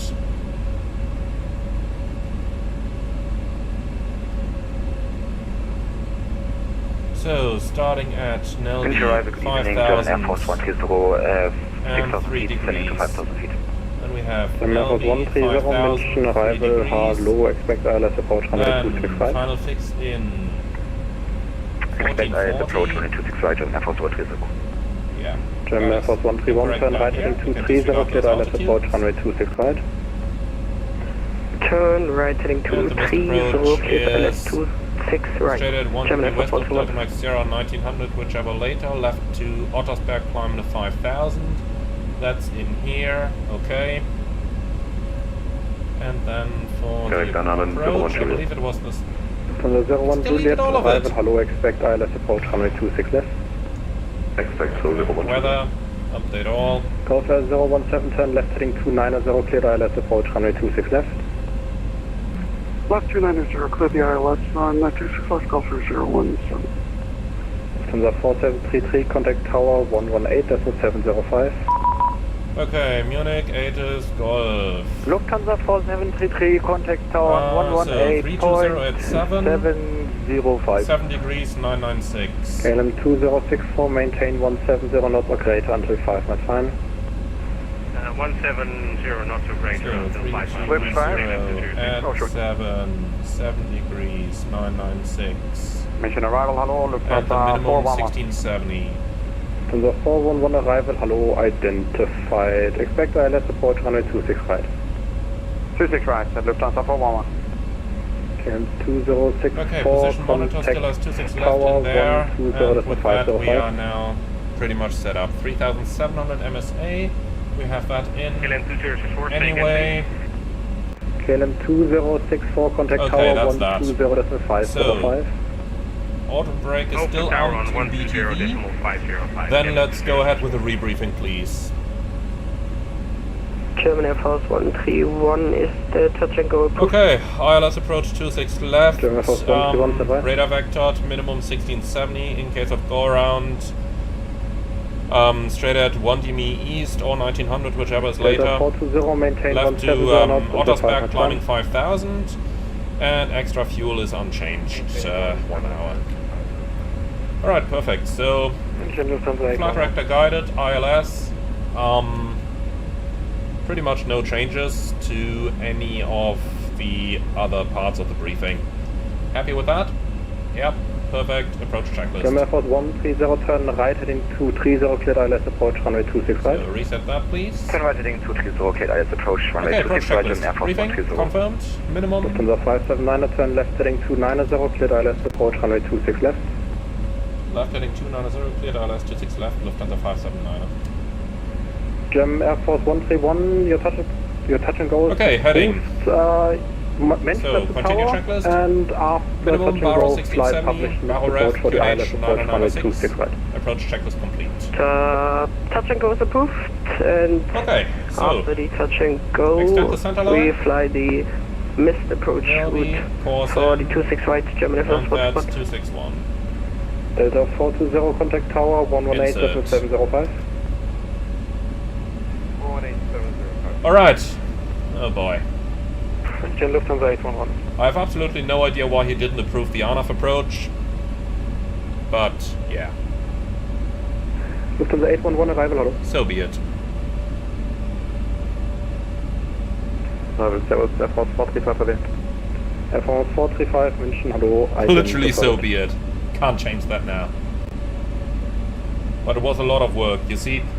That's why. Correction, German Air Force 171, maintain. That's why we would normally have already prepared the other runway on our secondary flight plan and stuff like that, but the controller German Air Force 131, not giving you an ANAF approach when requested. No clue. 170 north. Absolutely no clue. German Air Force 131. Golf Air 07. Golf Air 017, maintain. So German Air Force 130 is over here, 1,000 feet below. He's just got a speed reduction, so we'll be in front of him. Lufthansa 01 Juliet, turn left heading 290, cleared ILS approach, runway 26 left. Okay. Left 290, cleared ILS 26 left, 01 Juliet. Land 3 dual, autopilot 1 and 2, glide slope localizer blue. German Air Force 131, contact tower 118.705, chips. 118.705 for German Air Force 120.505 for us. Golf Air 017, contact tower 120.505. Yep. 120.505, Golf Air 017. Slope alive. Lufthansa 411, turn right heading 170. But that is incorrect. Right heading 170, Lufthansa that glide 411. slope is absolutely incorrect. If Nelby is 7 miles in front of us, well, actually, I tell you what, we're in 6,000, not in 5,000, so 3 miles. Yeah, okay, that glide slope might be accurate.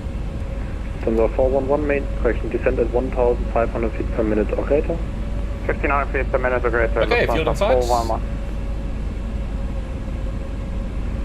411, continue right turn heading 230. So, anyone taking bets on how long they want us to continue to maintain that speed? Right, Lufthansa 411.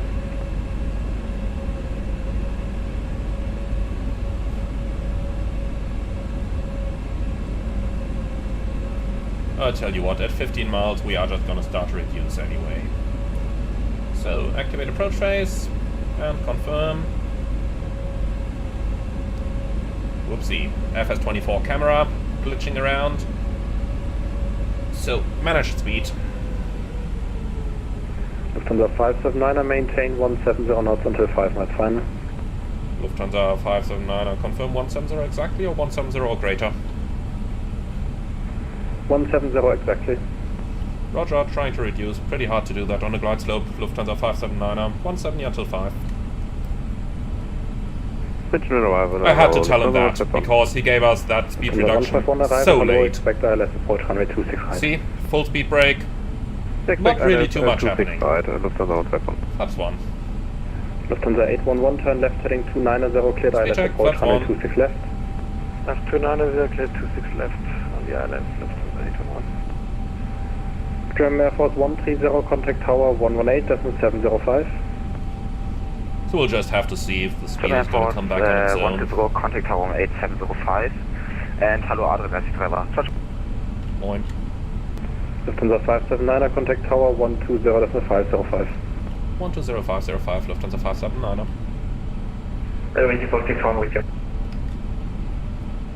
München Towers, Airbus, Lufthansa 579, heavy, reducing 170. Guten Abend, Lufthansa 579. Okay, here we go. Speed reduction. Yeah, getting there. Slowly but steadily. Gulf 017, wind 310 degrees, 5 knots, runway 26 left, clear to land. 26 left, clear to land, Belfair 017. Alright. Gravity 178, contact and departure, spoilers coming back in. We 127, don't need them to work against the engines. 127955, gravity 172. Alright. 2,500. So ground will be on 121.830. Let's pre-select that.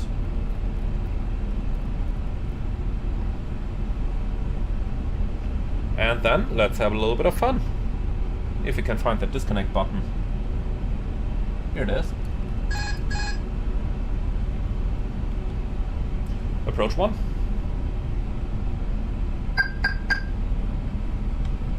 Okay, full speed. Gear down, flaps 2.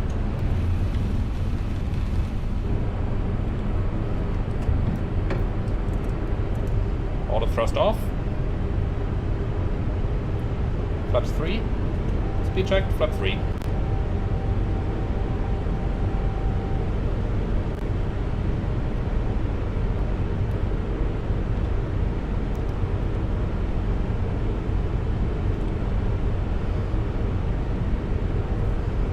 Okay, manage speed.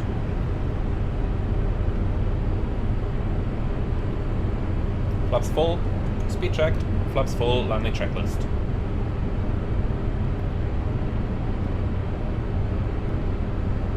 So, cabin crew, advised, auto thrust, off, auto brake, BTV, runway condition, dry, landing checklist complete.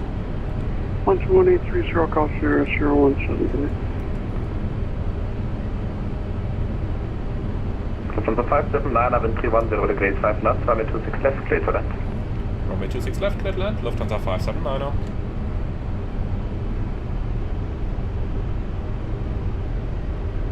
So with no traffic at the holding point and no aircraft in front of us, landing clearance given at 1000.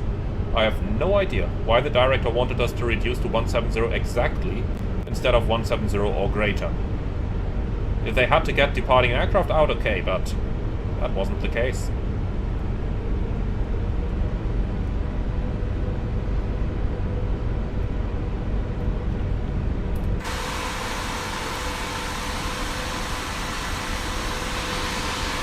I just find this A350 so impressive looking. What I don't find so impressive though is that it sometimes doesn't seem to maintain the flight path that well. 01 Juliet, ILS 26 left. Lufthansa 01 Juliet, hello. Number 2, wind check 310 degrees at 5. Okay.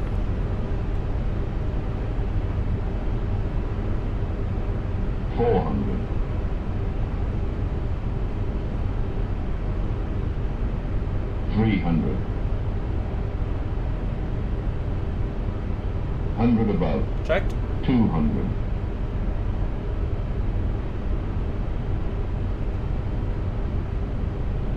Minimum. Continue.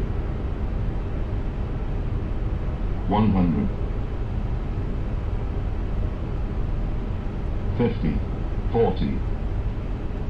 30. 20. 10. Oh, come on. 5. And touchdown. Spoilers, reverse green, BTV.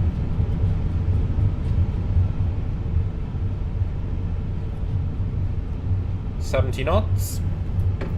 Manual brakes. Auto brake off.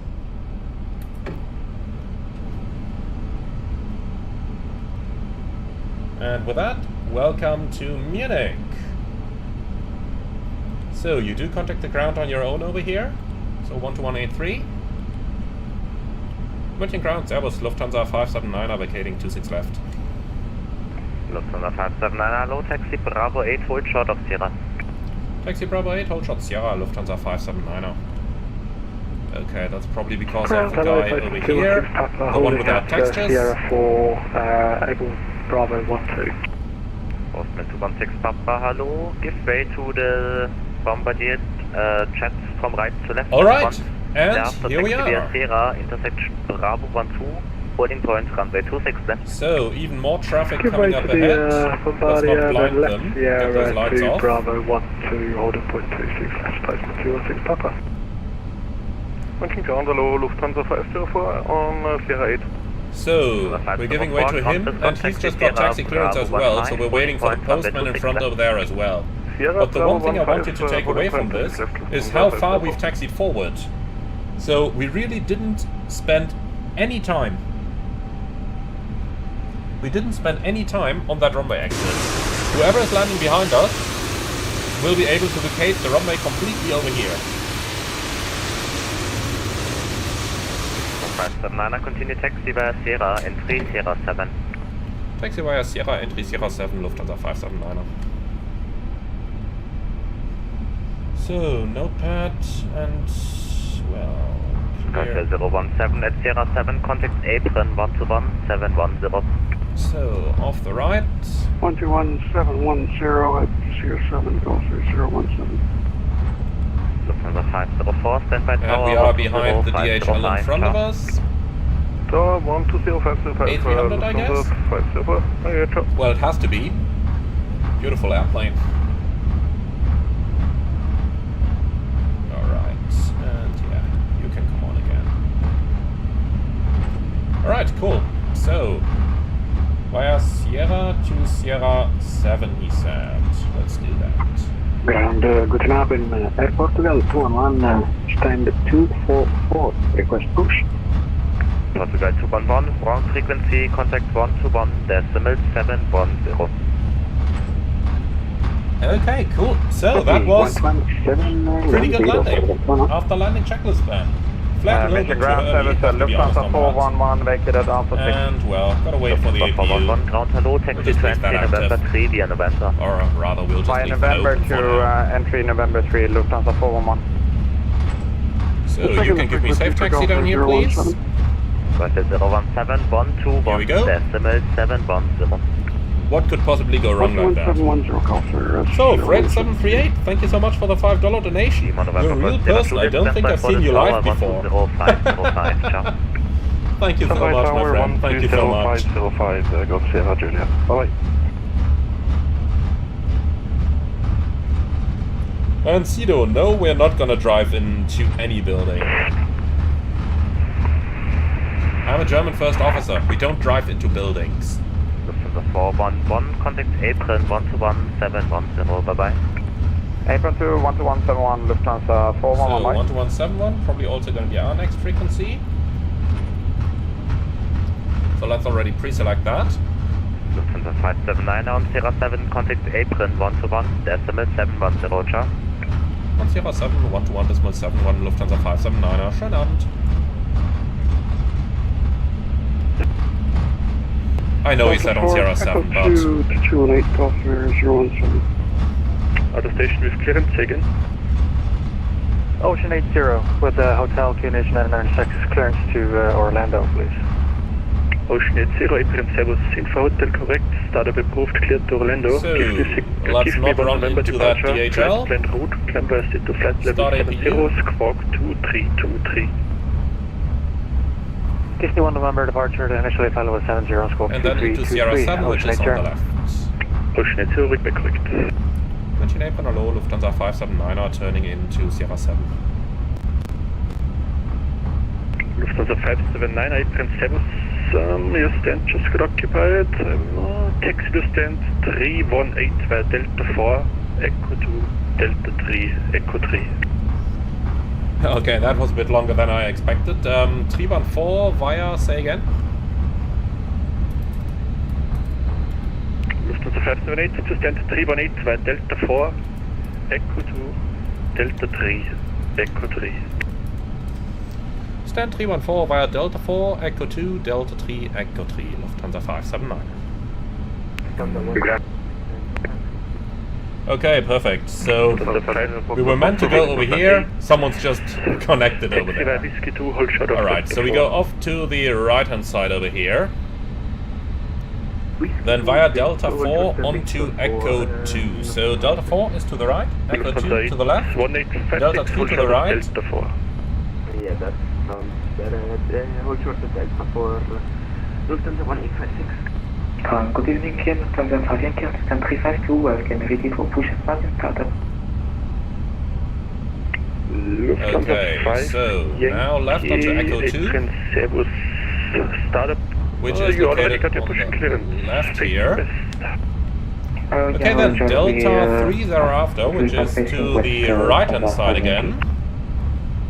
Apron Cerberus, Lufthansa 411 holding short, entering number 3. Lufthansa 411, Apron Cerberus. Okay, so clear on the right side. 20 Alpha via Delta 1. Going left, right, left, right, left, right. Whiskey 2. So AP was Delta 1, running, Echo 2, shutdown Delta engine 2, 2. Whiskey 2 to stand 220 Alpha, Lufthansa 411. Apron service, hello, Lufthansa 791 and A350 at the gate 224 Bravo. Request IFR clearance to Singapore with information for the onboard. Lufthansa 791. Okay, and now via Echo 3 stand 314. Lufthansa 1856, taxi to Sierra 8 via Delta 4. So let's see if we can get GSX to work over here. Lufthansa 1856, taxi to Sierra 8 via Delta 4. So that's apron 2 if I'm not mistaken.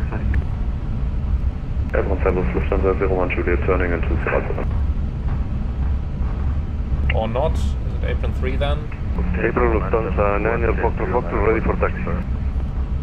First Lufthansa 01 Juliet, apron 7, step by this traffic. Expect 0 suitable stands over here. Okay, tell you what, let's turn the GSX integration here off for a second. Station up first, Lufthansa 1856, contact ground 11830, bye. 11830. So give me that GSX menu, that's a little bit easier. Lufthansa 151 on frequency. 2 satellite, that's Lufthansa probably 151 on it. frequency, yes. Lufthansa 151, text distance 249 Alpha via Delta 1. Oh, darn it, that's annoying. Echo 2. Like, how complicated can you make a GSX profile? 249 Alpha via Delta 1 Echo 2, Lufthansa 151. Lufthansa 411, swing over Whiskey 2, text distance 220 Alpha via Whiskey 2. Okay, we'll swing over Whiskey 2 and then via Whiskey 2 to 220 Alpha, Lufthansa 411. Okay, so 314. Lufthansa 811, correction 811, apron Cerberus. That's done, suitable for an A350? Step by, call you. Lufthansa 790, request taxi. So 318. Lufthansa 790, step by, there is inbound traffic, I call you. Command, Roger 831 on November 1. Roger 831, apron Cerberus, taxi distance 1855, Whiskey 1. 1855 Whiskey 1, schönen Abend, Roger 831. Und Lufthansa 790, we're cleared for 26 left, ist richtig. Okay, correct. Stopping over here. I have a feeling you wanted to send us elsewhere. Because there is no stand 314 on those charts. Lufthansa 579, you passed your stand 318 available for a left turn into. 579er, you told us stand 314. Wir haben uns auch schon gewundert, wo das genau sein sollte. Ja, stand by. I told you twice 318. At least I didn't read that back. Lufthansa 5 Yankee, ready for taxi. Yeah, gonna rewatch that. First. Okay, let's see.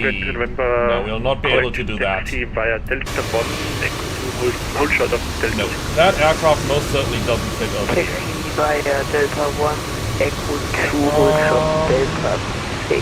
No, not even across those stands with a marshal up. Nope, unable to do that. Distance 249 Alpha via Center 2.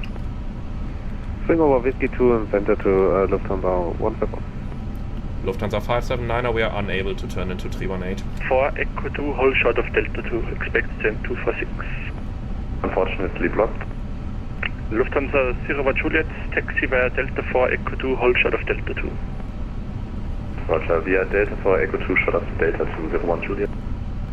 Ground, Air Portugal 211, ready to taxi. Stand 252 Bravo.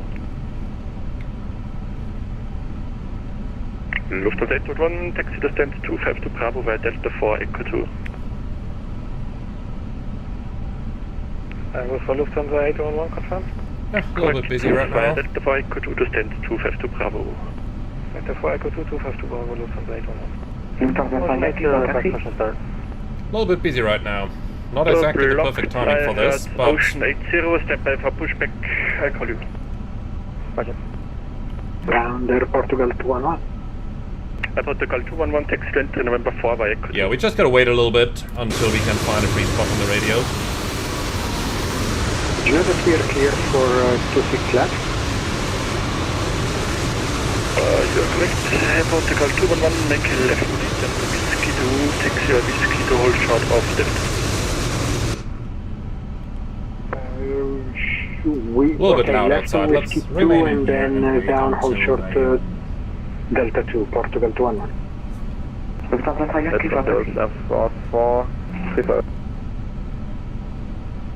Air Force 435, April Service, taxi stand 118, So, if they give us 317 now that the KLM is disconnected, thank you very much for that, NGT. Lufthansa 579, we are unable to turn into 318. Is 317 available? Now it's available, just got disconnected. Dankeschön, into 317, Lufthansa 579. Lufthansa 9 Foxtrot. Okay, no slide out, parking brake hold is short of released. Delta. Now the problem is to accelerate far enough that we can make the left turn here. So, area behind us clear, we saw that earlier. It's got 40%. And then off to the left. So 317 is that line in the middle over here. Taxi via Echo 3 Blue, hold short Delta 3, Lufthansa 9 Foxtrot.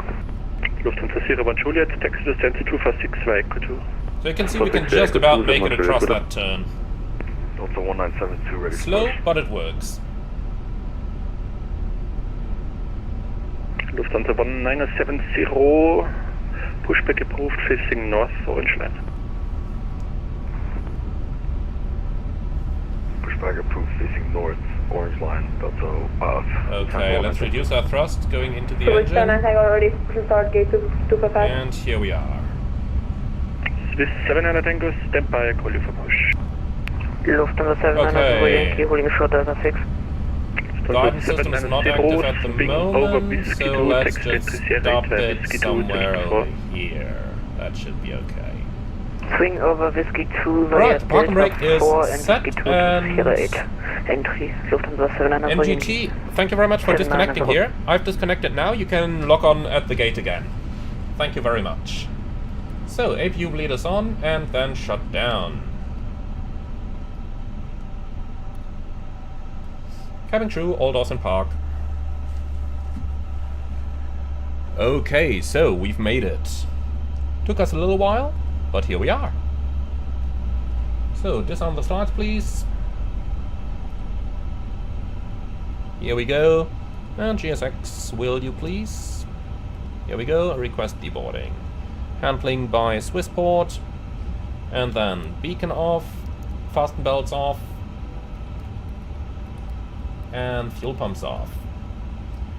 Alright, so after landing was complete, and then transponder onto standby. Parking checklist, please. Exterior lights are set. Parking brake set. Transponder standby. Parking checklist complete. Alright, so are they connecting the jetway, yes or no? No. Lovely. No further comment on that. We'll pretend they've connected them. Come on, open the two left, please. No? Look at that, I can't open two left. Perhaps if we try the jetway one more time. Just thinking of a possible GSX bug here. But no. Okay. Well, so be it. Then we just have a single door available. So be it. But what we could get anyway is chocks and the GPU. So chocks in position, parking brake released, and ground power is connected. And then we can shut down the APU. Alright, so let's see. Fuel. We have used 57.9. And we were supposed to use 57.9. Look at that, including taxi fuel. Absolutely spot on. Perfect. That's about as good as it could get. Now, with that out of the way, quick check of our IRSs. So position monitor, yeah. No comments about the drift. Should have been a little bit more, of course. And then we can actually switch them off, all three of them. Alright, crew supply off. We'll wait for our passengers to disembark before we turn off anything of the rest here. And with that, welcome to Munich. So, that's the most important part of the live stream. Now's the point where I will, of course, answer those questions that came up during the arrival, where I couldn't really go into anything of your questions. Charlie, thank you so much. I do appreciate that.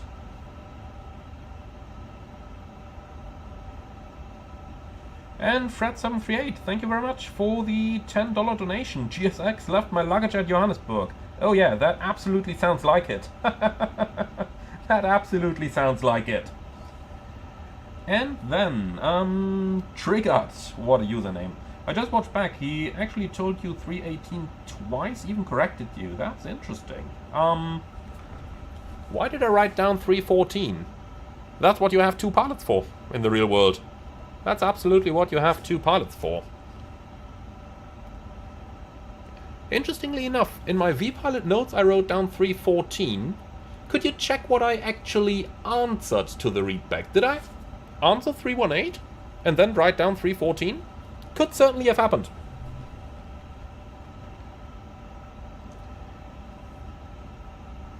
Alright, so that much about our arrival. Really enjoyed that one. Now, let's see if there were any questions that I missed throughout the landing.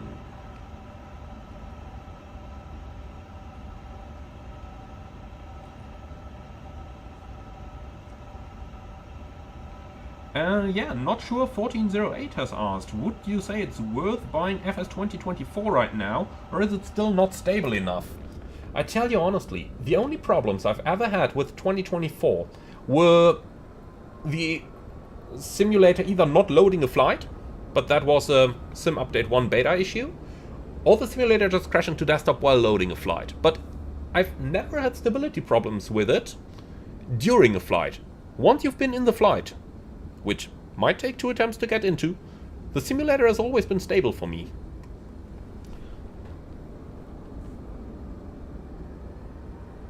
And Frotty1230, I said 314, but he told me 318. Okay, well, in that case, not much I can do there. You know, I don't want to blame anybody, but if the pilot reads back something and ATC doesn't correct him, then okay. At least I now know that I taxied to the stand, or searched for the stand that I understood. Of course, still, a readback error happens, but ATC should pick up on that. And yeah, that's exactly the reason why we have two pilots in the real world. And Nearthag, how did we fly such a long flight in just 4 hours? We used 4x time acceleration en route. So we did takeoff and landing in real time, the entire descent in real time as well, and for the rest of it we used time acceleration en route. That's how I do most of the flight simulator long-haul stuff these days, if the aircraft can do it. A relating question there is how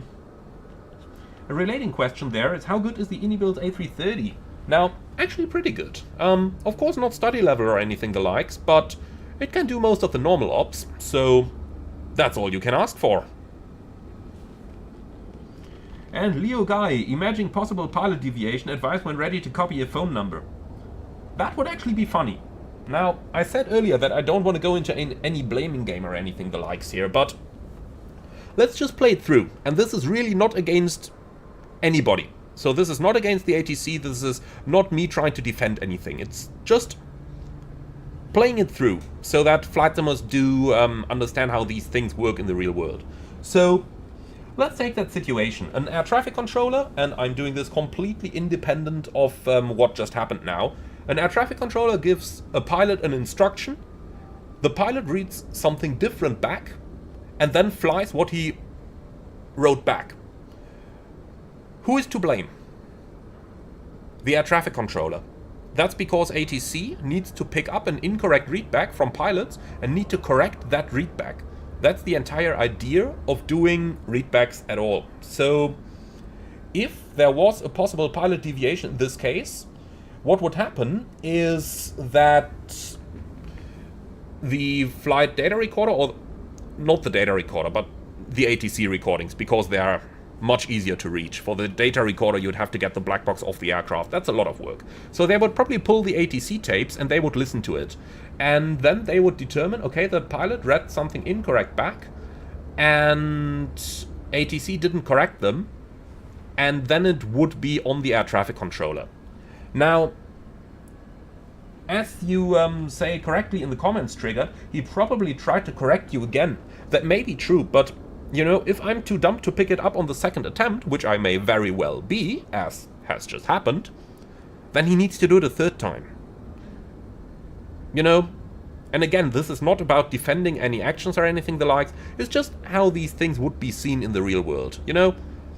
In the worst case, you might have to tell a pilot 10 times if he's too dumb to copy anything, which I was in this case. So yeah, that's how these things would be handled.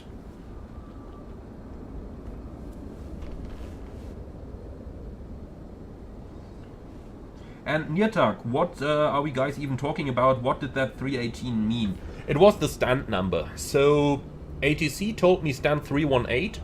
I read back stand 314. And then I started taxiing.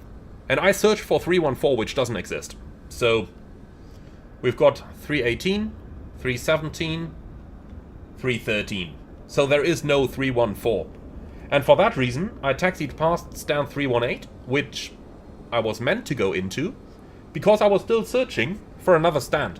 You know, sometimes those Navigraph, not specifically Navigraph, this happens in the real world as well with moving maps. Sometimes information is missing from those. For instance, you can see over here, you've got 317 Bravo, 317 Alpha, but for 317, there is no marker on here.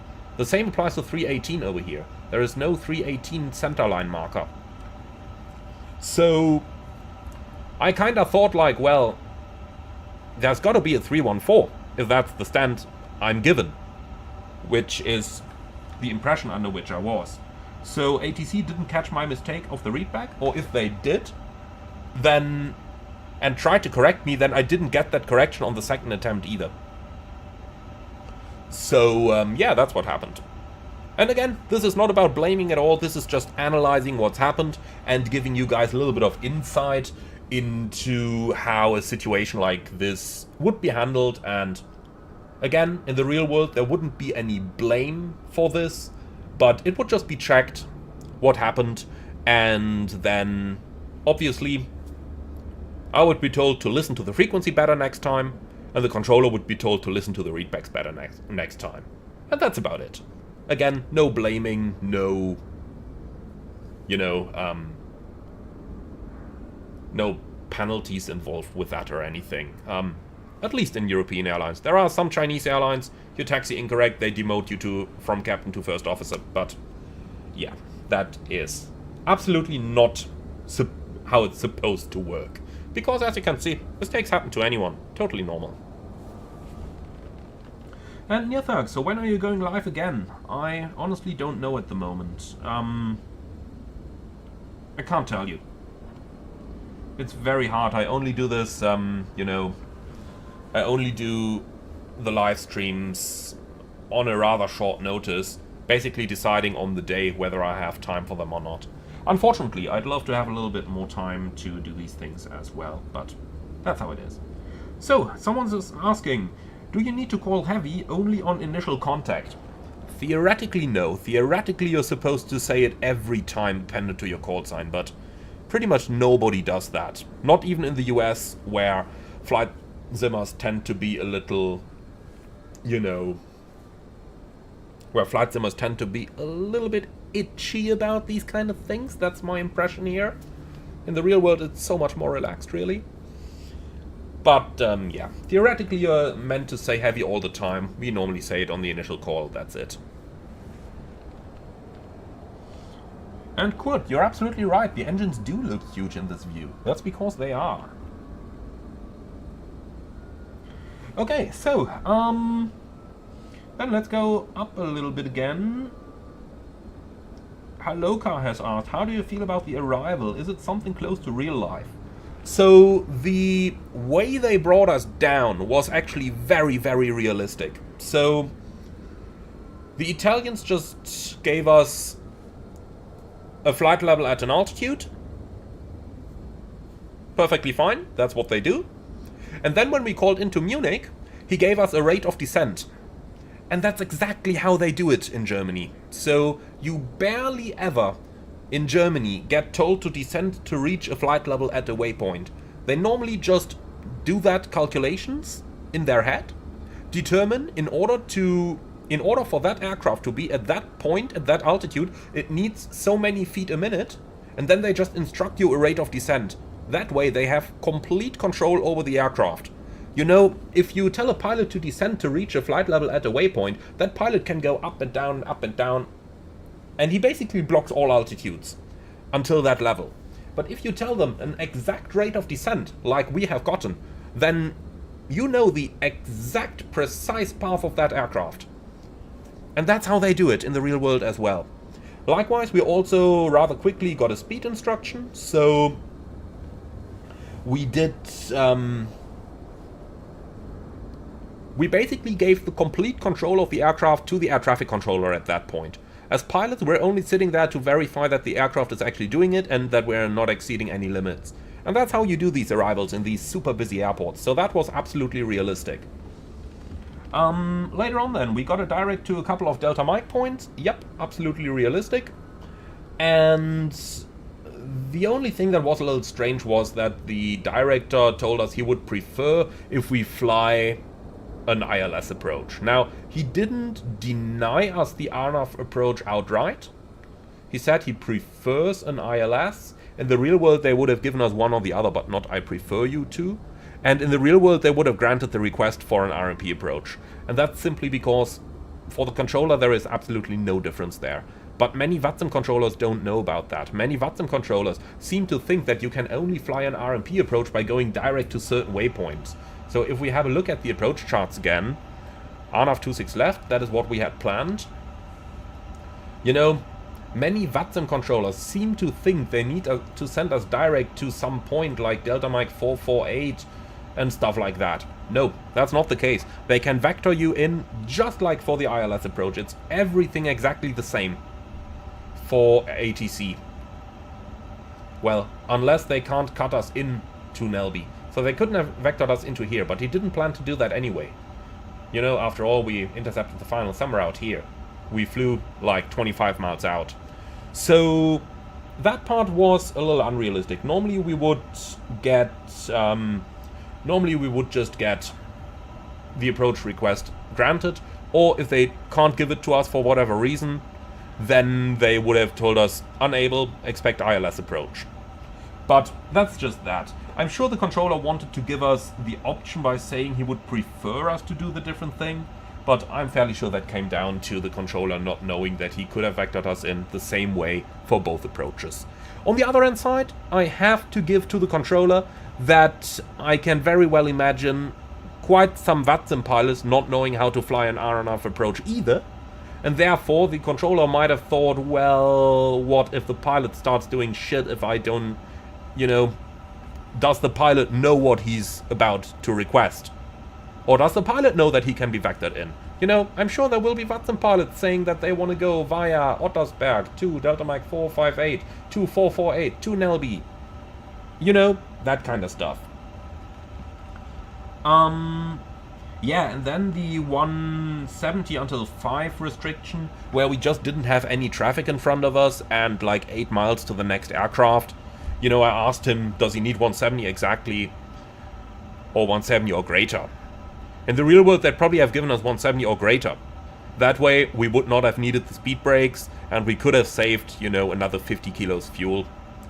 That's the fuel your car will need to drive from here to Berlin. So, you know, That's a bit. So yeah, there was not really any reason for that. But those were the only two things of the arrival where I would say, that would probably have gone a little bit different. The rest of it was pretty realistic and pretty good. So overall, they did a pretty good job. That misunderstanding with the gate in the end, mistakes happen. Maybe the controller heard us do the correct readback. Maybe he expected us to do it, and therefore he heard us do it, you know? I'm not saying that he intentionally missed our incorrect readback. Nor did I do an incorrect readback intentionally. So that's just a mistake that happens. That's realistic, actually. That's why you have, you know, a controller. The controller has an assistant. Then you have 2 pilots in the aircraft. So that's 4 people listening over this. Alright, then someone's asked, when do you activate the approach phase? So Airbus wants it active latest 15 miles out. Normally you don't have to do it manually, normally it activates automatically, but if you're on a radar vector, if they give you a speed restriction so you're not flying managed but selected, then just activate it around about 15 nautical miles out.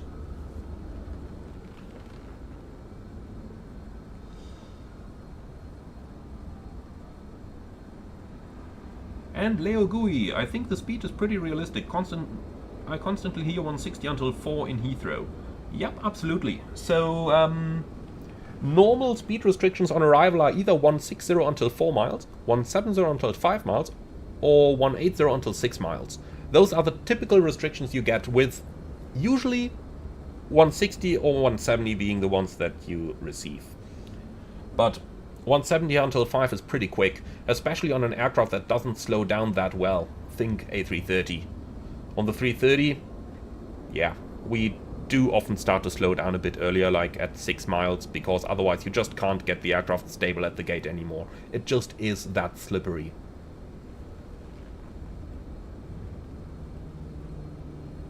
And Leo Gui, what is the equivalent in a Boeing to activating the approach phase?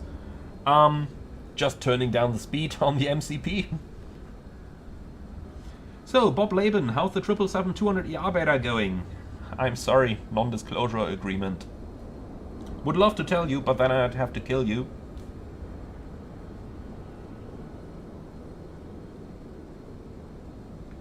And Wooty2, IndyBuild seems to be a bit twitchy side to side. A little, but I have to say that... Well, first of all, I have to say that I can't comment on the 350. I can only comment on the 330, which is a common type rating, though. So, the two aircraft are similar, though not identical. On the 330, the aircraft could very well go a little bit left and right. And it was a major part of the type rating to learn how to control that and how to fly that airplane precisely. There's a lot of lag in the input in the A330. And some of that is still in the 350 as far as I'm aware. I can't tell you how much, but when I first flew the IndyBuild 350, I immediately felt like, oh yeah, I know what they did there on the controls. It might be a little bit overdone, not 100% sure. As mentioned, I haven't flown the A350, but in general, I think it is controllable rather well. But you got to be sure that you use a correct handling technique. So the correct way to fly an Airbus is you do the input on the stick and then you let go. So if your aircraft starts going left-right a little bit, don't do this. Much rather, just do this. Let's say you're on a 3-degree bank to the left. That's it. Small input. Return the stick to center, let the plane correct. That's how Airbus works. You know, you're not controlling the control surfaces with the stick. You are demanding a roll rate. So by doing this, you tell the aircraft, I want to roll to the right. And the aircraft is going to do no matter what it takes in order to do that. At least, you know, with the aileron authority and the roll spoilers it has available. It's not going to kick the rudder or change the thrust or anything. So that's how you steer an Airbus. Stick centered. Leave it there. Only small corrections if necessary. No more than that. If you do this, go around. And if the aircraft starts going left and right a little bit, You know, that's what we call pilot-induced oscillations, PIO. The way to get out of this is this. Let go of the stick. It will stabilize. Then you do a small correction to get it back to where you want it to go. That's how you fly Airbus. That's the correct technique on the side stick. Don't trust those videos. I know that many real pilots do it. And one of my instructors actually had an excellent comment about those videos where people are raping the side stick.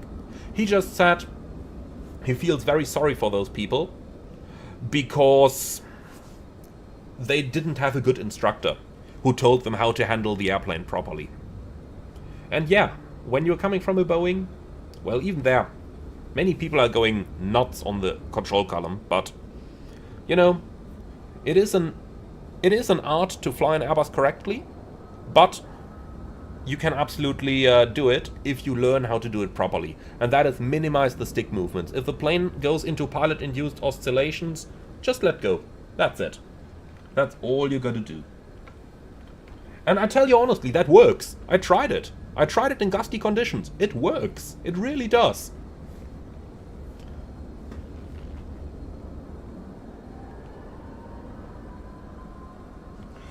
Someone with a very interesting username who luckily told his name straight away so that I don't have to read it out. Elias here. Was the procedure you did after missing a gate the same as you would do in the real world, or would you go back to your original assigned gate to avoid ground staff moving around? Most likely we would have taxied around and went into the original gate. So most likely we would have taxied over here and all the way around back to the gate, into the gate. It takes time to relocate a gate, and moving from 318 into 317 probably like 20 minutes, half an hour. So we would not have gained anything. It would have been quicker just to taxi around the terminal and back into the original gate.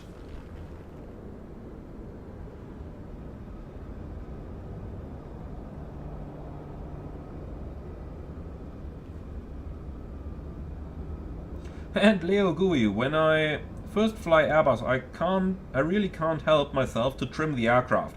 No worries, you get used to that real quick. And always remember that the airplane is actually trimming. Always remember that. You must never forget that any Airbus flies under the very same aerodynamics as any Boeing does, or any other airplane. They follow the same aerodynamics, the same things are happening, just that the computer does some of them. So never forget, the airplane is trimming itself. Why is that so important? Because when you eventually end up in direct law, then you need to trim it yourself. And you really want to keep that in mind. It has to be in your mindset. So Alpha 350, how does the Airbus pressurize the hydraulic? The same way like any other aircraft. Nothing special there. You do have both electric and engine-driven hydraulic pumps, though. So, another question. How can I get a marshaller or any other thing to park an aircraft? For that, you've got to use GSX. That's the only way at the moment. In the real world, air traffic control. There are cases, it happens every now and then that the guidance system fails. Then you just stop in front of the gate, never turn into the gate without a guidance system. You stop there, you tell them the guidance system went out, you need a marshaller. A couple minutes are going to pass where you're going to stand there wasting some fuel, and then eventually a marshaller will come and marshal you in.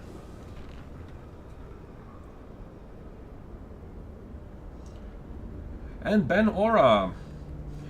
Is one of your family members from France? Because Emmanuel is an unusual German name. Actually, no. The name was... Or my name... How do you say that properly? It was my mom who came up with the idea, and she took it from Hebrew, where it means as much as God is with you.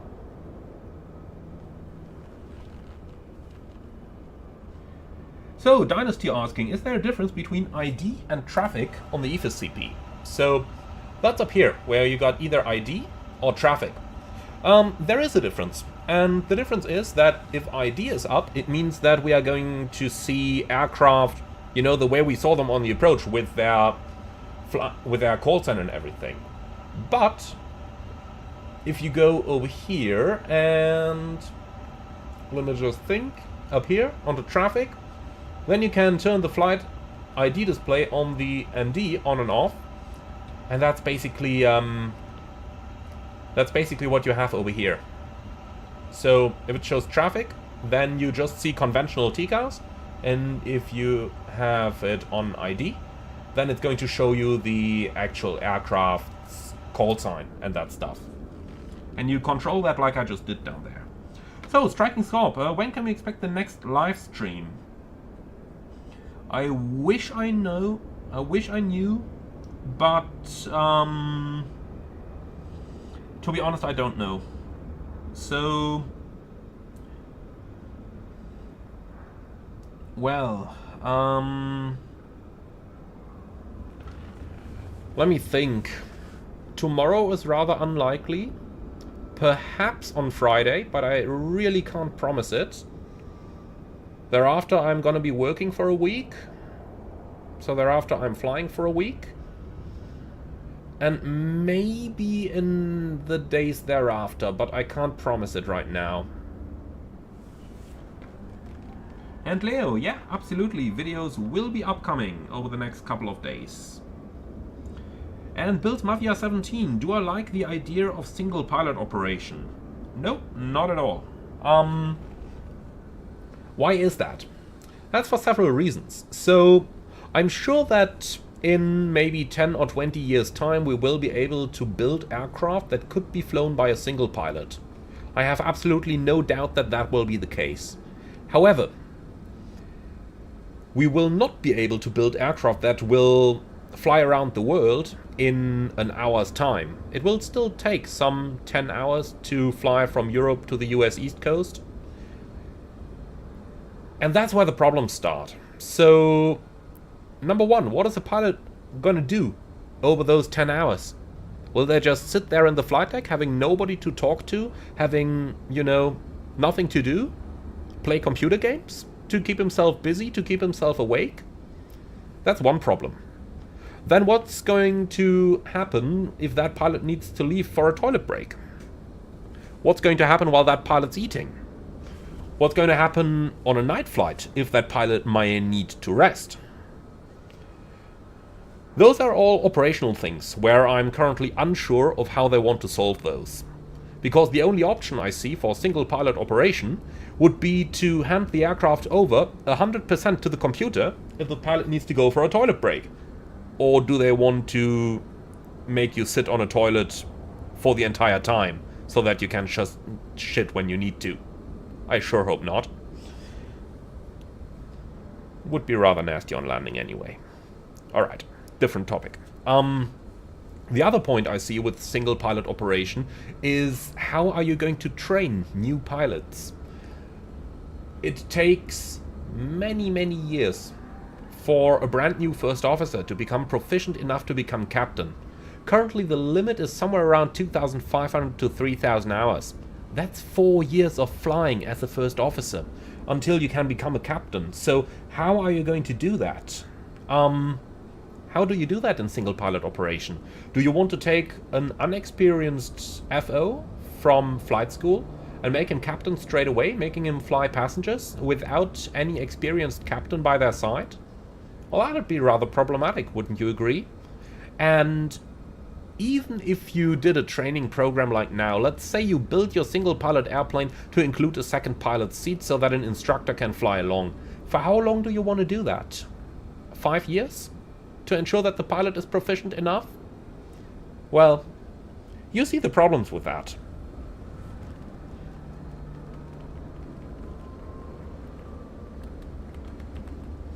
And Build Mafia 17, maybe they will have someone on the ground that could take over the plane while the pilot on board needs to get out of the flight deck.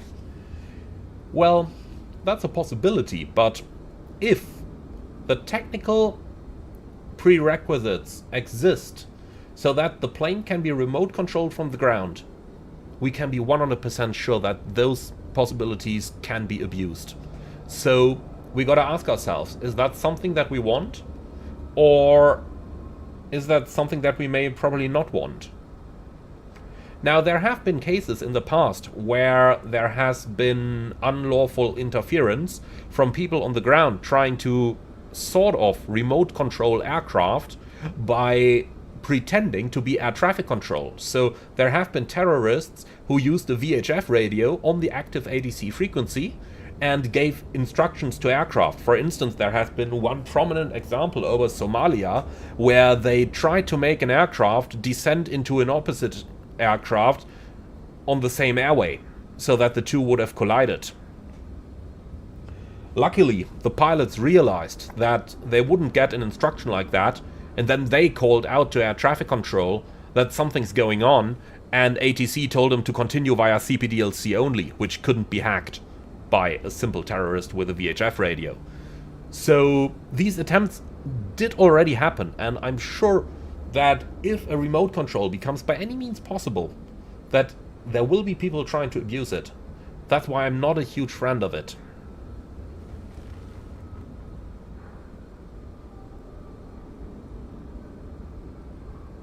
And Quotenwagnerianer, yeah, one also has to ask the ultimate question. Why would anyone want an airliner to be flown by a single pilot? The only reason is cost savings. Don't they make enough money already? You're absolutely right. The only reason is cost savings. However, they don't make enough money already. We have to say that. Margins on airline tickets are really, really small. So normally an airline earns money only with the last like 7 or 8% of the seats. The rest just covers the cost. If that can be increased by just 1% or so, by saving another pilot, then economically that makes a lot of sense for many airlines. Unfortunately, but that's the economic truth.